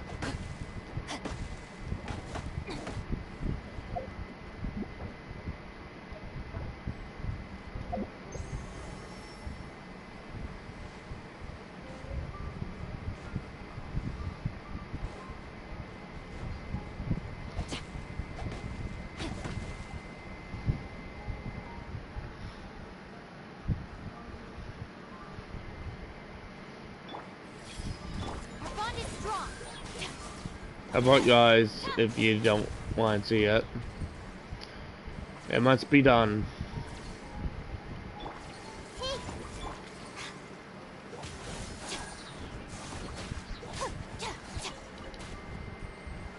Stand with me. I see everything.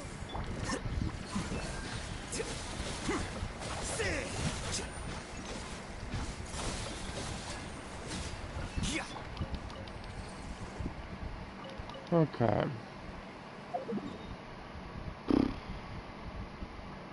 Next up is the one over here.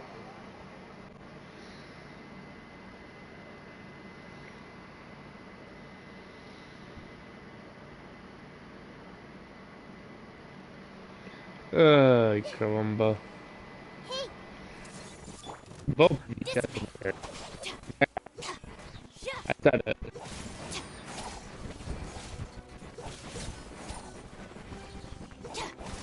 No. Okay. We're gonna. Okay. Now we gotta go over here.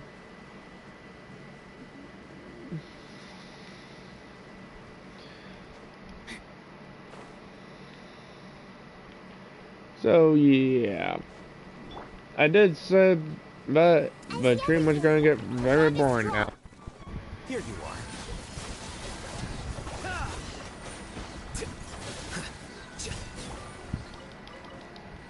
And I am sorry for that, everyone. I really am. Body and mind.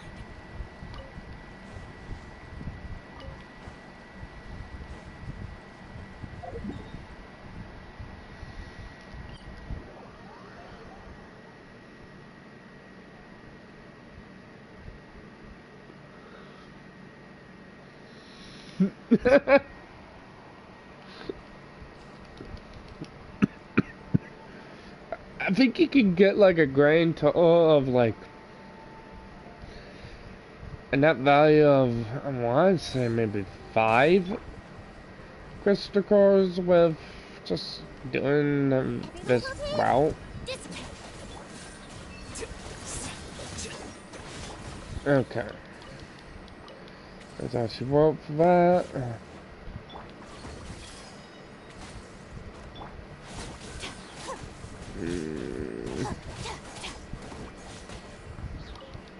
But yeah, if you guys don't want to see, this happen to the poor,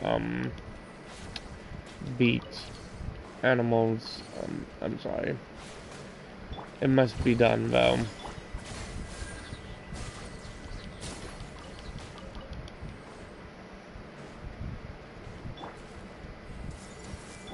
Stand with me.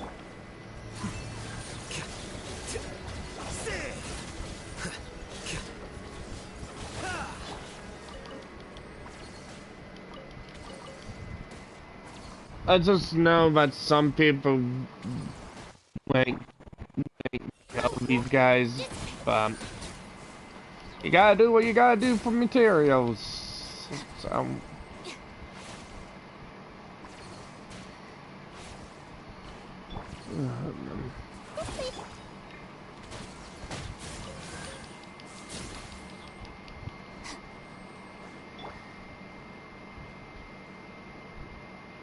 wait, why are we calling Mitzi out? No, I ain't bailing Mitzi out. No, no, call Ty to bail you out, Mitzi, not me.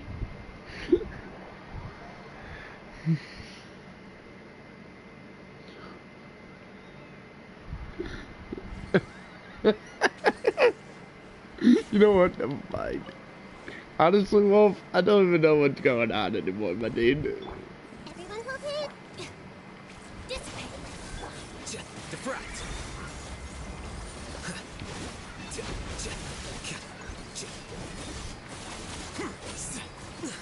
Any more time? What a great oversight. Alright. Stand with me. Lightning purify.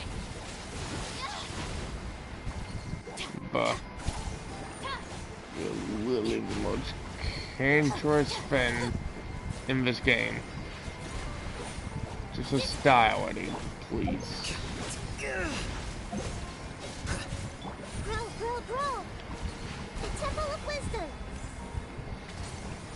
This way for... Stand with me.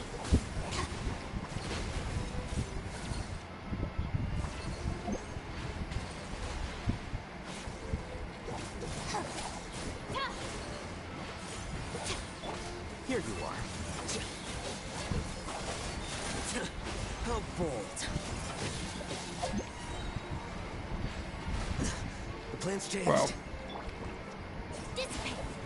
Cancel.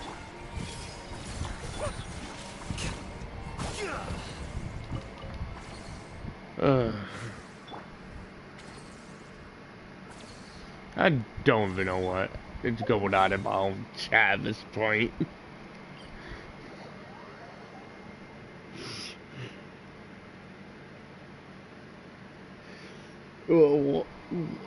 Has my chat just devolved into chaos at this point?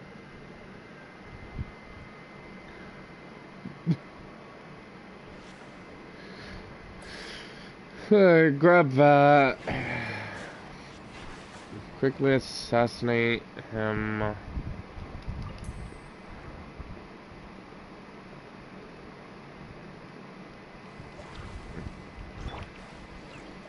More hydrodolin. Stop enemies. No.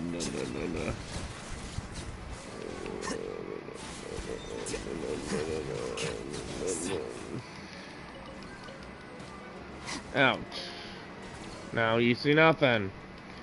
Leave me alone. Okay, on to the even more cancer enemies.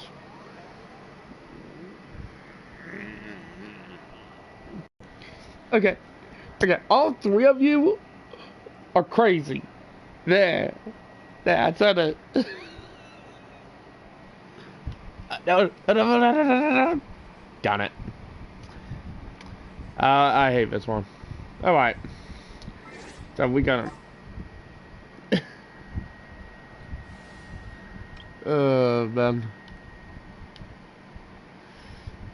Now we have to use the Raiden national, but not national team.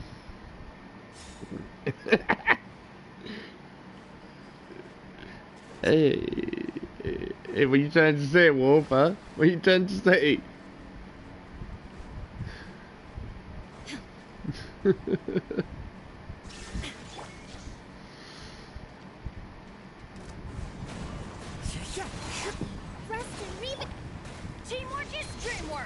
We didn't push them the right way. Got it. Yeah, I'm really crazy. I'm doing a blooming bombing route while live. Why? Because I'm crazy.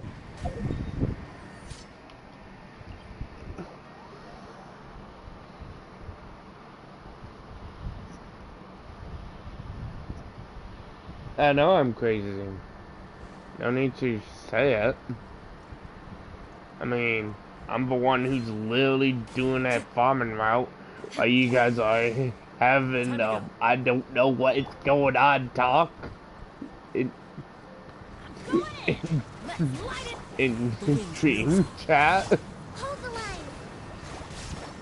I'm just gonna keep on doing what I was doing. All we know is that Nivulet and with supposedly is are the two new characters, and that's it.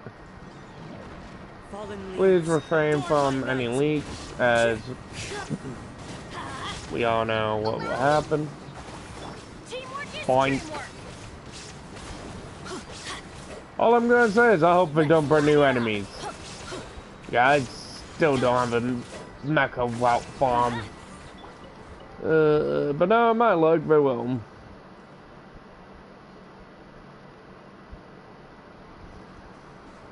Illusion shattered. I mean, it's a good possibility. But we don't know. Since live stream has not happened yet. So, wait until live stream and then we will on. Wind strike. Man.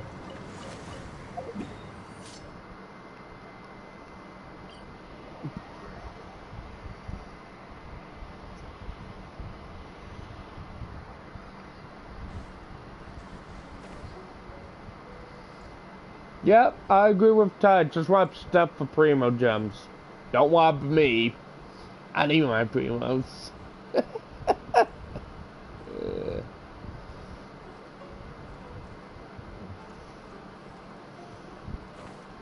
Right, we got some crystal over here.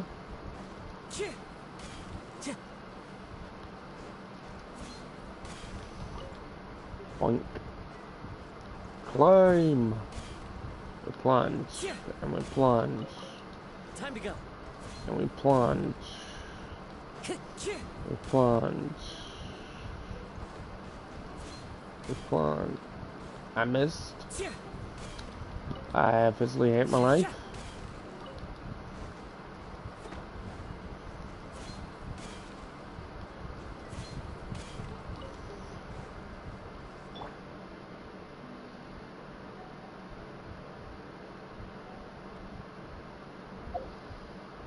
my riding build is exactly the same it's been. Because I haven't been farming whole domain like at all. Like this is mediocre, but it's decent.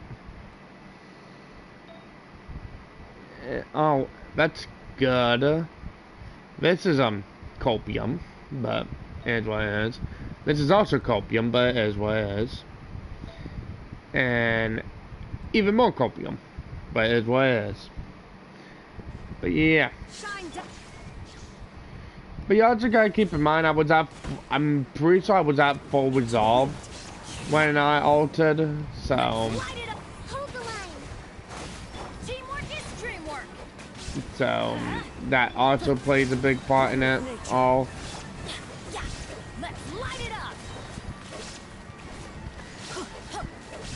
Look at the C6, but it go! I can't believe I just said look at the C6 Bennett go. No. Stop that, you. Okay, let's equip this real quick. Okay.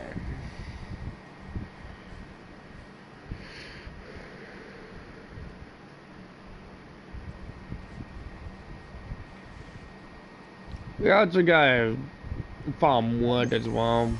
So, what sucks? Oh yeah, we got like 4 trees over here.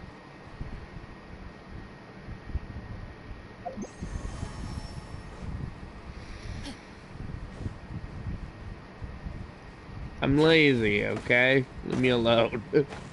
Let me be lazy for once in my life.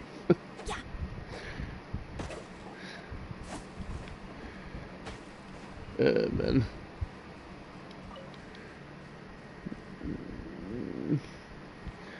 I mean, Ty, at the end of the day, every single one of us here is a bum. So.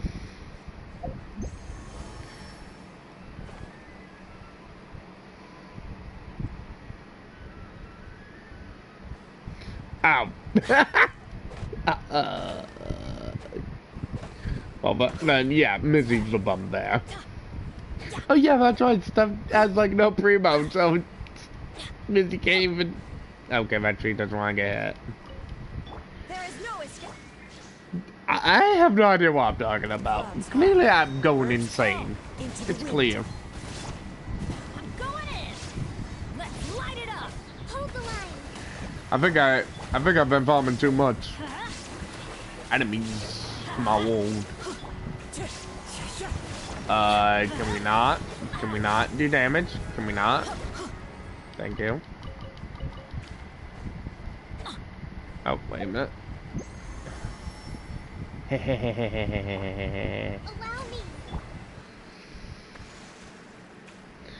I don't even know what is going on in my own chat. Yes, chaos. Chaos at its finest. Yes, yes, yes.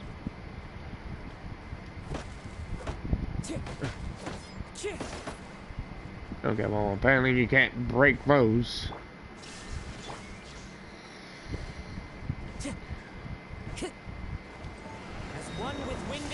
I don't know if we're playing to Dream his Abyss ones like ever. I don't think he does. Now you shall perish. You saw nothing. You saw nothing. Good. No one saw.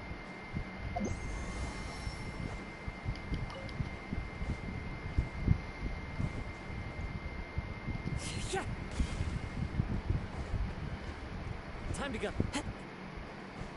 No one saw. Very good. Very good. Oh, man. Come here, you. Let's light it up. Alright. You know what to do. The birds call. The wind knows.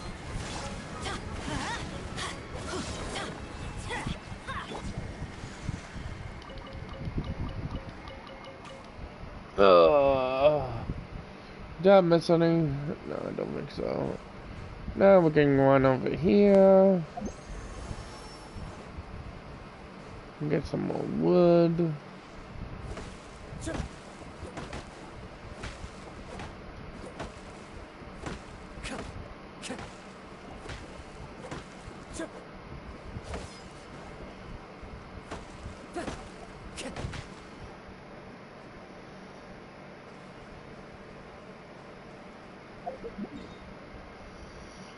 Oh. Wow, just one for me to do. I guess I should start this.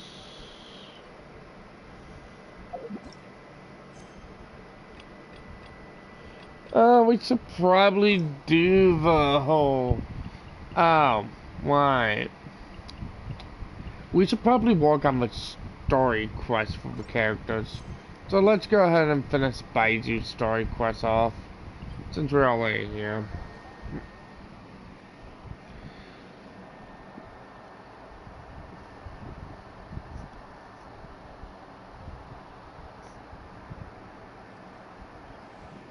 Really, Boar?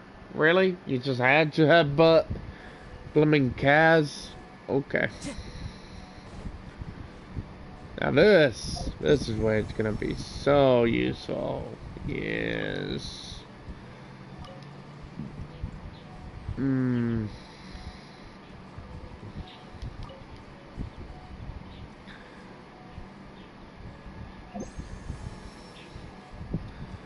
Follow on bamboo segments.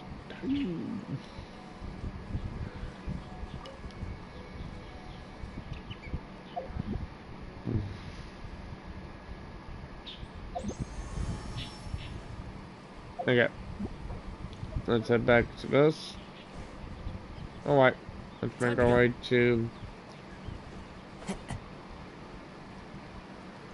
More than likely we're gonna be going there. More than likely. So...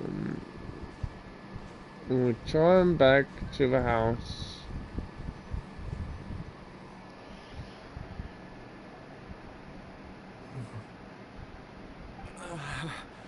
That strange feeling is back. It's just like the day I went missing. It's as if something inside me is trying to guide me somewhere. The Motherlode's influence is growing stronger. But is it because we're getting closer to the source? Or because the leakage of Che blood is growing more severe? Jialiang, can you sense which direction the source is in? I think it's... this way.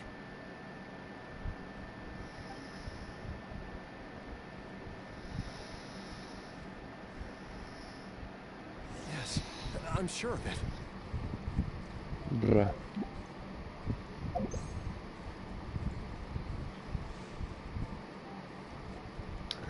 I feel a dull ache in my heart. I feel like I'm right. This must be the way. I feel like I was right. Wasn't I? This place feels familiar. I think I've been here before.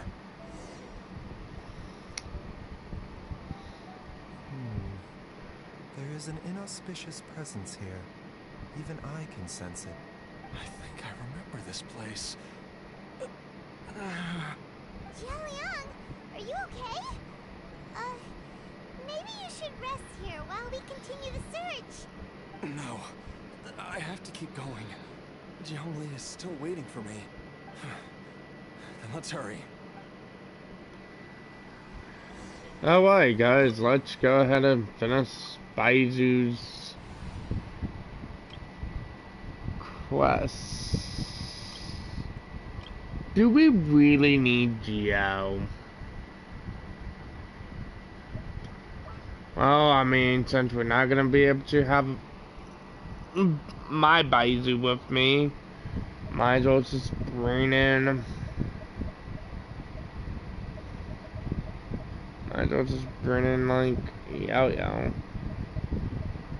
Where the fuck is Yao? There she is. I'll lead the way. Follow me.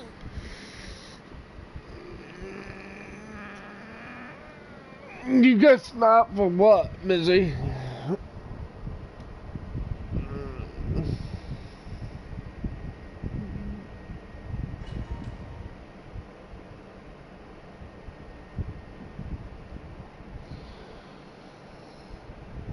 What, so you treatment on the 28th of September? Damn, who would have thought?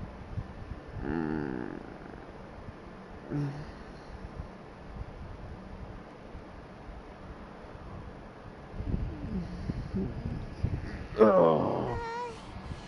This place, the digging marks here appear amateur and rather old.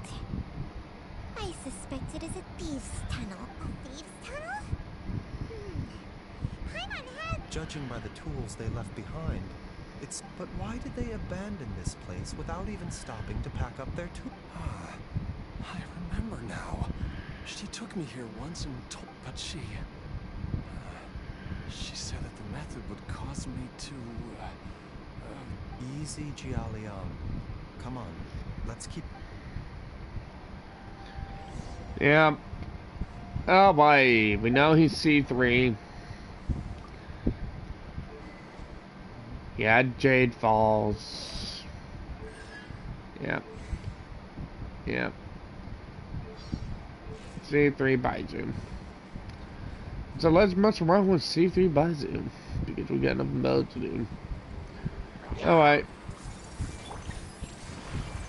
Now, whoops. Yow yow.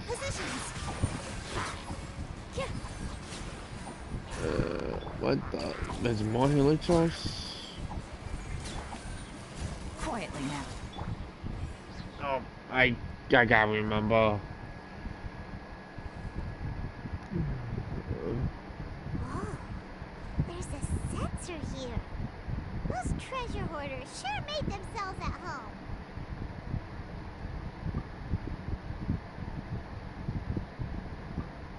I believe this sensor was used to burn a monster-repelling incense. A monster-repelling incense? You sure? Because we did run into that group of monsters just now. The incense was burned several days ago. If I had to guess, the monsters we fought just now were enticed here by some entity deeper inside the cave. No doubt an encounter with the very same entity was what prompted the treasure hoarders to flee and abandon their designs on this cave. After them, Jiang Li was the next person to discover this place and what lies inside. But to her, it presented an opportunity to save Jia Liang's life, albeit as a last resort. That's right. This sensor, it belongs to Jiang Li. Yes, this was the place. This is where I told Jiang Li to give me the poison. I'm fine. Let's keep going. I can feel it. She is right below us, waiting for me.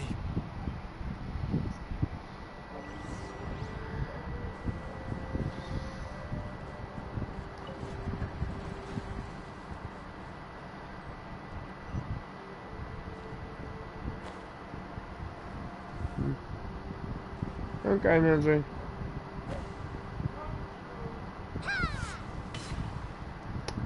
Oh, we don't have black tats on Yow Yow.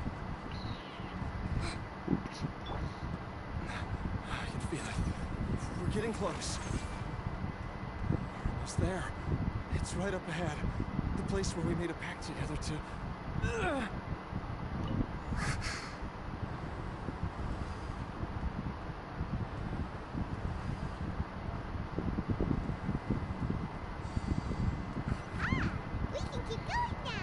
From the looks of it, the energy released by this mechanism can not only clear barriers, but also be conducted by corresponding mechanisms. Perhaps it's something we can make use of.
I mean, there's no rush, Wolf.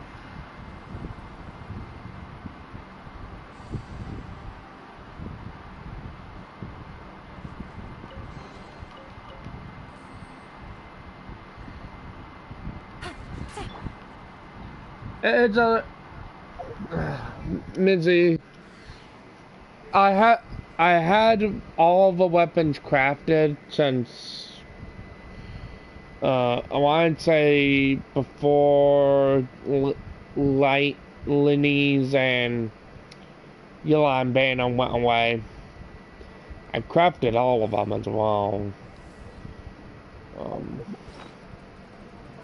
It's better to sell it here. Since we're all level 20, so Flow Impurity, Rightful Reward, Finale of a Deep, Title Reward, Title, and then there should be the bow. Yeah, bow's right here. Yep. It was long and annoying, but I managed to do it.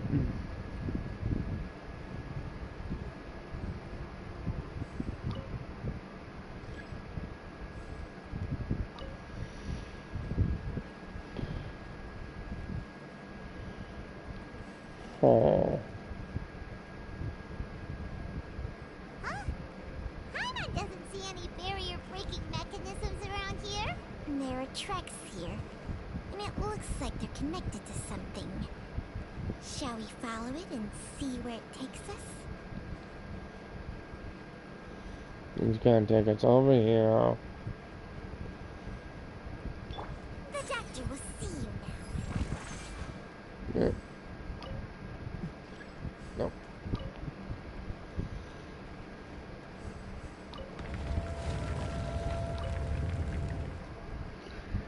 Oh, man.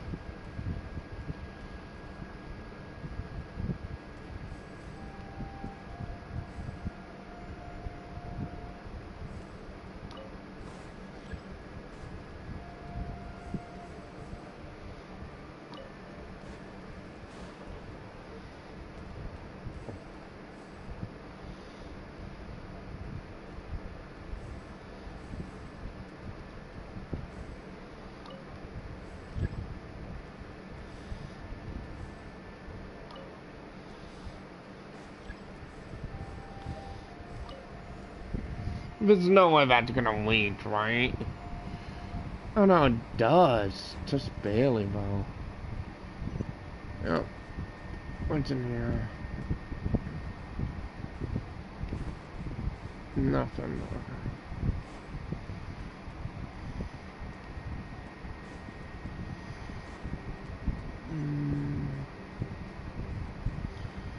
Oh, man.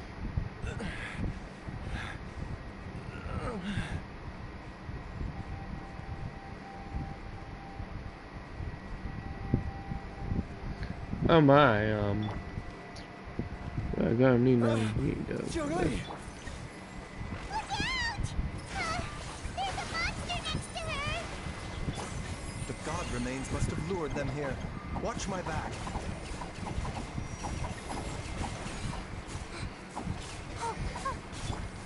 A bitter pill to swallow. Yeah. Gotcha.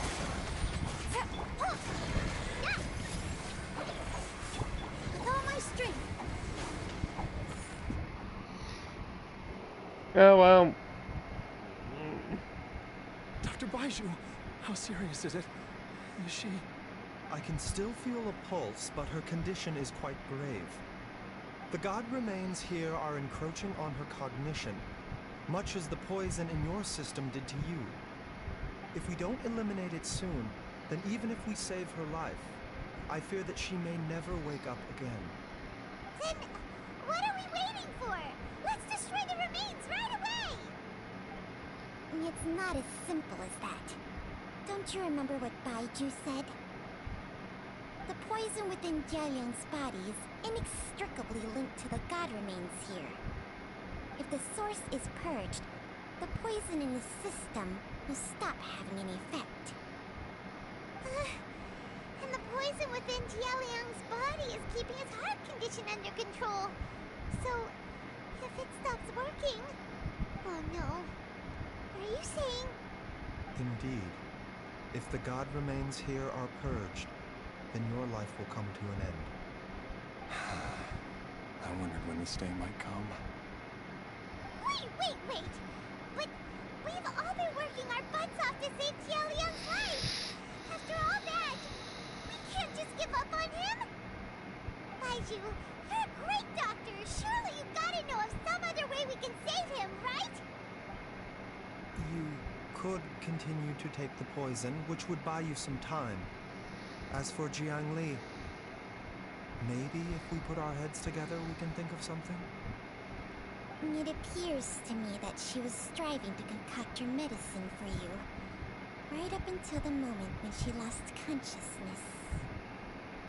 Maybe it's her greatest wish that you will continue to take it and live. Dr. Baizhu, give it to me straight. How long does Jiangli have? The god remains have reached her internal organs.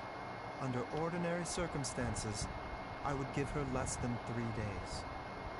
But if I were to treat her using a secret art... But what would be the point of that? Dr. Baizhu, I'm all too aware of the dangers of god remains. You are not the first to mention it to me. If I continue to sustain my own life using this wretched substance, not only would Jiangli have to keep risking her life to make my medicine for me, but I would have to live with the looming threat of these remains breaking out and wreaking havoc not just upon me, but my entire family. I know for a fact that I should have died over a decade ago. The fact that I've been around to see how you grow up is already a great blessing from Rex Lapis. If my choice can bring Jiangli back, then even if I die... Jialiang... After cheating death for so long, it seems I've grown somewhat addicted to life. Traveler, Dr. Baizhu, could I have another minute with my wife? I just want to have one final moment together.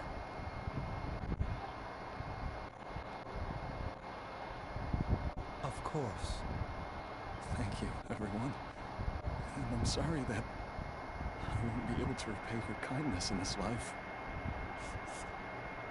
Jialiang... Baizhu, Changcheng... Is there really nothing else you can do? I am sure that over the years, Jiangli will have tried all the conventional methods known to humankind. As for less conventional methods, I have little expertise besides Changshang's secret art. Mortals are fated to grow old and pass on when their natural lifespan runs out. If it were so easy to combat the natural processes of aging and death, Jiangli would not have had to resort to unnatural methods. What a crazy situation! Jiangli risked it all to save Jialiang's life, and now Jialiang has to sacrifice himself to save Jiangli! What's the point of it all? I've seen many final farewells in my time, but I can never get used to it. In the human realm, all things must come to an end. Is it not a fitting end to die for a worthy cause?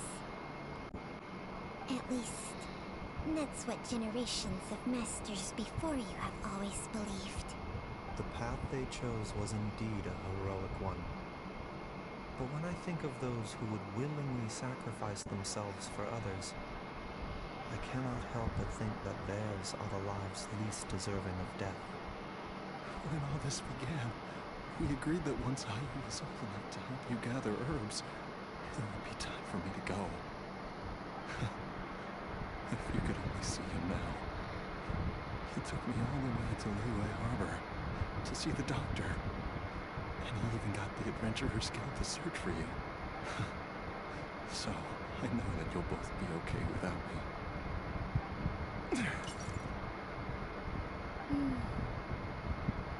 I've said my goodbyes. My time has come. Do what you must. As you wish.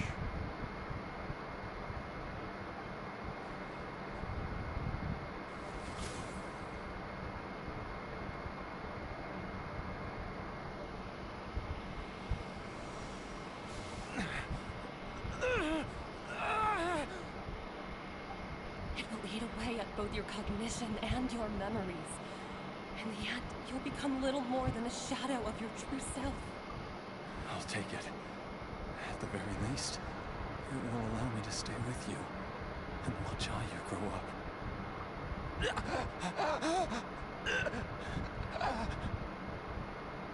Mom, something's really wrong with Dad. Don't fret, Ayu. I will gather some medicinal herbs right away. I promise you, nothing will happen to our family. Why would these memories come to mind now?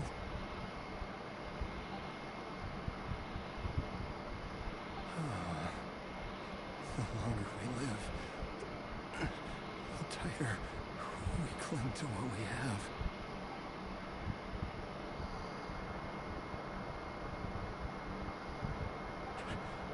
Oh, how I would love to hear your voice one last time.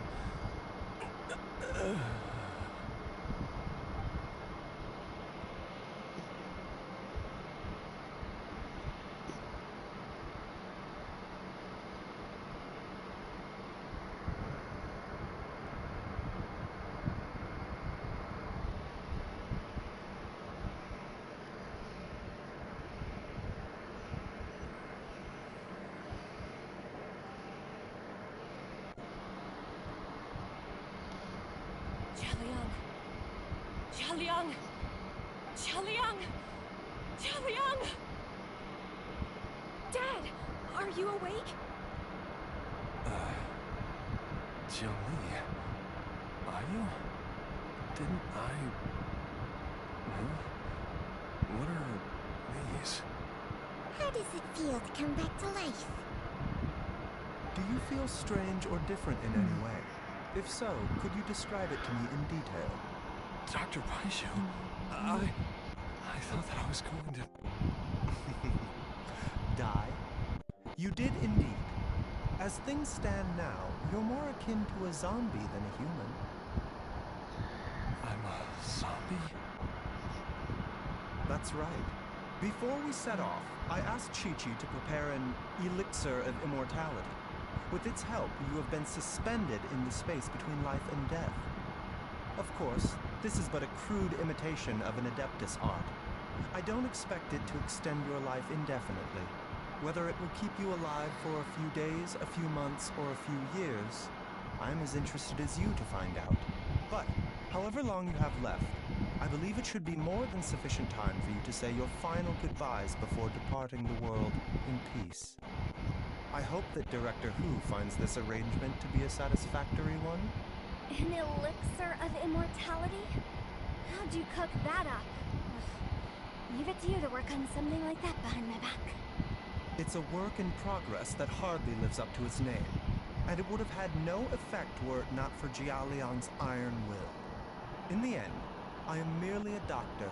I understand very little of the great principles governing life and death, and the perpetual cycle of yin and yang. All I know is that if I'm presented with a life that deserves to be saved, I will do everything in my power to save them. And even this would have counted for nothing without Director Who's assistance. After all, did you not tell Jialiang to show us the way before we set off for Qingce village? Oops. And I'm busted. Without Director Who nudging things in the right direction, we may not have found Jiangli in time. No wonder he didn't mention the elixir back then. I thought he was being frank and transparent with me for once, but apparently not. Director Who told me to keep her suggestion a secret, but it seems nothing escapes Dr. Baiju's attention. Never underestimate a serpent's sense of smell. All I wanted was to help Jialiang find his missing wife as soon as possible, so that he could be on his way to the afterlife without any unfulfilled wishes making the journey more difficult than it needs to be. Leave it to Boo Boo Pharmacy to snatch the perfect opportunity right out of my hands at the last hurdle. Never mind. I'll just have to put it down in the books as a deferred consideration. One Chi-Chi was enough of a conundrum. The last thing I need's another one.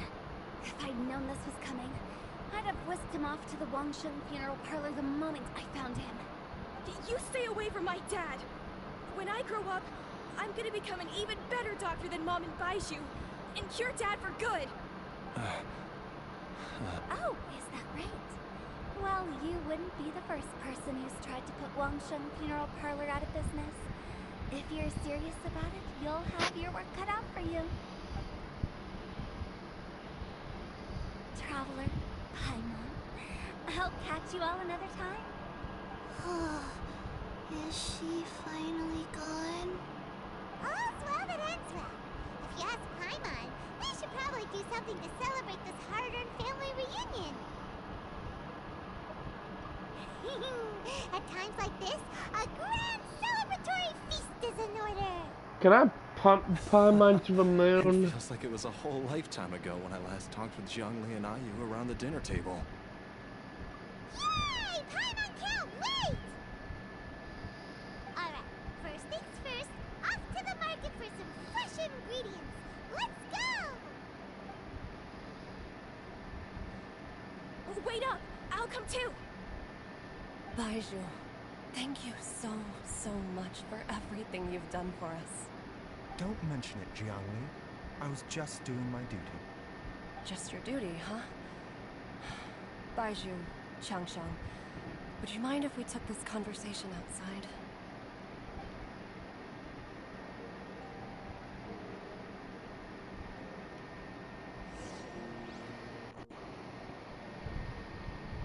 What the? Now that you are part zombie, there are some rules that you need to know. Yes, ma'am. I'm listening. First, don't forget to stretch your body regularly. Second, don't forget to... Yes? Go on. Don't forget to...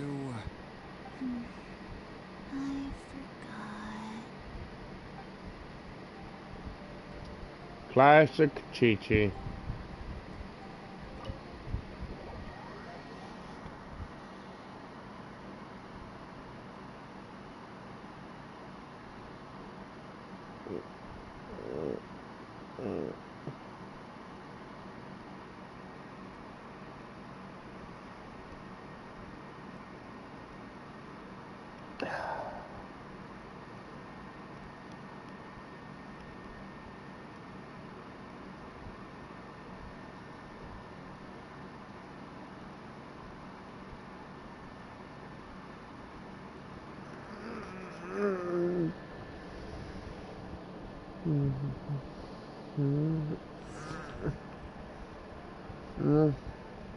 I don't know. Time flies. It's been so long since we bade each other farewell in Chenyu Vale. Changshang, you're the same as ever. You haven't changed one bit. You, on the other hand, have changed a lot. You're right.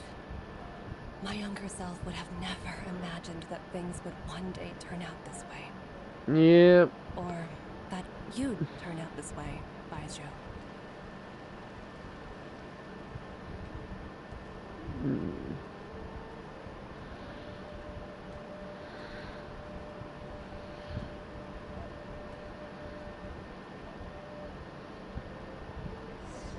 Ah! I got teleport. I've taken a look at your elixir of immortality. It's not altogether dissimilar from the poison I concocted in terms of the way it functions. I have to say, Jiangli, It was a stroke of genius to use poison to maintain life. I hope you're not too upset at me for copying your methods. No, not at all. With your intellect, even if you'd never seen my poison, I believe you would have eventually arrived at the same approach. But I'm still impressed by how quickly you managed to gain such a thorough understanding of it. Jialiang's still only been in your care for a few days. Not just that, you even managed to improve upon the original formula. That cannot be explained by intellect alone. Baizhu, be honest with me. Did you try out some of the poison on yourself? Ha! Told you the truth would surface sooner or later. Life force isn't the only thing that Changshang's contract lets you transfer between bodies, is it? Nothing gets past you, Jiangli. You are correct. Besides life force, Changsheng's secret art also allows for the transfer of toxins and diseases. When I treated Jia Liang for the second time, I transferred some of the poison from his body into my own. Not only did this allow me to alleviate the burden on him, but it also gave me an opportunity to study its properties. There is no need to worry about any long-term consequences to my health, however. Now that the source has been destroyed, any remaining poison in me will have already dissipated. But you took such a huge risk. If we hadn't destroyed the god's remains back there, then even you might have... What am I saying? I'm in no position to criticize you for this. The reason I left our master and went into hiding all of those years ago was that he was getting old. And I didn't want him using up any more of his own life force to treat my husband. But in the end, how were my methods any different? I risked one life to save another. And then you tried the poison on yourself, too. It looks like both of us have ended up going the same way as our master before us. Are all disciples of Chenyu Vale destined to turn out this way? To live a short life, having given away our own for the sake of others? To fight relentlessly against the natural course of life and death, whatever the cost? Maybe our fate is sealed the moment we decide to study medicine. We are doctors, Jiangli. We ought never say that anyone's fate is sealed. Baizhu, I can tell that, over the years, you've used the contract with Changshang to transfer many diseases and toxins to yourself. There are so many that some of them I don't even recognize. Can you still stop before it's too late? I think you know the answer, Jiangli. Every one of us from Chenyu Vale believes in the same thing. Hey, food's ready! Mom, come and join us. The Traveler taught me a load of new recipes, and said even Dad will be able to taste them. Come and try them out. Yes, darling. Mom will be there in just a second. Hey, slow down. Baizhu, I know I won't be able to convince you, but please don't forget that if one day you're not around anymore, Chi-Chi, Gui, and all the friends who have grown fond of you, they will all miss you dearly. There's no need to worry, Jiangli. I know what I'm doing. I can only hope so.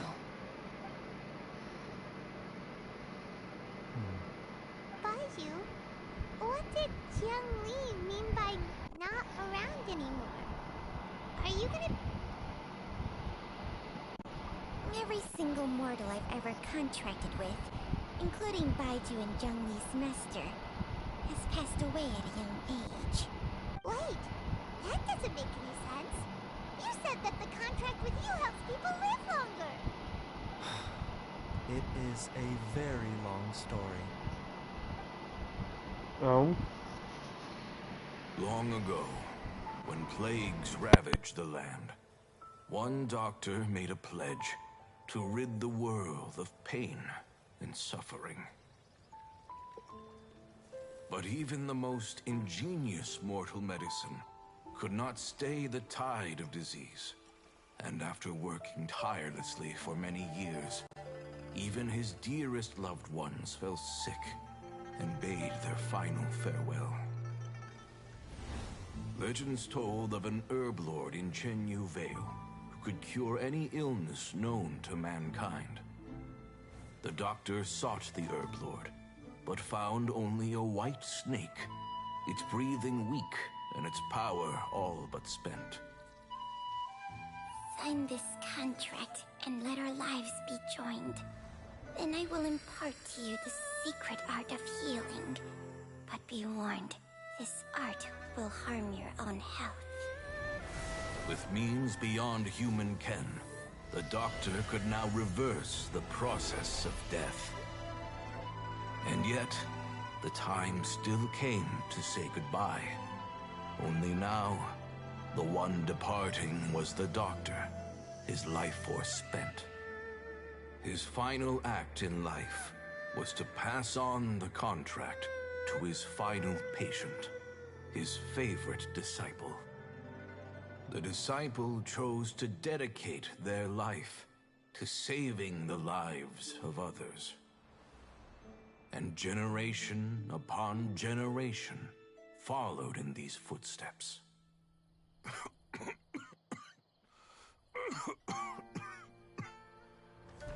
Since I inherited this contract, I've always respected the path taken by my predecessors, and followed it myself unquestioningly.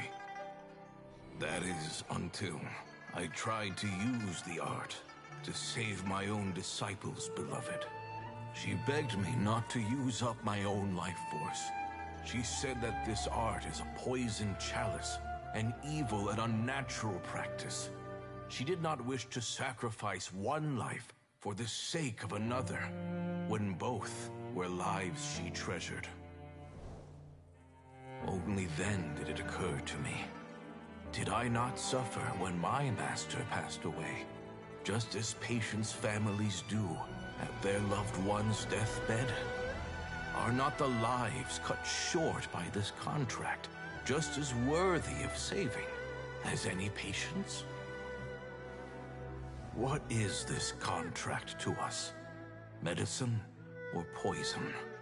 Alas, I no longer have enough time left to find the answer. I entrust to your care both Changsheng and this final question. May you find a remedy for this conundrum, which has ailed us so. Time and again, no matter how much I try to warn them or balance their chi, I can never save them. And you? What's your answer? If I abandoned the contract and left you without a host, what would happen? I suppose I'd spend my final moments taking a nice nap on Mount Yaojin. Then I'd be reunited with my old friends and your predecessors. Then it's decided. If there's a life in front of me that deserves to be saved, why shouldn't I do everything within my power to save it?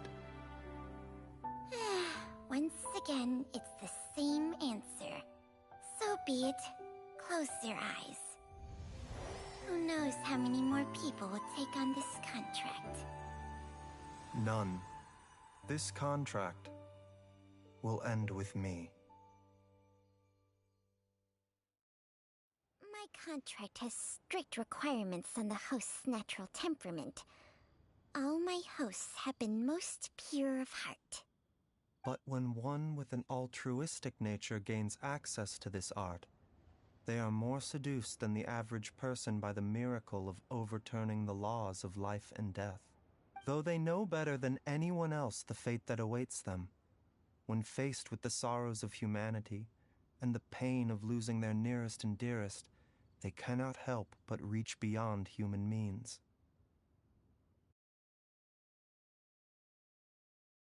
They are like moths that throw themselves into the flame, seeking a glimmer of hope in a dark world filled with pain and suffering. So, Baihu, does that mean... I suppose that would make me a moth that yearns for the light, but doesn't want to be burned to a crisp. Changsheng's art can transfer pain and suffering between people, but it cannot reduce the total amount of pain in the world. It's just like we witnessed.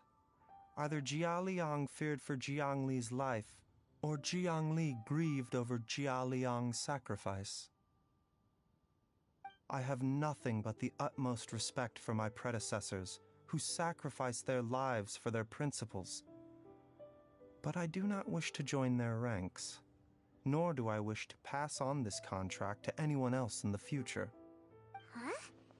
But didn't you already transfer a ton of diseases onto yourself? What makes a poison, poison? And what makes a disease a disease? When it comes down to it, are not both mechanisms that affect the operations of the human body? If disease is defined as deviation from normal functioning, then who knows? Perhaps the true elixir of immortality could in fact be a kind of poison. Many may view the notion of searching for immortality in poisons and illnesses as a flagrant violation of the natural order. But to me, it is no different from the way our ancestors tested the medicinal qualities of herbs by sampling each and every one. I don't want those who come after me to lose their lives to this contract. Nor do I wish for Changsheng to perish from losing her host. This leaves only one solution, doesn't it? Precisely. I will be Changsheng's final host, and the tradition of passing down the contract will end with me. Even the gods of old struggle to achieve true immortality. First you want to save others, then you want to save yourself. Now you even want to save me. You're getting greedy, Baiju. But isn't wanting to have it all what makes us human? For a selfish moth like me, who's afraid of the flame yet yearns for the light, the only path forward is up towards the moon. For once, Paimon just does not know what to say. Dr. Baiju, Traveler, what are you still chatting about? The food's about to get cold. We also have coconut milk for Changsheng and Paimon. Okay, fine. Let's go grab some food. Paimon has a bunch of burning questions, but they can wait till after we've eaten.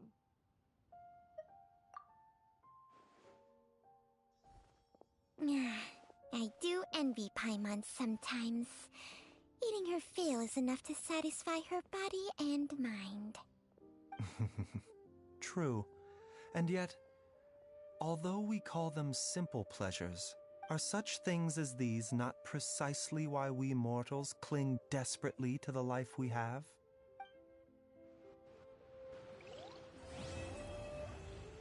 And there we go. We finished Baiju's story quest. Let's go.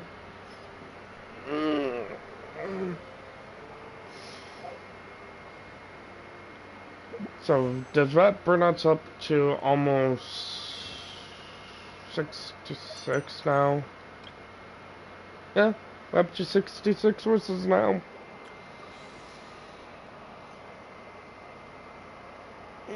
Not bad hard for today.